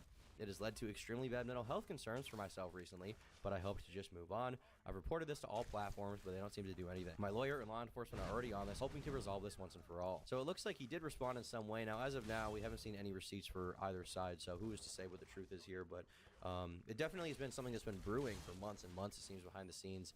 And finally, Scott Schaefer decided to cover it in his video. Unfortunately, that attitude quickly changed when I didn't immediately accept what he had to say as fact. He told me he wasn't interested in doing a Zoom call because he wasn't interested in participating in the internet drama industry, which I found to be quite funny since, in my opinion, his channel is entirely based on drama around other people's finances. I would probably agree with that, yeah. I mean, that's a decent point. I mean, the whole point of the show is like sensationalizing people's finances. I mean, titles like this e-girl is going to die in poverty, right? There definitely is a point to be made there about how Caleb is profiting off of people's misery a little bit. Not that I care, not that I think there's anything wrong with that, and I think he does genuinely want to help these people, but to an extent he is making content out of the fact that they're irresponsible with their finances, and that is kind of drama. And that's why I've reacted to the Boogie episode in the past. That's why other streamers will often react to it, because it's interesting, it's funny, and it's not because of the intricacies of the. It's phenomenal content. Go sub to Caleb Hammer. Financial responsibility. Well, maybe I'll change my tune at the end of this, but for now, these allegations seem like dick bubkiss. But why is this guy so stupid, you know? So that's kind of a dumb point. I think it would have been safer for Caleb to just say something to the effect of like, I don't want to validate this guy. I don't want to respond to him anymore. I've already dealt with it, so I'm just kind of done with it, right? Something like that would have been fine, I think. He then made his first of many legal threats, stating that in preparation for your video, we will be ready for legal repercussions for defamatory statements with very clear evidence proving our case. Well, he's basically just saying here, like, if you make a defamatory statement, if you defame him, then he will probably, you know, want to respond to that in some way. If you do, you know, explicitly slander or lie about him. So you can read that as like an attempt to shut down the story entirely, but it could just be him saying like, hey, make your video, but keep in mind, if you slander us, obviously we're going to respond accordingly. You could view this very charitably if you wanted to. Now keep in mind that this was after I had sent him only 2 emails and was just trying to get the details around the initial case of inappropriate behavior I was first aware of. Threatening legal action so quickly in the initial fact-gathering stage without any video being made yet really set off my alarms that something odd was going on here. Why was Caleb so defensive about me looking into this case further? If the initial person who came forward was so obviously a liar, why quickly jump to legal threats against someone who was trying to tell a story that would present all sides equally? Caleb claimed that his lawyer had gathered all videos and text that clearly show his first accuser, Zeke. if you're a reporter, I'm instantly not. I'm gonna be frank. I'm gonna be defending Caleb a lot here, just because I like Caleb a lot. If this guy has evidence that Caleb has done something wrong, I'll change my tune. But just off the rip, if a reporter were to contact me about anything, I'm probably gonna insta-block them. Reporters are all scummy, like fucking people. They're all disgusting vultures and psychopaths hell-bent on making money off of tragedy. Every last one of them is just a fucking evil, horrendous piece of shit, and they'll all lie about you in order to get clicks on their articles and their dying websites. I view YouTubers in mostly the same way.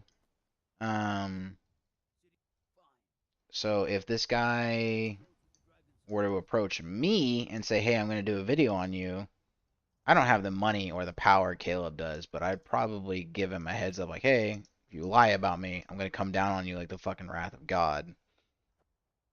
Because they do lie. These people do lie for clicks. But I'm curious Maybe we'll do a deep dive someday where we look at his other videos and see if he fucked anything else up. Maybe Caleb knows about this guy and knows that this guy talks shit. I don't know. There have been a lot of times when YouTube drama streamers slash video creators have looked into something and fucked up detail or completely lied or misconstrued the situation for views and clicks and then got called out later. I don't know Caleb Schaefer. Maybe he doesn't do this. Or I don't know whatever this guy's name is. Schaefer something. I'm kind of curious about his character because I know CoffeeZilla does a generally good job when covering scams and shit. I don't know who the Schaefer guy is. Maybe he's a bad guy. I don't know. Maybe he's not. I don't know. What I do know is that Caleb probably doesn't want anyone to continually deal with or continually hear about. I don't think Caleb wants to relitigate this fucking issue. I think he wants to just move past it. So if I had to guess, it's probably where he's coming from.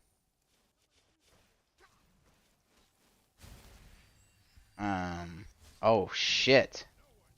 Jesus. And that's probably where he's coming from, but I think this was 100% the wrong way to go about it. I think you just make yourself look bad when you tell somebody that you're gonna, like, sue them. Not generally a good idea. Is lying and made the statement that they are prepared to release these. I asked in the follow-up email if I could see any of the evidence they'd gathered, including videos Zeke supposedly deleted, and even told Caleb directly that if he can prove to me Zeke is lying, I wouldn't make any video on this topic and would move on. Caleb responded upset for some reason that I asked for the evidence that 2 emails before he had said he was prepared to release. I don't understand why Caleb would get mad at me for asking to see the evidence he already stated he gathered and was prepared to release. To me, that seemed like a fairly basic request, and as I stated to Caleb before, if the evidence was as strong as he suggested, I would have never made a video covering any of this. Following all this, Caleb decided to publicly post to his community tab and Twitter a long post claiming I was just a drama YouTuber and questioning my integrity. Let's see here. Yay, I finally get to get canceled. Here comes the drama. After a year of Zeke threatening to kill me, doxing me, and harassing me for not letting him come on my show, someone is actually going to platform him. YouTube drama shows don't have the best reputation of journalistic integrity, but I hope Scott is better than most, though I personally never consumed his content. Can't believe this guy has tried to ruin my life multiple times because I wouldn't allow him on the show again. He never improved and only ever lied to me on the show. Is still trying to harm my life. I'm glad that most people will be objective and see that he's bragged about it for the drama in the past and that he's a compulsive liar. This is so gross. I hope our culture does better in the future than feed stuff like this. It does seem like Caleb is very nervous about this stuff coming out, and that doesn't necessarily mean that he's guilty at all. I mean, it could definitely just mean he doesn't want to deal with the stress of drama, right? When you're running a show, when you're running a channel, and you're posting videos every day, you're trying to get production done, and then an accusation comes out and you have to disprove it, that can derail your entire business for the time being. So that doesn't mean that he's guilty. That doesn't mean that he's like, you know, oh, he's scared of being proved wrong or being proved to be a freak or something like that. It doesn't mean that. All it really means that we know is that he doesn't want this stuff to come out, and he doesn't want to have to deal with it. Probably because he's been dealing it for quite a while now. And I don't want to seem like a Caleb simp here or anything, but I'm just encouraging people like Scott or the audience to think, like, this could be viewed more charitably. This isn't dead to rights yet, but we're only a few minutes into this video, so there could be some much more damning evidence later on. Then happily responded to one post on Twitter saying, I'm excited. I've never sued anyone before. This will be fun.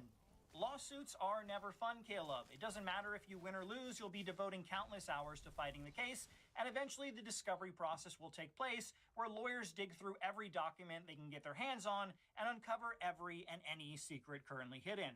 I've also spoken to lawyers about this case, and you clearly would be classified as a public figure. If you sued me for defamation, you would have to prove actual malice, that I knew information presented in the video was false and posted it anyway. Seeing as how I've given you multiple attempts to talk to me about the issue discussed in the video, as well as do everything in my power to verify it's accurate, I think that would be a very hard case for you to win. In my opinion, any lawsuit you file would just be a sad attempt to try and get revenge for not portraying you in the positive light you want everyone to see you in.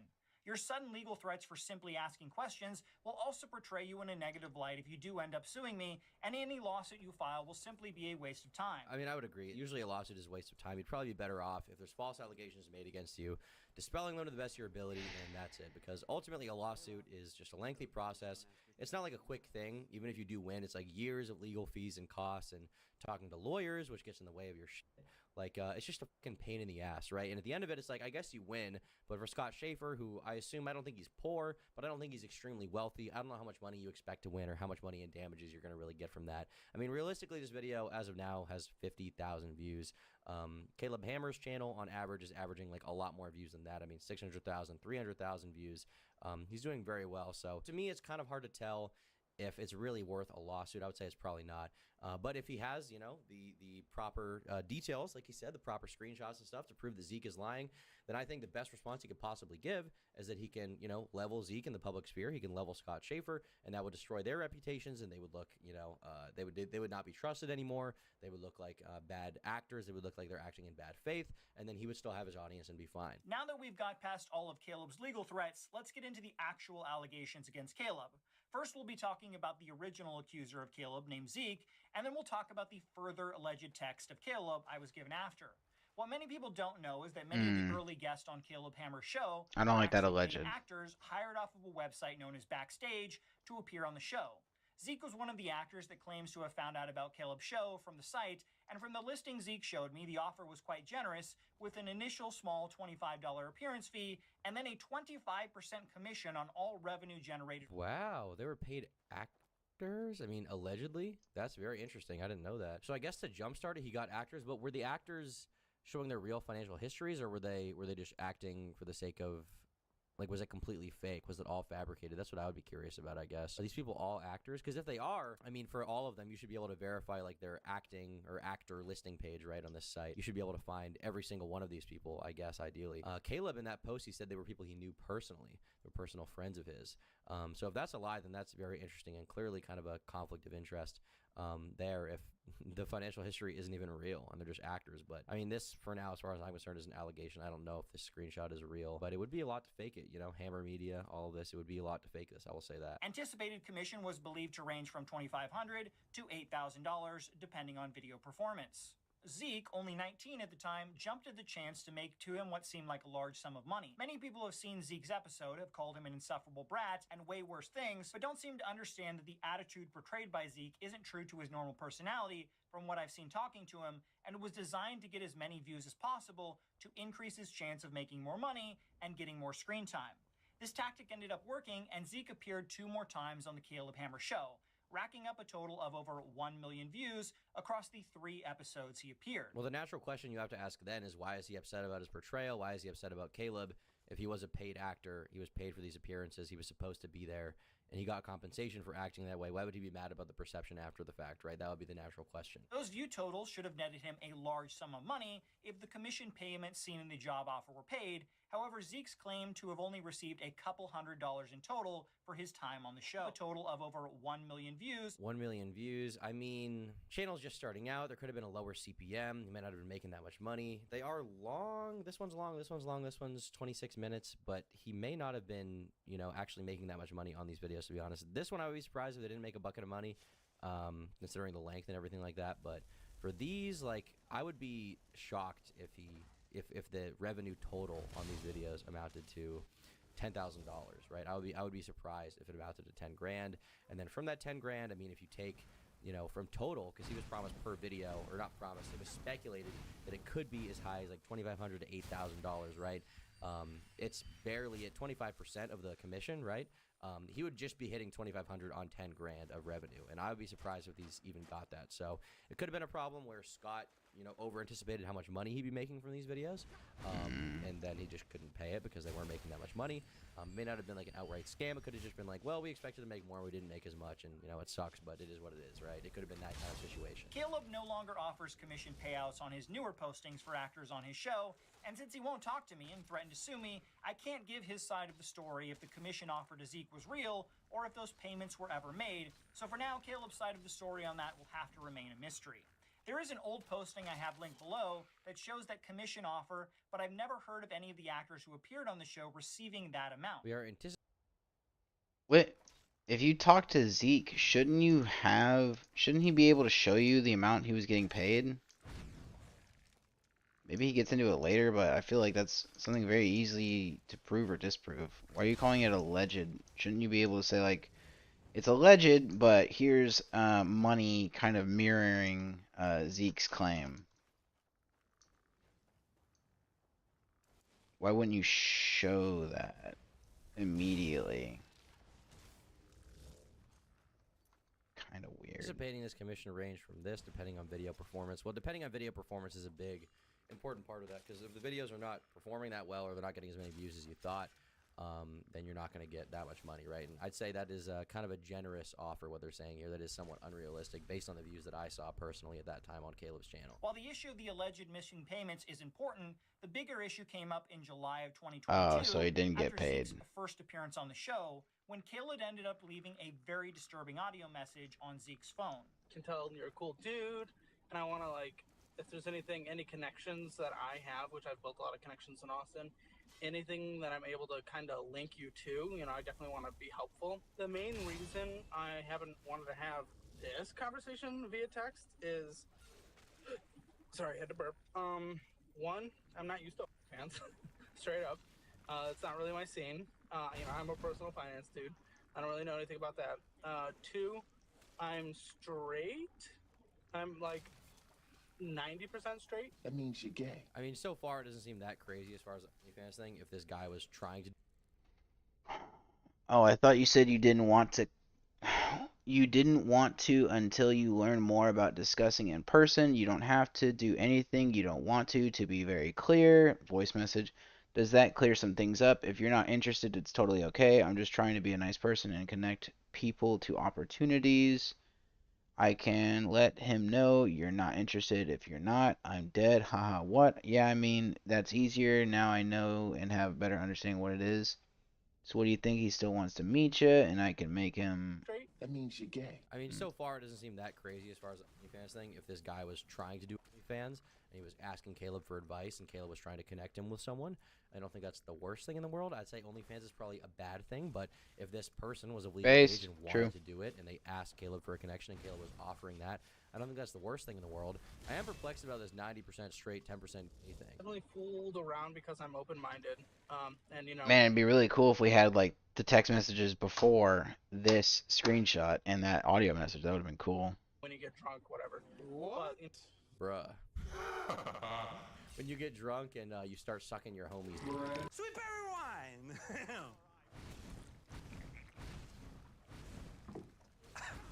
Supposed to spit it out. And this is like a man-on-man thing. Bro's going Andy Elliott mode.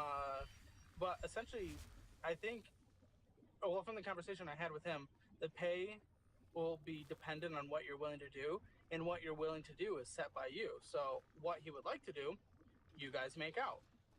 He would like to do that. What he would like you guys to do, him fill you up. He would like to do that. You can say no about any of these. He would like to. And see, that's why I didn't want to type this out either, because that's like weird for me to say. I don't, it's not like we're friends or anything, but that's what he wants to do. He wants to. This is very fucking weird. I don't know why he wouldn't just. This is okay, Caleb. For the love of God, why didn't you just give him? Why are you discussing what he would be doing with this person? Why don't you just give him the number and then wash your hands, bro? Why are you... This is fucking weird. This is weird. This isn't weird because, like, Caleb is asking this guy to do these things. It's weird because Caleb is, like, acting kind of like a pimp. And he's like, hey, man, this is what this guy wants to do. Do you want to do it? Like, bro, just give him the number and back out. Fucking what the fuck? Give you a look. Whoa. Also told and confirmed with him that your face would be hidden, blurred out and hidden. Your identity would be hidden. And then if you wanted to give a job, you could. Again, you would make more from that. Oh my god. And This is fucking weird, bro. you would make more for that. You can say no as well. You know, you could top him, he could top you, whatever you're willing to do. This is comes with weird. more money, but you could literally do nothing. You could literally just lay back and let him just touch you for the video. And I guess for some reason his subscribers love that, and you'd get paid for it. So really, that's what it is. And you know, there's things that I think I don't feel comfortable talking about in this kind of situation, and I'd be happier to talk over in person. Maybe I'm just that kind of person. So you just let me know what you think. So it seems to be here that the response from Caleb was basically to say, like, if you want to do anything you're comfortable with, you can do it, and if not, you don't have to. And he was just trying to connect this guy with some OnlyFans dude if he wanted to do that for money. And I mean, he was saying, like, you don't have to do anything you don't want to do. No, I will say I personally probably wouldn't connect someone with like a creator. Like, I personally probably wouldn't do that. But, you know, if that's what you want to do when you're of legal age, like, there's technically nothing legally wrong with that, or legally wrong with this guy if he asked for this, and or even if Caleb offered, like, you want to talk to this person, he's offering to do this with you. Technically, there's nothing wrong with that. But, yeah, I would say it's not really, this isn't the smoking gun, I think, that it's being sold as, but it is it's a little bit weird, but it's not like a smoking gun as far as, like, this guy. This isn't evidence of Caleb being like a weird sex trafficker slash like trying to sell this 19-year-old into like sex slavery, but it comes off as like a fucking like autistic retard relaying information between two parties rather than just getting the two parties in contact with one another. Like, if I was in this situation, the whole message would have been like, he's interested in doing content with you, do you want his number? And then, yes, no, we're done. I'm not asking what this guy wants to do. I'm not getting involved in any of that conversation. That is fucking weird, bro. It's weird. It's just out of line. I think Caleb definitely should not have been a part of that conversation. I don't even know why the fuck he would want to relay this information. Maybe to, like, make the dude feel safer that, like, he doesn't have to do what he doesn't want to do, but, like, why do you give a shit? Just put them in contact and back out, bro. It's fucking weird. God damn it, Caleb. This guy's a freak. This guy's disgusting. Like, he's pressuring people. Like, it doesn't seem to me like that. Yeah. Audio message was first leaked. A lot of people claimed it was fake. And in 2024, Nah, that sounded real. in AI voice cloning technology, I understand why some people believed that. However, despite that, Caleb has confirmed on his Reddit, as well as in emails to me, that the voicemail you heard is 100% him, and he makes no claim to it being altered in any way. What is disputed about that voice message is why it was left, with Caleb and Zeke having very different stories. Zeke talked about doing OnlyFans modeling on his first appearance on the show, and wanted help to grow on Twitch and OnlyFans from Caleb.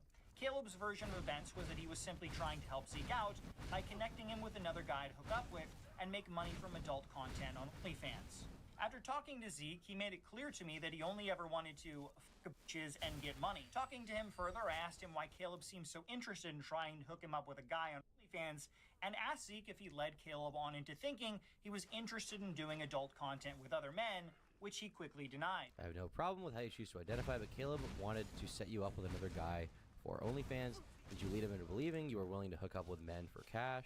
Zeke said that the reason Caleb kept pushing the gay OnlyFans content when Zeke only wanted to work with women was because Zeke believed this was an attempt by Caleb to hook up with him instead. Because he wanted to have sex with me, that's it. Plain and simple. What?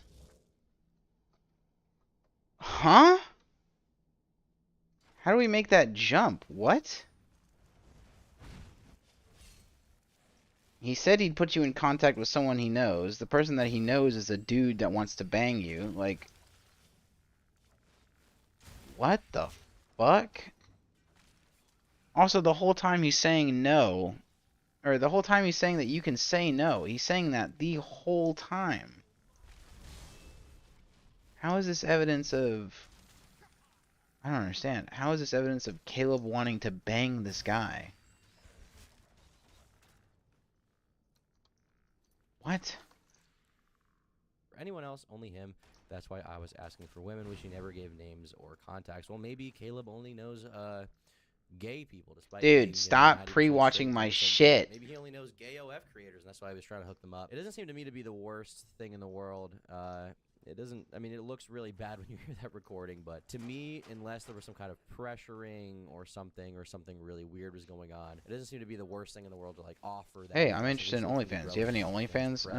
Do you have any OnlyFans? Twitch, you know, presence in Austin. Do you have any OnlyFans connections? Yeah, I got a couple. They're gay dudes, though. Is that cool? They get kind of weird And an easy way to make money is definitely using your body for content, right? That seems to be an easy way to get yourself off the ground and make connections with people. So to me, it doesn't, I don't know. It's hard to say this is a smoking gun yet. I feel like I need more context around it. I mean, from the conversation, it seems to me like Zeke wasn't that interested in it, but Caleb was basically trying to, connect him with this dude if he wanted to do it. The question is if he was like pressuring him into it or like trying to make him do it. To me, that's like the bigger thing. Wish we could have It was had, just like an offer that he got that was like, this guy will screenshots do this before. for you if you want to make money on OnlyFans. This is one way to do it. Kind of weird, but I don't know. It's not like career ending kind of thing, It's just not. Zeke said that the reason Caleb kept pushing the fans' content and Zeke only wanted to work with women was because Zeke believed this was an attempt by Caleb to hook up with him instead. Interestingly enough, the only piece of evidence Caleb sent me to support his claim actually supports Zeke's claim that he never wanted to do hardcore content or ever brings up doing content with men, saying he was only interested in softcore, lewds, and solo work. Hey, I'm posting more on OF. Do you know anyone to help me out with that? Yeah, what kind of stuff are you posting? If you want, you can sign up. It's free. Well, I'm curious because I've made good relationships with people who run theirs in different ways, so I'm curious what you plan to post, and I can link you with someone similar. Just softcore and lewds right now is solo. Once I get more followers and money into it, I want to do tapes with different models.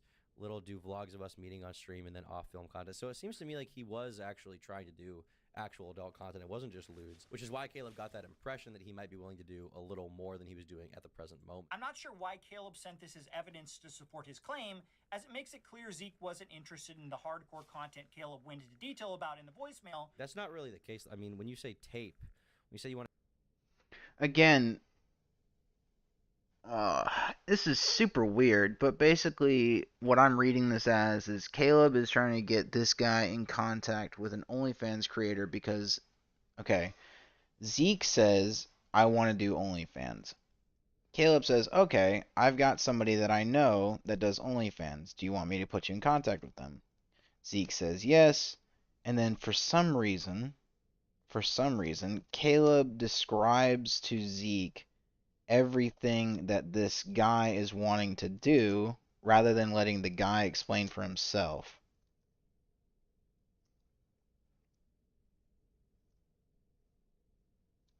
I would advise everyone not to be in OnlyFans, first of all. Second of all, if you are going to be into it, let people be their own agents, I guess. Well, I gotta feed my dog. Hold on.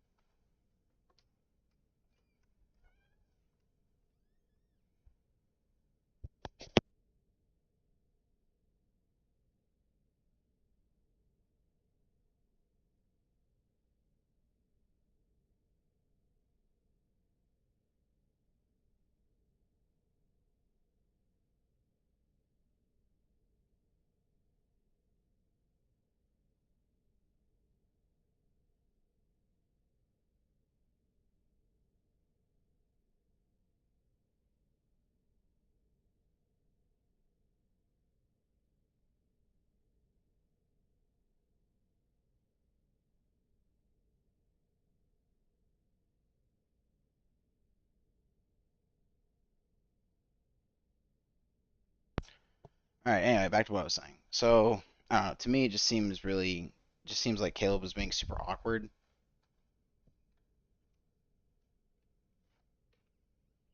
I don't think Caleb was actively trying to push this guy into sex work. I think that's a stupid fucking take, and I think Schaefer's just ass mad that Caleb threatened him, so now he's trying to just trying to discredit and shit all over. Model, I think it's clear that that's, I mean, a sex tape, right? Like it's vlogs of us shit all over on stream, Caleb. and then off-stream film content, which would be this like tapes and stuff. Like I wouldn't use the word tapes in almost any other context other than to mean like, freaking, whatever degeneracy these people are getting up to, right? I don't know how else to put it, but he did seem open to it, so I feel like that is kind of a misrepresentation by Scott here. Why Caleb sent this as evidence to support his claim, as it makes it clear Zeke wasn't interested in the hardcore content Caleb went into detail about in the voicemail, so I'm really confused as to why Caleb sent me this. Whoever's version of events you choose to believe, I think it's safe to say that the audio message Caleb left was creepy and inappropriate.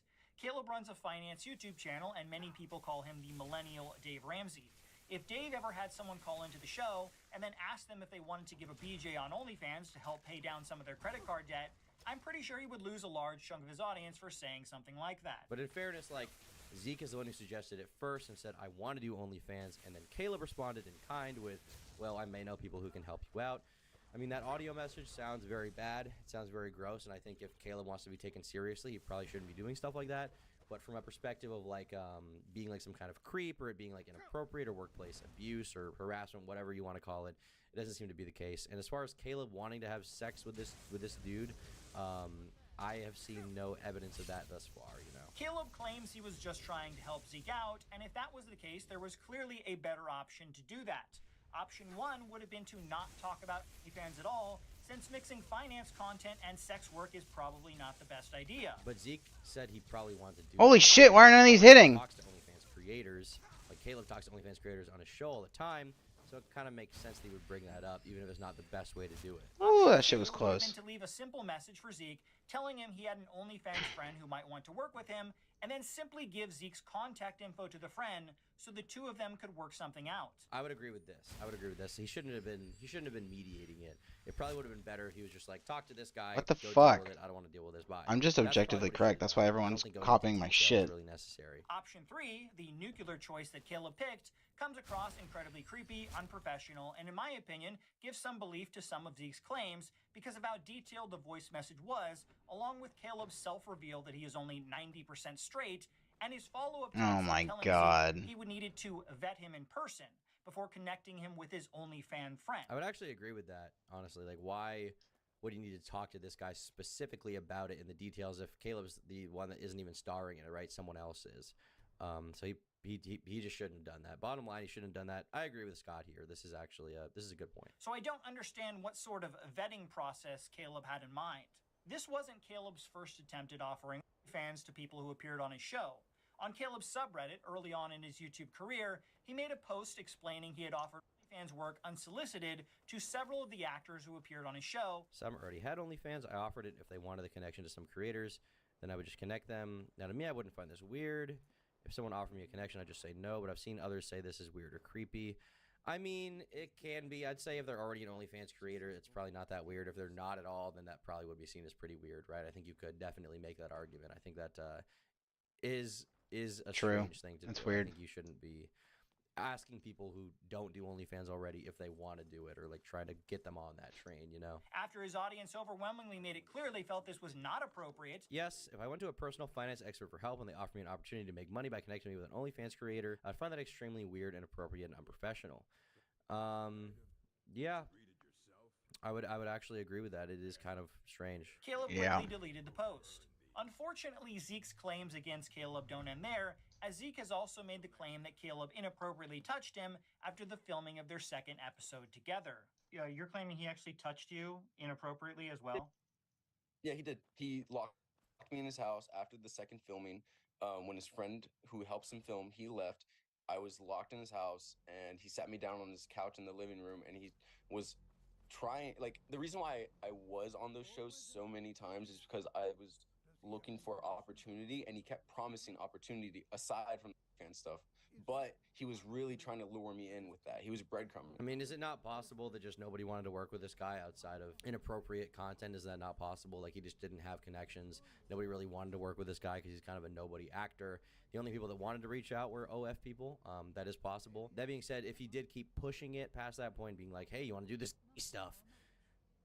Not good, not cool at all. I was on the couch, and he would not let me leave. He would not pay me what I was owed for that filming, and essentially he didn't give me the money until he groped me, and I needed that money to go home because he knew all my personal finances. He knew how much money I had no money when I showed up. Now that is a crazy allegation.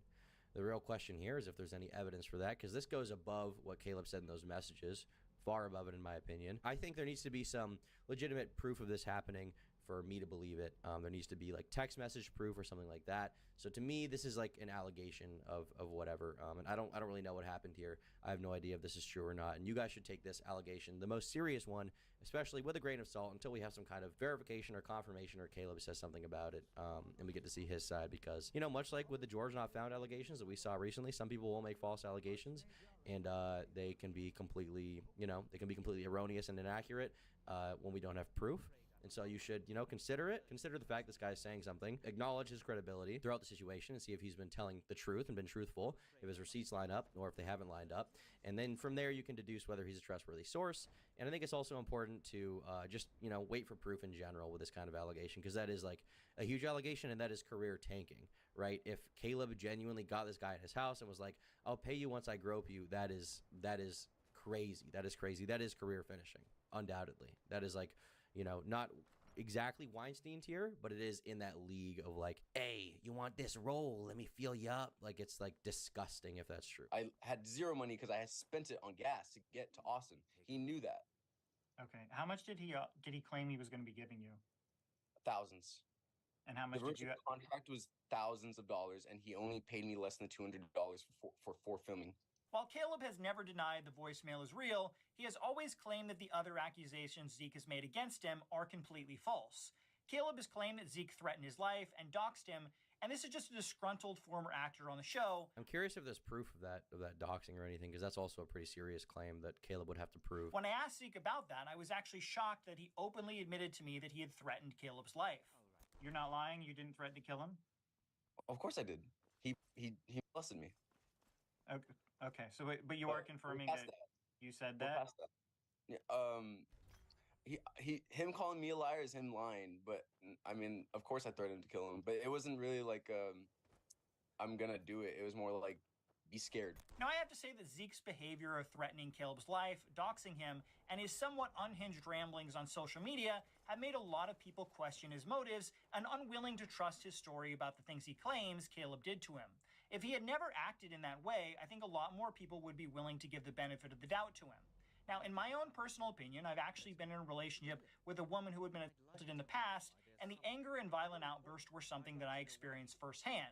So while other people may quickly write Zeke off as a schizo liar, I don't think it's fair to immediately claim everything he says is fake just because he's acted inappropriately on how he handled this. I mean, I would probably agree with that. I think it is valid to want to hurt someone who does something like that to you if it happened.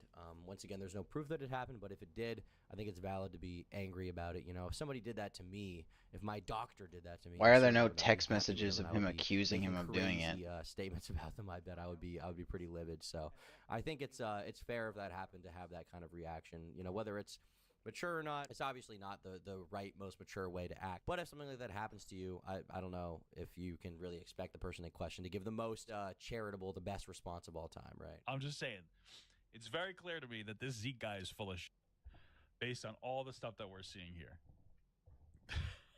That's all I have to say, dude. Zeke's story has been talked about by a few channels now, and if it were just Zeke's claims about Caleb, I probably wouldn't cover this story, since Zeke's claims have already been told several times before, and unfortunately for him, his past actions make him look untrustworthy in the eyes of many who see him. See what I'm saying here with the CoffeeZilla thing, like the background, the fake $10 million studio type thing? Not saying he's a direct clone, not saying he's a copy, but you can see the inspiration very heavily, and I don't even think Scott would deny that, so yeah. And one thing that was brought up was that if there was any truth to Zeke's story, Caleb has probably acted inappropriately in the past as well. Someone who would so brazenly do what Zeke claims he did would have other skeletons in his closet. True. Very true. It's usually not a one-off incident. This is a pattern of behavior typically. It didn't take long for another source to come forward, and I was contacted on Twitter by a former friend of Caleb who had known him for years. He went into detail about their history, and while I have to keep most of his initial message private so as not to dox him, his final paragraph paints Caleb in a very bad light. I share all of this with you to say that everything I know about Caleb, based on years of experience and communication with him, tells me that any of these allegations made against him are true. He believes wholeheartedly in his superiority to other people, which is why I believe he enjoys telling people about how wrong they are and need to do everything different with their finances. I think he gets off on feeling smarter and better than other people, and because of his frequent and unwanted sexual... Sorry, just caught a little bit of the gay from Caleb Hammer. My bad. I am not surprised in the least that someone has reported that he has made unwanted advances and/or similar. He's a narcissist through and through, and he thinks his supposed intellectual and moral superiority make him immune to consequences or mistakes. This source wants to remain anonymous due to the constant death threat Zeke and others have received from Caleb's fans, but I have verified that he did indeed know Caleb for several years, and if Caleb were to claim this was a lie, I have plenty of evidence the two of them know each other and would be able to prove this source isn't made up if Caleb were to ever claim this source isn't really who he says he is. The thing is, like, whether or not they knew each other is important to verify who he is, but I think the part that's more interesting to me is whether he can prove this behavior and this pattern of behavior of, like, getting off on feeling smarter than people. Because certainly on a show, True. he is undoubtedly shitting on people, making fun of them, calling them, dumb with their money. But they signed up to be on the show. They wanted to be there. So, they volunteered for that service. And when you watch the show, he does actually give them decent advice. So I don't think there's anything indicating he's definitely acting in bad faith or just to feel better than them or something like that. I think you would need a little more to prove that. Messages he claims are of Caleb, and if true, show a consistent pattern of unwanted sexual comments towards others in the group, as well as further sexually themed comments about a 16-year-old boy. I was truly shocked at just how much was uncovered. At the time of filming this video, even more is still being found.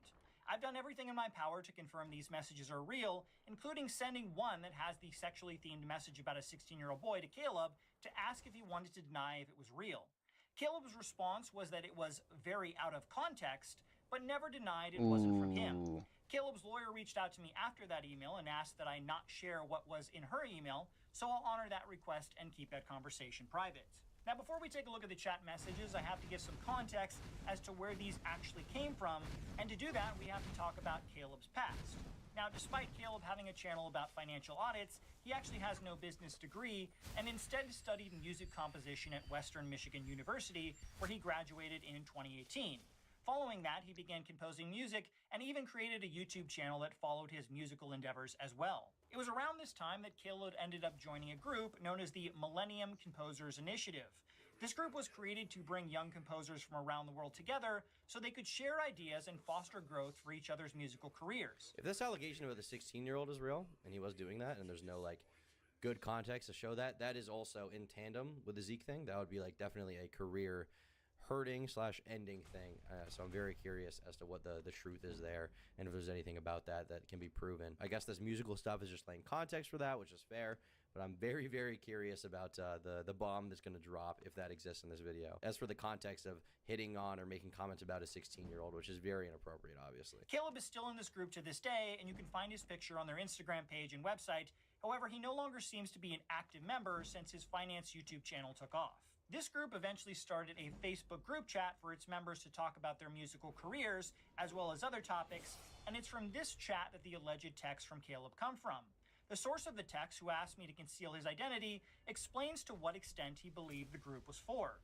We felt, or at least I got the impression, that we had very clearly agreed that it was a professional chat, and that we had professional friendships, and that we were approaching it in that way. We did not really touch on topics like that very much. The topics that he felt were inappropriate are what we're going to be focusing on. The first one that made several people uncomfortable was Caleb's comments about finding a 16-year-old boy hot. Part of the question here for me would be, like, did he know the boy's age? Did he know his age? And also, how old was Caleb at this time? Because if this is from when he was in college, he could have been, 18, 19 years old, which wouldn't be nearly as egregious as if he is, let's say 30 like he is now. I was told that Caleb picked many of these nicknames, but a few were picked by other members. Caleb was allegedly known as Super Ho Diddly Ho. So the user known as Has Sex All the Time says, "What's this hit beat you got playing?" Super Ho responds with "Smoking is gross." Uncut responds with "So is saying that 15-year-old boys are hot." Dancing says "Oh damn." Super Ho responds with 16. Uncut says, "Doesn't make your case any better." Super Ho responds with, "Haha, thinking from a picture is cute isn't bad. I don't think the person was cut because they are young. He had facial hair. Like, come on." Whoa. It depends on if he knew their age at the time. I don't know what this kind of justification is, but it seems like at least here he kind of knew their age and was still doubling down. So if he felt bad about that comment, he probably would have retracted it and be like, "I didn't know their age. That's weird of me. My bad." But continuing to double down is definitely a weird thing to do. But I'd also be curious, like, when these DMs are from or what was going on here exactly. Seems like a meme conversation to me, but so I would be very curious on what the context was outside of this or whatever. But definitely talking about being cut or circumcised is, dude, 90% straight, really? I am not gay. Sure about that, bro? I have sex with men. Uncut says why screenshot, because Superho had taken a picture of this guy's Snapchat of his 16-year-old friend, and Superho says, he hot, is gay, please. Uncut says, he's 16 and no, effing perv. Superho responds with shame. Uncut says, what was the age of consent in Michigan? Superho says 16. Bro. Uncut says Texas is 17, and Superho says shame. Ladies and gentlemen, we got him. This is the message I sent to Caleb to confirm if they were real, which is when he replied that they were very out of context. I asked the informant if there was more context to this story, which he replied that there wasn't. Is Caleb going to give more context or something? Is there something more that we should know about this? Because that is not a good DM to send for sure. That's very, very bad if Caleb was, you know, of you know, mid-20s or something like that. If he was older, and this is like only a few years old at this point, because I believe he's 30 now if he was born in 1995. That's very weird. I would like to know more about this and have these DMs verified. But if Caleb did say they were real but out of context, then that definitely would. You got to provide that context if that makes it look better. You know, whatever it may be. If this is just like I think like the only acceptable context is going to be that like that channel is like a meme channel. Not a lot of context that would help those particular DMs. You know, as far as making them look better, right? I don't think there's almost anything. He said this was taken very out of context, didn't give me any other info around that. So just anything you know around this particular incident. Yeah, I mean, it's interesting that he'd say that, particularly because I'm not sure there's any more context out of which it could be taken. That is the extent of the context surrounding this. Was that the friend with the nickname Uncut posted this picture of his friend who was 16 years old. Why is his name Uncut? If this is a professional chat, why are they named Uncut and Diddly Diddler or whatever? Like what? Yeah, like I said, going on in this chat with these professionals, these music professionals. Okay, I don't know what goes on in music school. I didn't go to music school, but it seems like a meme chat to me. But maybe I'm coping. On music school, so we can figure out what exactly is going on here. I don't know with this, with the Zeke thing. It seems to be much easier to debunk for Caleb in terms of making a response. With this one, that seems a lot tougher, and it seems like it would be a very hard thing to disprove or give context for. But Caleb could have some kind of smoking gun that he could pull out, so keep that in mind. We do have to take this somewhat with a grain of salt at the end of the day. He posted the photo to congratulate him and to express gratitude for him. And that's, I mean, that's it. That's the context. And then Caleb saw his story on Snapchat and took that screenshot. And it was at that point that Uncut questioned it, and the rest of it takes place here in this group chat. There's no other context out of which it could have been taken. Now, I do have to say, since Caleb has threatened to sue me, that 16-year-olds are actually at the legal age of consent in some states, including Caleb's home state of Michigan. So maybe he doesn't think gross. It anything needs to be is wrong with changed. saying a 16-year-old boy is hot. I mean, that may be true, but that doesn't mean that you should be hanging out with them or fucking them anyway. Just because it's legal doesn't mean it's right. Despite that, it seems a lot of people, myself included, think that it's inappropriate for a then 23-year-old Caleb to say things like that. It is. It is absolutely inappropriate. If he was 23 years old, which Scott just put his age here, I would say a 23-year-old probably shouldn't be making comments like that about a 16-year-old. You know, sort of a Adam 22 allegation type thing going on here. Just last year, the influencer known as Just Pearly Things made a similar tweet saying 16-year-olds are hotter than 26-year-olds. For a brief moment in time, both people on the left and right came together and made it very clear they felt that was an inappropriate comment, which eventually led to that influencer removing that tweet.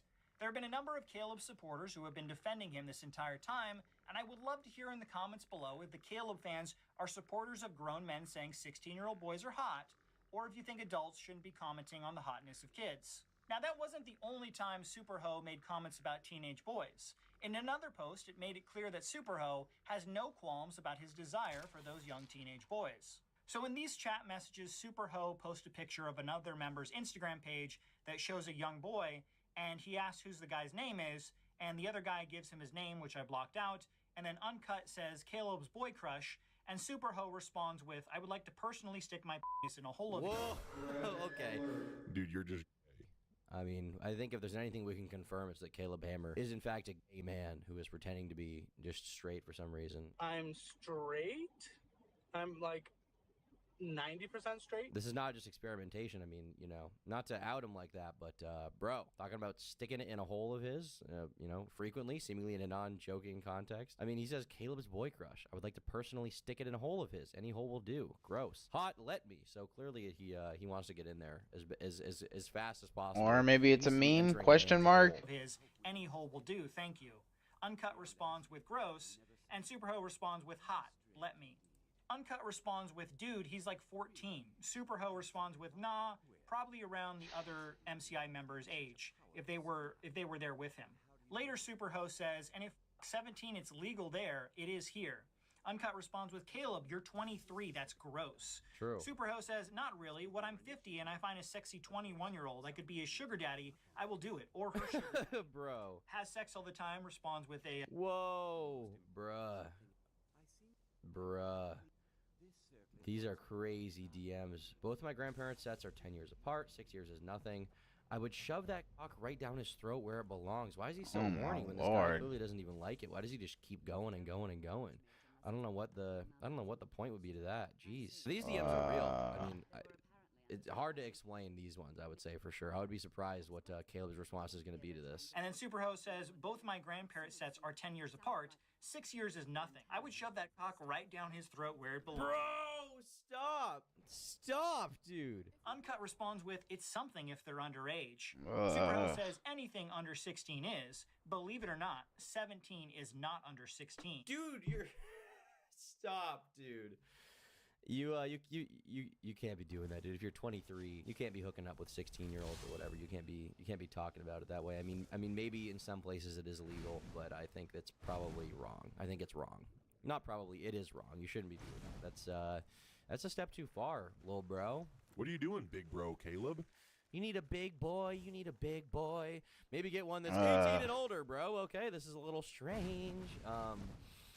Wow.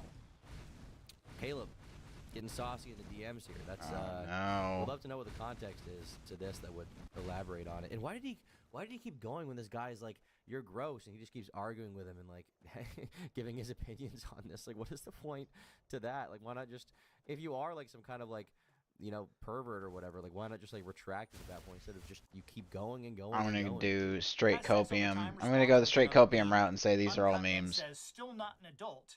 Superho says, I've too many people when I was not an adult. Uncut says, just trying to save you from trouble.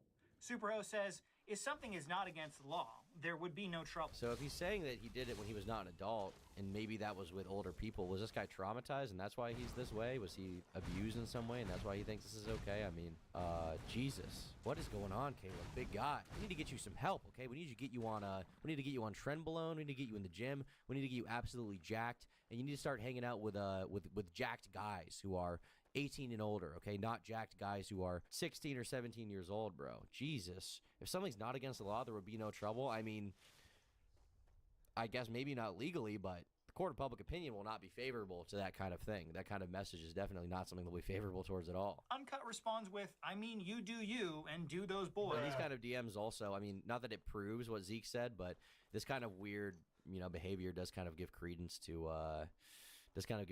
that kind of mentality a little bit in the making weird comments thing, And Superho responds with, I do.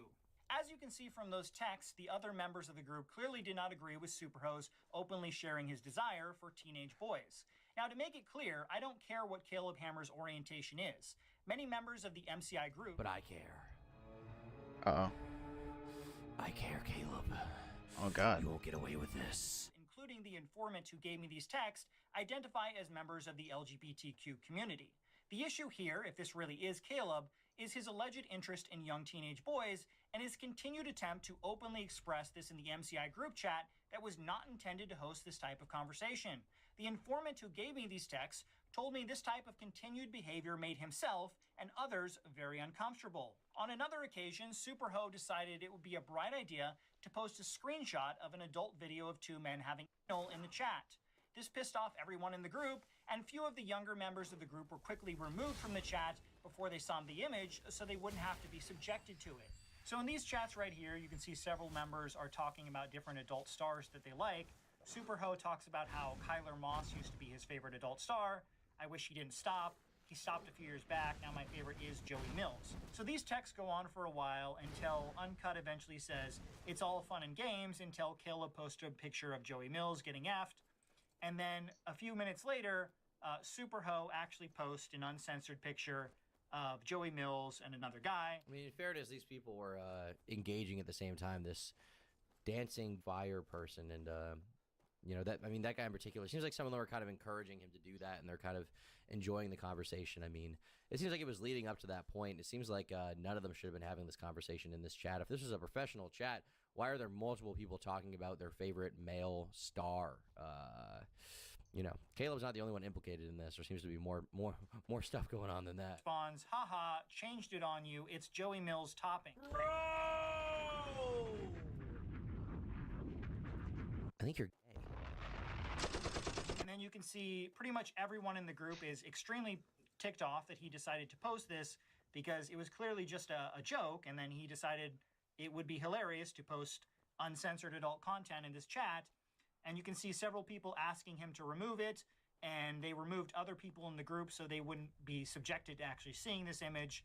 And Caleb doesn't really seem, or Superho doesn't really seem like it's a big deal to him. Now, aside from Superho's love of teenage boys and posting inappropriate, unwanted adult content, he also dabbled in the occasional slurs from time to time.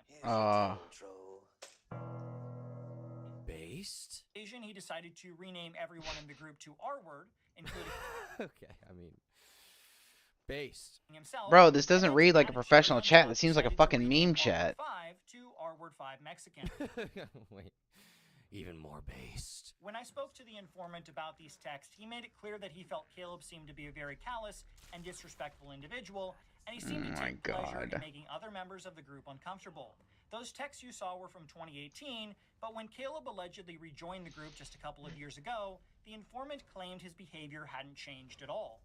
Those interactions that I had with Caleb were my earlier interactions with him back in 2018. Throughout the extent of time that we were in those series of sort of friendly but professionally minded group chats. This is not a professionally minded group chat at all. You're Straight discussing up. adult stars. There's no pretense of professionalism anymore. It's not professional, okay, at all whatsoever. I mean, my professional group chats, we use some unkind words in there for sure now and then, but I think this DM chat was clearly not professional whatsoever. This is the daily subject matter they were discussing. Instead of music composition, they're discussing holes and this adult male star dude. What's going on at music school? Actually, I think I know exactly what's going on at music school. And no, I'm not a licensed teacher, but I have been touched by your kids. And I'm pretty sure I've touched them. Caleb was consistently a source of argument, of disrespect, of flippancy, and was always. This guy sounds like a fucking hater. Was always Jesus. acting with in what I found to be a very callous manner. Was very consistent about making things uncomfortable, and expressed that he took pleasure in sort of initiating those uncomfortable situations. There was a period of a few years in which I did not speak to him, and in which he was not part of those group chats. He returned to our primary composer group chat in I believe it was 2023, and it was as if nothing had changed at that time. So he continued to make sexual references when they were completely unprompted or unwarranted. He would initiate arguments. He would not accept differing opinions. He would repeatedly insist on arguing his point, no matter how much anybody else would try to resolve an argument by agreeing to disagree. And so just from the first time I've known him throughout many years, he has always been somebody who is interested in generating conflict, is interested in Oh my God. making people uncomfortable, and who is I think I get the impression and have the opinion that he is a narcissistic individual who thrives off of the negative emotions he elicits in others. Okay. So just to follow up, I'm sure you've seen his YouTube channel. So you feel that kind of narcissistic personality that's kind of portrayed on his YouTube channel is somewhat true to his actual real personality? I would say it's incredibly true to his real personality. Knowing what we know now, Superho clearly is attracted by young teenage boys. Caleb's original accuser Zeke was also a teenage boy at the time of the alleged events, and also has a similar skin tone to the picture from the chat messages. While Zeke's actions have made him unbelievable to many people, I'm curious if this changes your opinion on if Zeke is telling the truth about his alleged encounter with Caleb Hammer. Now, before I end the video, I want to talk about one more thing. Caleb's content, in my opinion, has devolved from actually trying to help people financially to nothing more than trying to mock people for their terrible financial habits. He brings people on, yells at them, tells them they're stupid for buying Starbucks coffee, and even goes so far as to openly insult them in the titles and thumbnails to make them seem as pathetic as possible. In a recent video, he even decided to make the Asian guy in the thumbnail look as inappropriate as possible. Wait. I assume he's like a comedian. He probably was okay with that and signed off on it. If he wasn't, I mean, that's kind of but I mean, I don't know. I just think this is I think this is cool. This is funny. I guess Scott would disagree with me there, but you will respect Asian culture, okay? I have seen every episode of Death Note, and for that reason, I respect the Japanese people. All in the hopes of getting as many views as he can to rack up that ad revenue. This thumbnail apparently went too far, and his own audience called him out in the YouTube comments and on his own subreddit, to which Caleb then decided to take a break from Reddit and pinned a comment on the YouTube video trying to push back against the well-deserved backlash. I mean, I think you should just, if you're gonna do that kind of comedy, really, if you're gonna do that kind of like edgy stuff on YouTube, I mean, I think you should just ignore people who don't like it, because you're never going to be able to reason with them. And if that is your sense of humor, then you have to hide it, and then eventually it gets like exposed, and then the audience doesn't, vibe with it. If you're like pretending to not find that stuff funny, and then eventually the audience finds out about it, and they find out that you do find it funny, they're not going to be happy. So you need to do yourself a favor there, Caleb, and just like either buckle down completely or get rid of it completely, because it is really an IDub situation here where either all of it's okay or none of it's okay. And these are the kinds of people you're going to have to, figure out who you want to have in your audience. I personally like people who think that all of it's okay, because they know that's my sense of humor. They know that that's the kind of stuff I like, and I would like people who are cool with that in my audience. I don't want people on my audience who are like, now that joke was a little too far. Like, dude, I don't care, okay? It doesn't matter to me. I don't give a shit. I make jokes. I don't care. But it seems like he is not great at taking public pressure. Now, Caleb has claimed on many occasions that guests on the show get a say on the thumbnail design and titles of their videos, and that he would never create those over-the-top designs unless the guest was okay with it. But after speaking to a former guest of the show, Gia, she said something entirely different. Caleb put her in a jail outfit in the thumbnail, wrote scum on her chest, and titled the video that she deserves jail. Gia claims she never agreed to that and was very disappointed. Is that Spencer from the Mama Max allegations? There was this one comment on one of my videos about Mama Max. It's like Mama Max like talking to Spencer and was like, Max, where'd all the evidence go? And then it was like Spencer with like an evidence-shaped bulge in her tummy. Gee, I don't know. And I thought that was like that was just epic. I mean, if she wasn't okay with that, that is shitty to do for sure, but yeah. Scum on her chest and titled the video that she deserves jail. Gia claims she never agreed to that and was very disappointed how she was portrayed on the episode, claiming the bad parts were hyped up, which led to Caleb's fans attempting to dox her and ruin her life. Like, we did the episode, they told me to hype up my bad parts, and so, like, to make me out to be, like, the bad guy, because that's, like, kind of his shtick. And so... Do you have any text messages or evidence of this, Mr. Schaefer? Really, really, really bad. To the point where they were trying to dox me, they're trying to dox my husband, they're trying to dox my family. There was like people who watched the episode. Caleb himself. Yeah, people who I'm watched. sorry, what? people who watched the episode were trying to dox you? Just his audience. The thing I'd be curious about here is if there's any proof of this claim of the Thank audience you. doing that, because obviously, I mean, that's not good. Oh But at the wait, same the time, that's who also gives a not shit if the his audience is fault. doing He's it? not responsible for his audience unless he encourages them to do that. It's good to discourage that kind of behavior for sure, but you know, people in your audience will do things that you're not in control of. There are, you know, thousands, potentially millions of people watching these YouTube videos.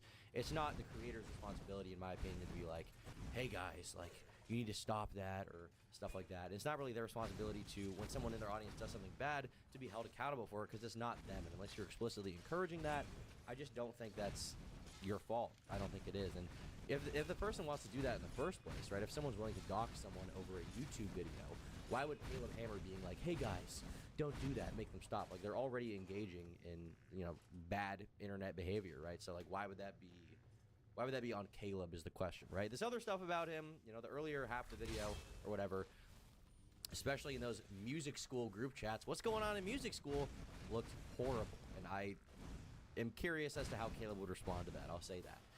But as far as this other stuff over here on the back end with these other claims, just kind of like, I am the white samurai. I am the samurai that you should be fearing right now. And so as a result, like, I don't have a problem because I respect Asian culture. You think I don't respect Asian culture? How can you explain my copy of Jet Li Rise to Honor? Hello? If you have any doubt that I'm Chinese, I think I've proven myself here quite well. It's about the Put thumbnail eggs of in your my video. Insta ramen. It's I'm you in a very Asian. jumpsuit, Very in and touch with the my title is Asian "You culture. Should be in jail," and it has scum written on your chest. Did you approve that thumbnail? Is she eating while? You did not approve it. No. Why are Because you? the people Yeah, she say takes that this really you- fucking seriously. all- She's all of the fucking eating thumbnails on are camera. approved by the Jesus people who appear Christ. on the channel, and you say you did not approve that thumbnail. I mean, like, we took a bunch of pictures together. Or not together, but, like, they took a bunch of pictures after recording. But I didn't, like, get to see, like, their options for that thumbnail. An argument that has been around for a long time is whether influencers are Any responsible evidence? for their audience's behavior. Generally, they're not, unless they encourage it explicitly. Okay. Some people say no, while others think they are.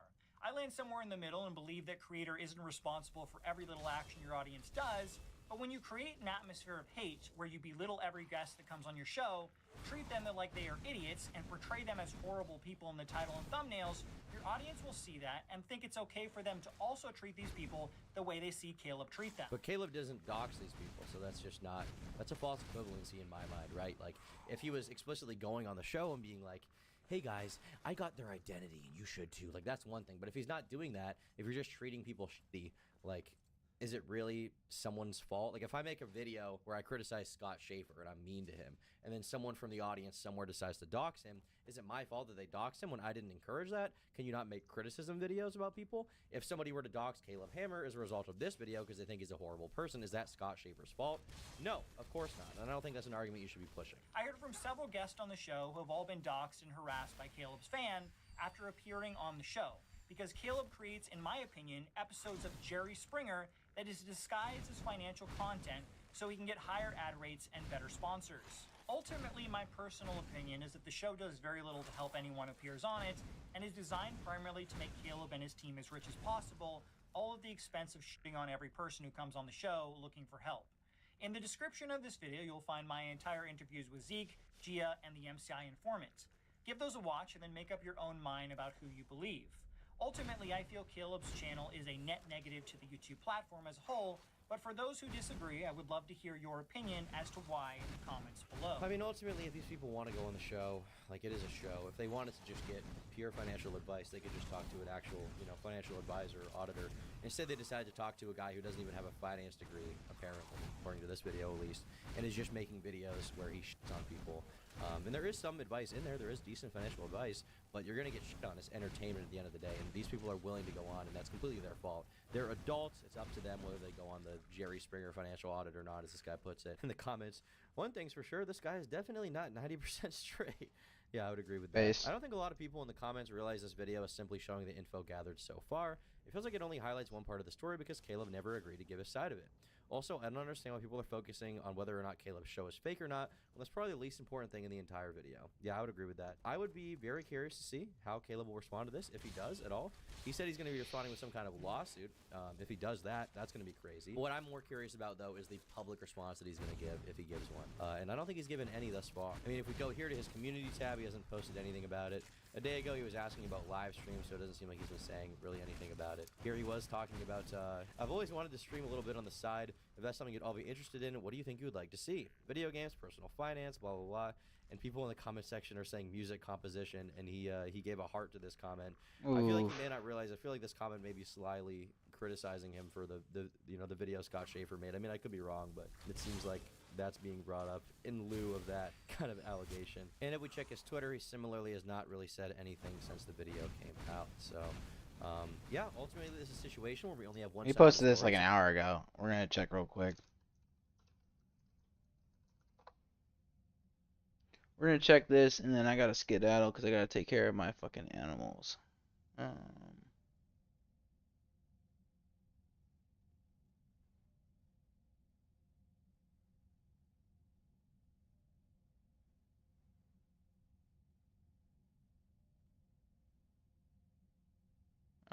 It's because I'm banned. I'm not gonna be able to fucking, not gonna be able to look.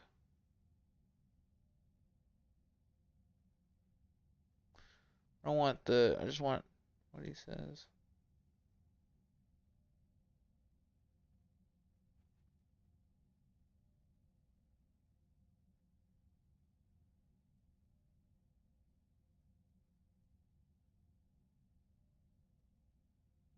These are all from back. I need his most recent.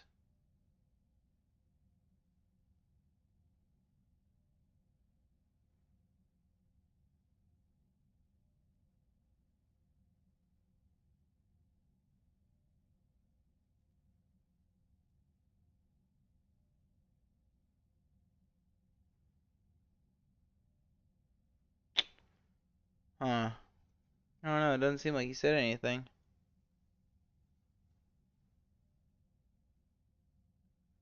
Oh, not looking good. Okay. So, my honest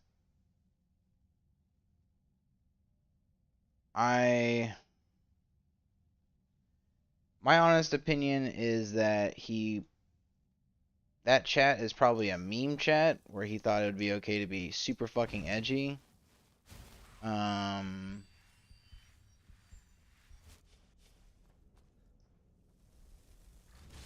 If he meant any of the shit he said, bro, it's fucking over. It's over, bro.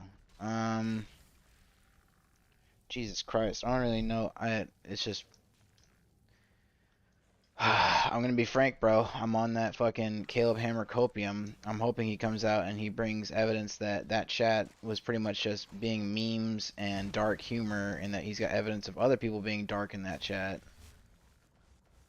I mean, if it's a dark joke, it's a dark joke. I mean, you can not like the dark joke, but it's still a joke at the end of the day, hopefully. Hopefully this is just a joke that's not portraying anything real. I don't know. Super confused as to why he would try to act as like a pimp or a connection for that one guy looking for OnlyFans work. That was really fucking stupid. The other shit, I think Schaefer was a fucking lazy hack and probably should have like shown messages or any evidence that these people were not getting paid, or any evidence that they were getting paid, or something, just something other than just, well, I talked to these people and this is what they said, so I don't know. To the best of my ability seems to have a really broad meaning. I'm kind of curious to see what other people are saying in his chat. Schaefer.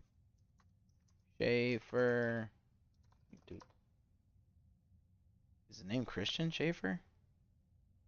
No, that's not him. Echo. Oh, whoa, whoa, whoa, whoa, whoa, whoa, whoa. Stop, stop, stop, stop, stop.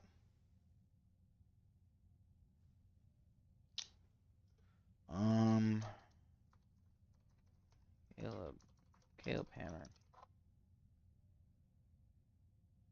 Caleb Hammer might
I've been spelling his name completely wrong. Hold on. Oh, I got it right over here. Wait, no C. No C. One F.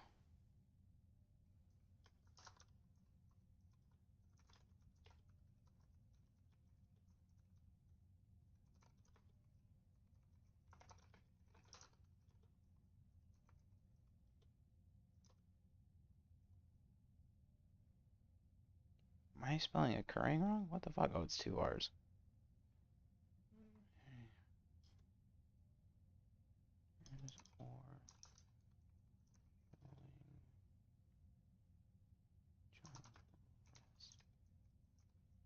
Conversation. These actors lack thereof if they aren't getting paid what they expected. I would assume there'd be some email, chat, iMessage, or something expressing that displeasure.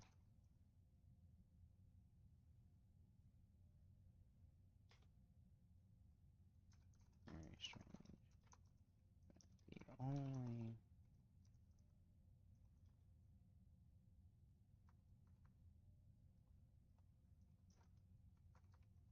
Caleb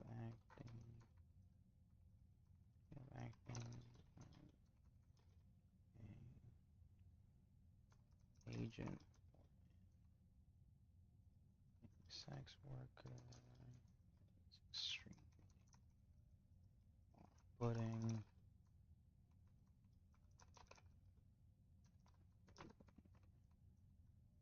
Wish he had just handed over the contact information and left it at that. Schaefer and Zeke using that as evidence. He wanted to bang Zeke is ridiculous.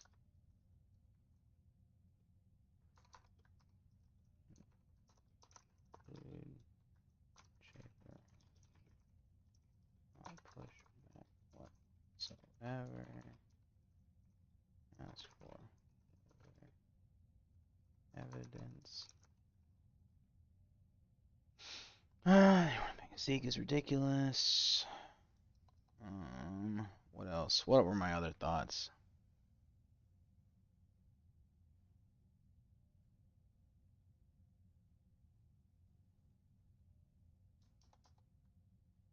Chat logs, the nicknames, and a prawn conversation.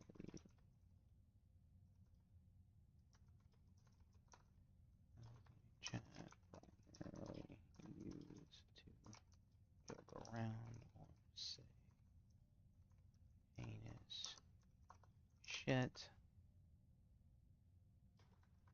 Curious as to why Caleb wasn't banned if this wasn't the case, or if the majority were uncomfortable with him as the informant suggests. Also crazy that Schaefer doesn't ask the informant for any evidence of other people's displeasure with Caleb other than his own personal testimony.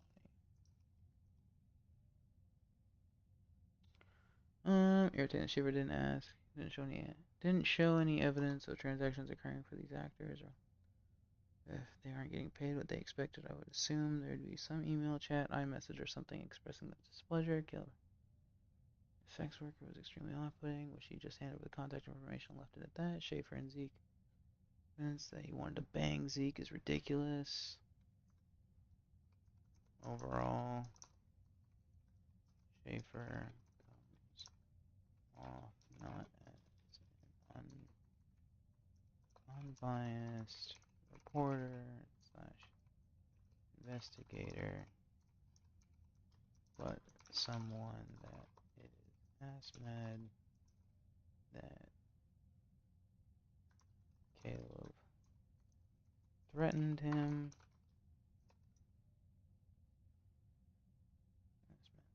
Caleb threatened him, and now he is just absorbing and regurgitating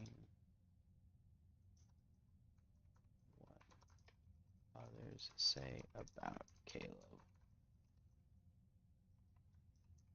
Hope more evidence comes to light, and that Caleb actually addresses everything. Okay.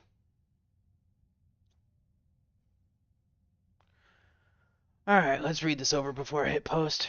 Feels like that MCI chat was used for memes / dark humor, hoping Caleb or someone other than Schaefer's informant comes out with more chat logs. The nicknames and gay prawn conversation lead me to the idea that this chat was primarily used to joke around or say heinous shit.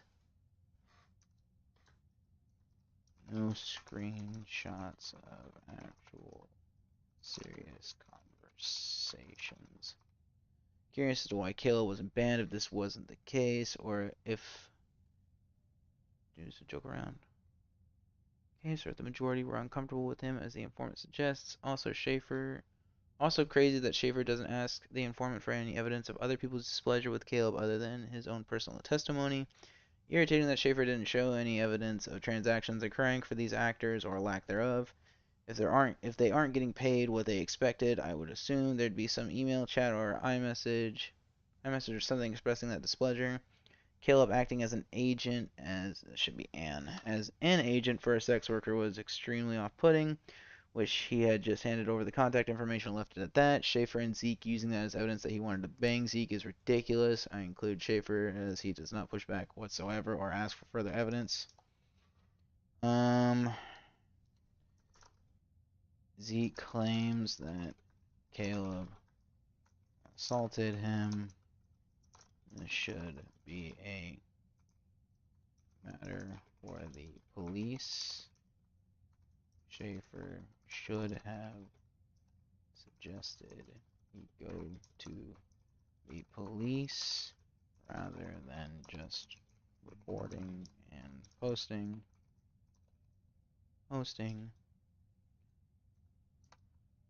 If Zeke is serious that this happened, why aren't there any messages between him and Caleb addressing or even alluding to this event?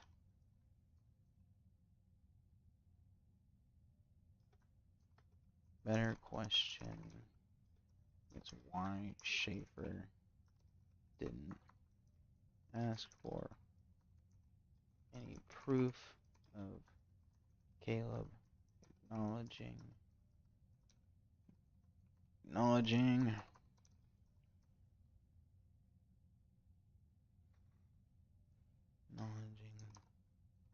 this event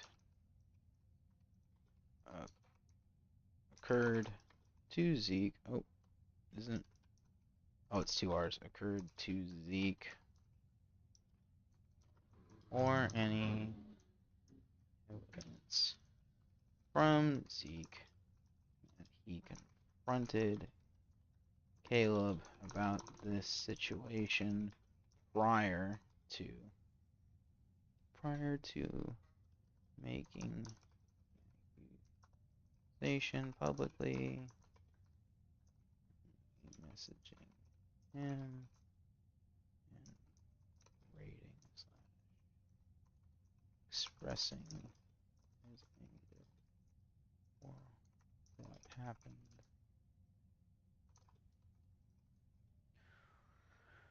Okay.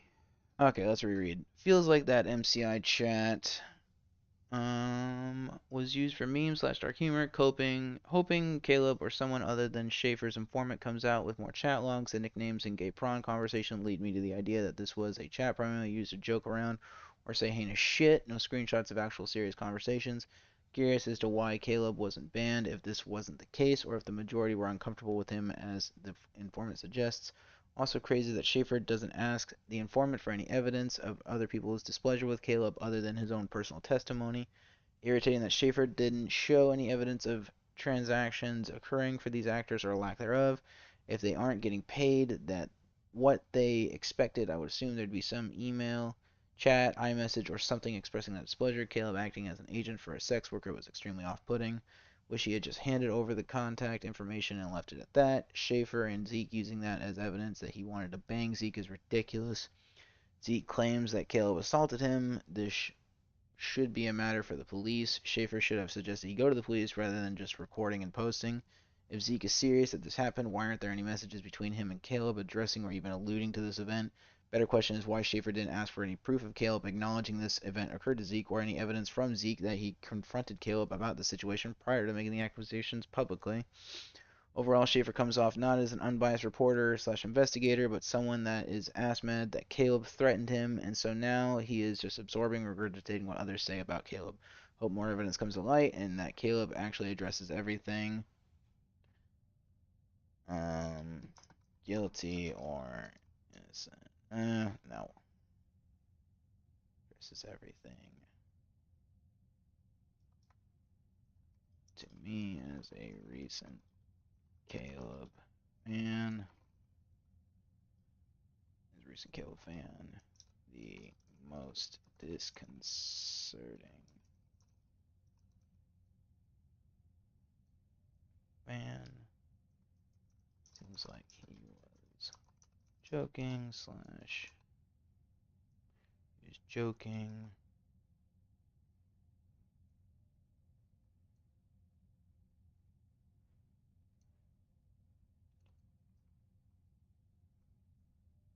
And we'll just leave it at that.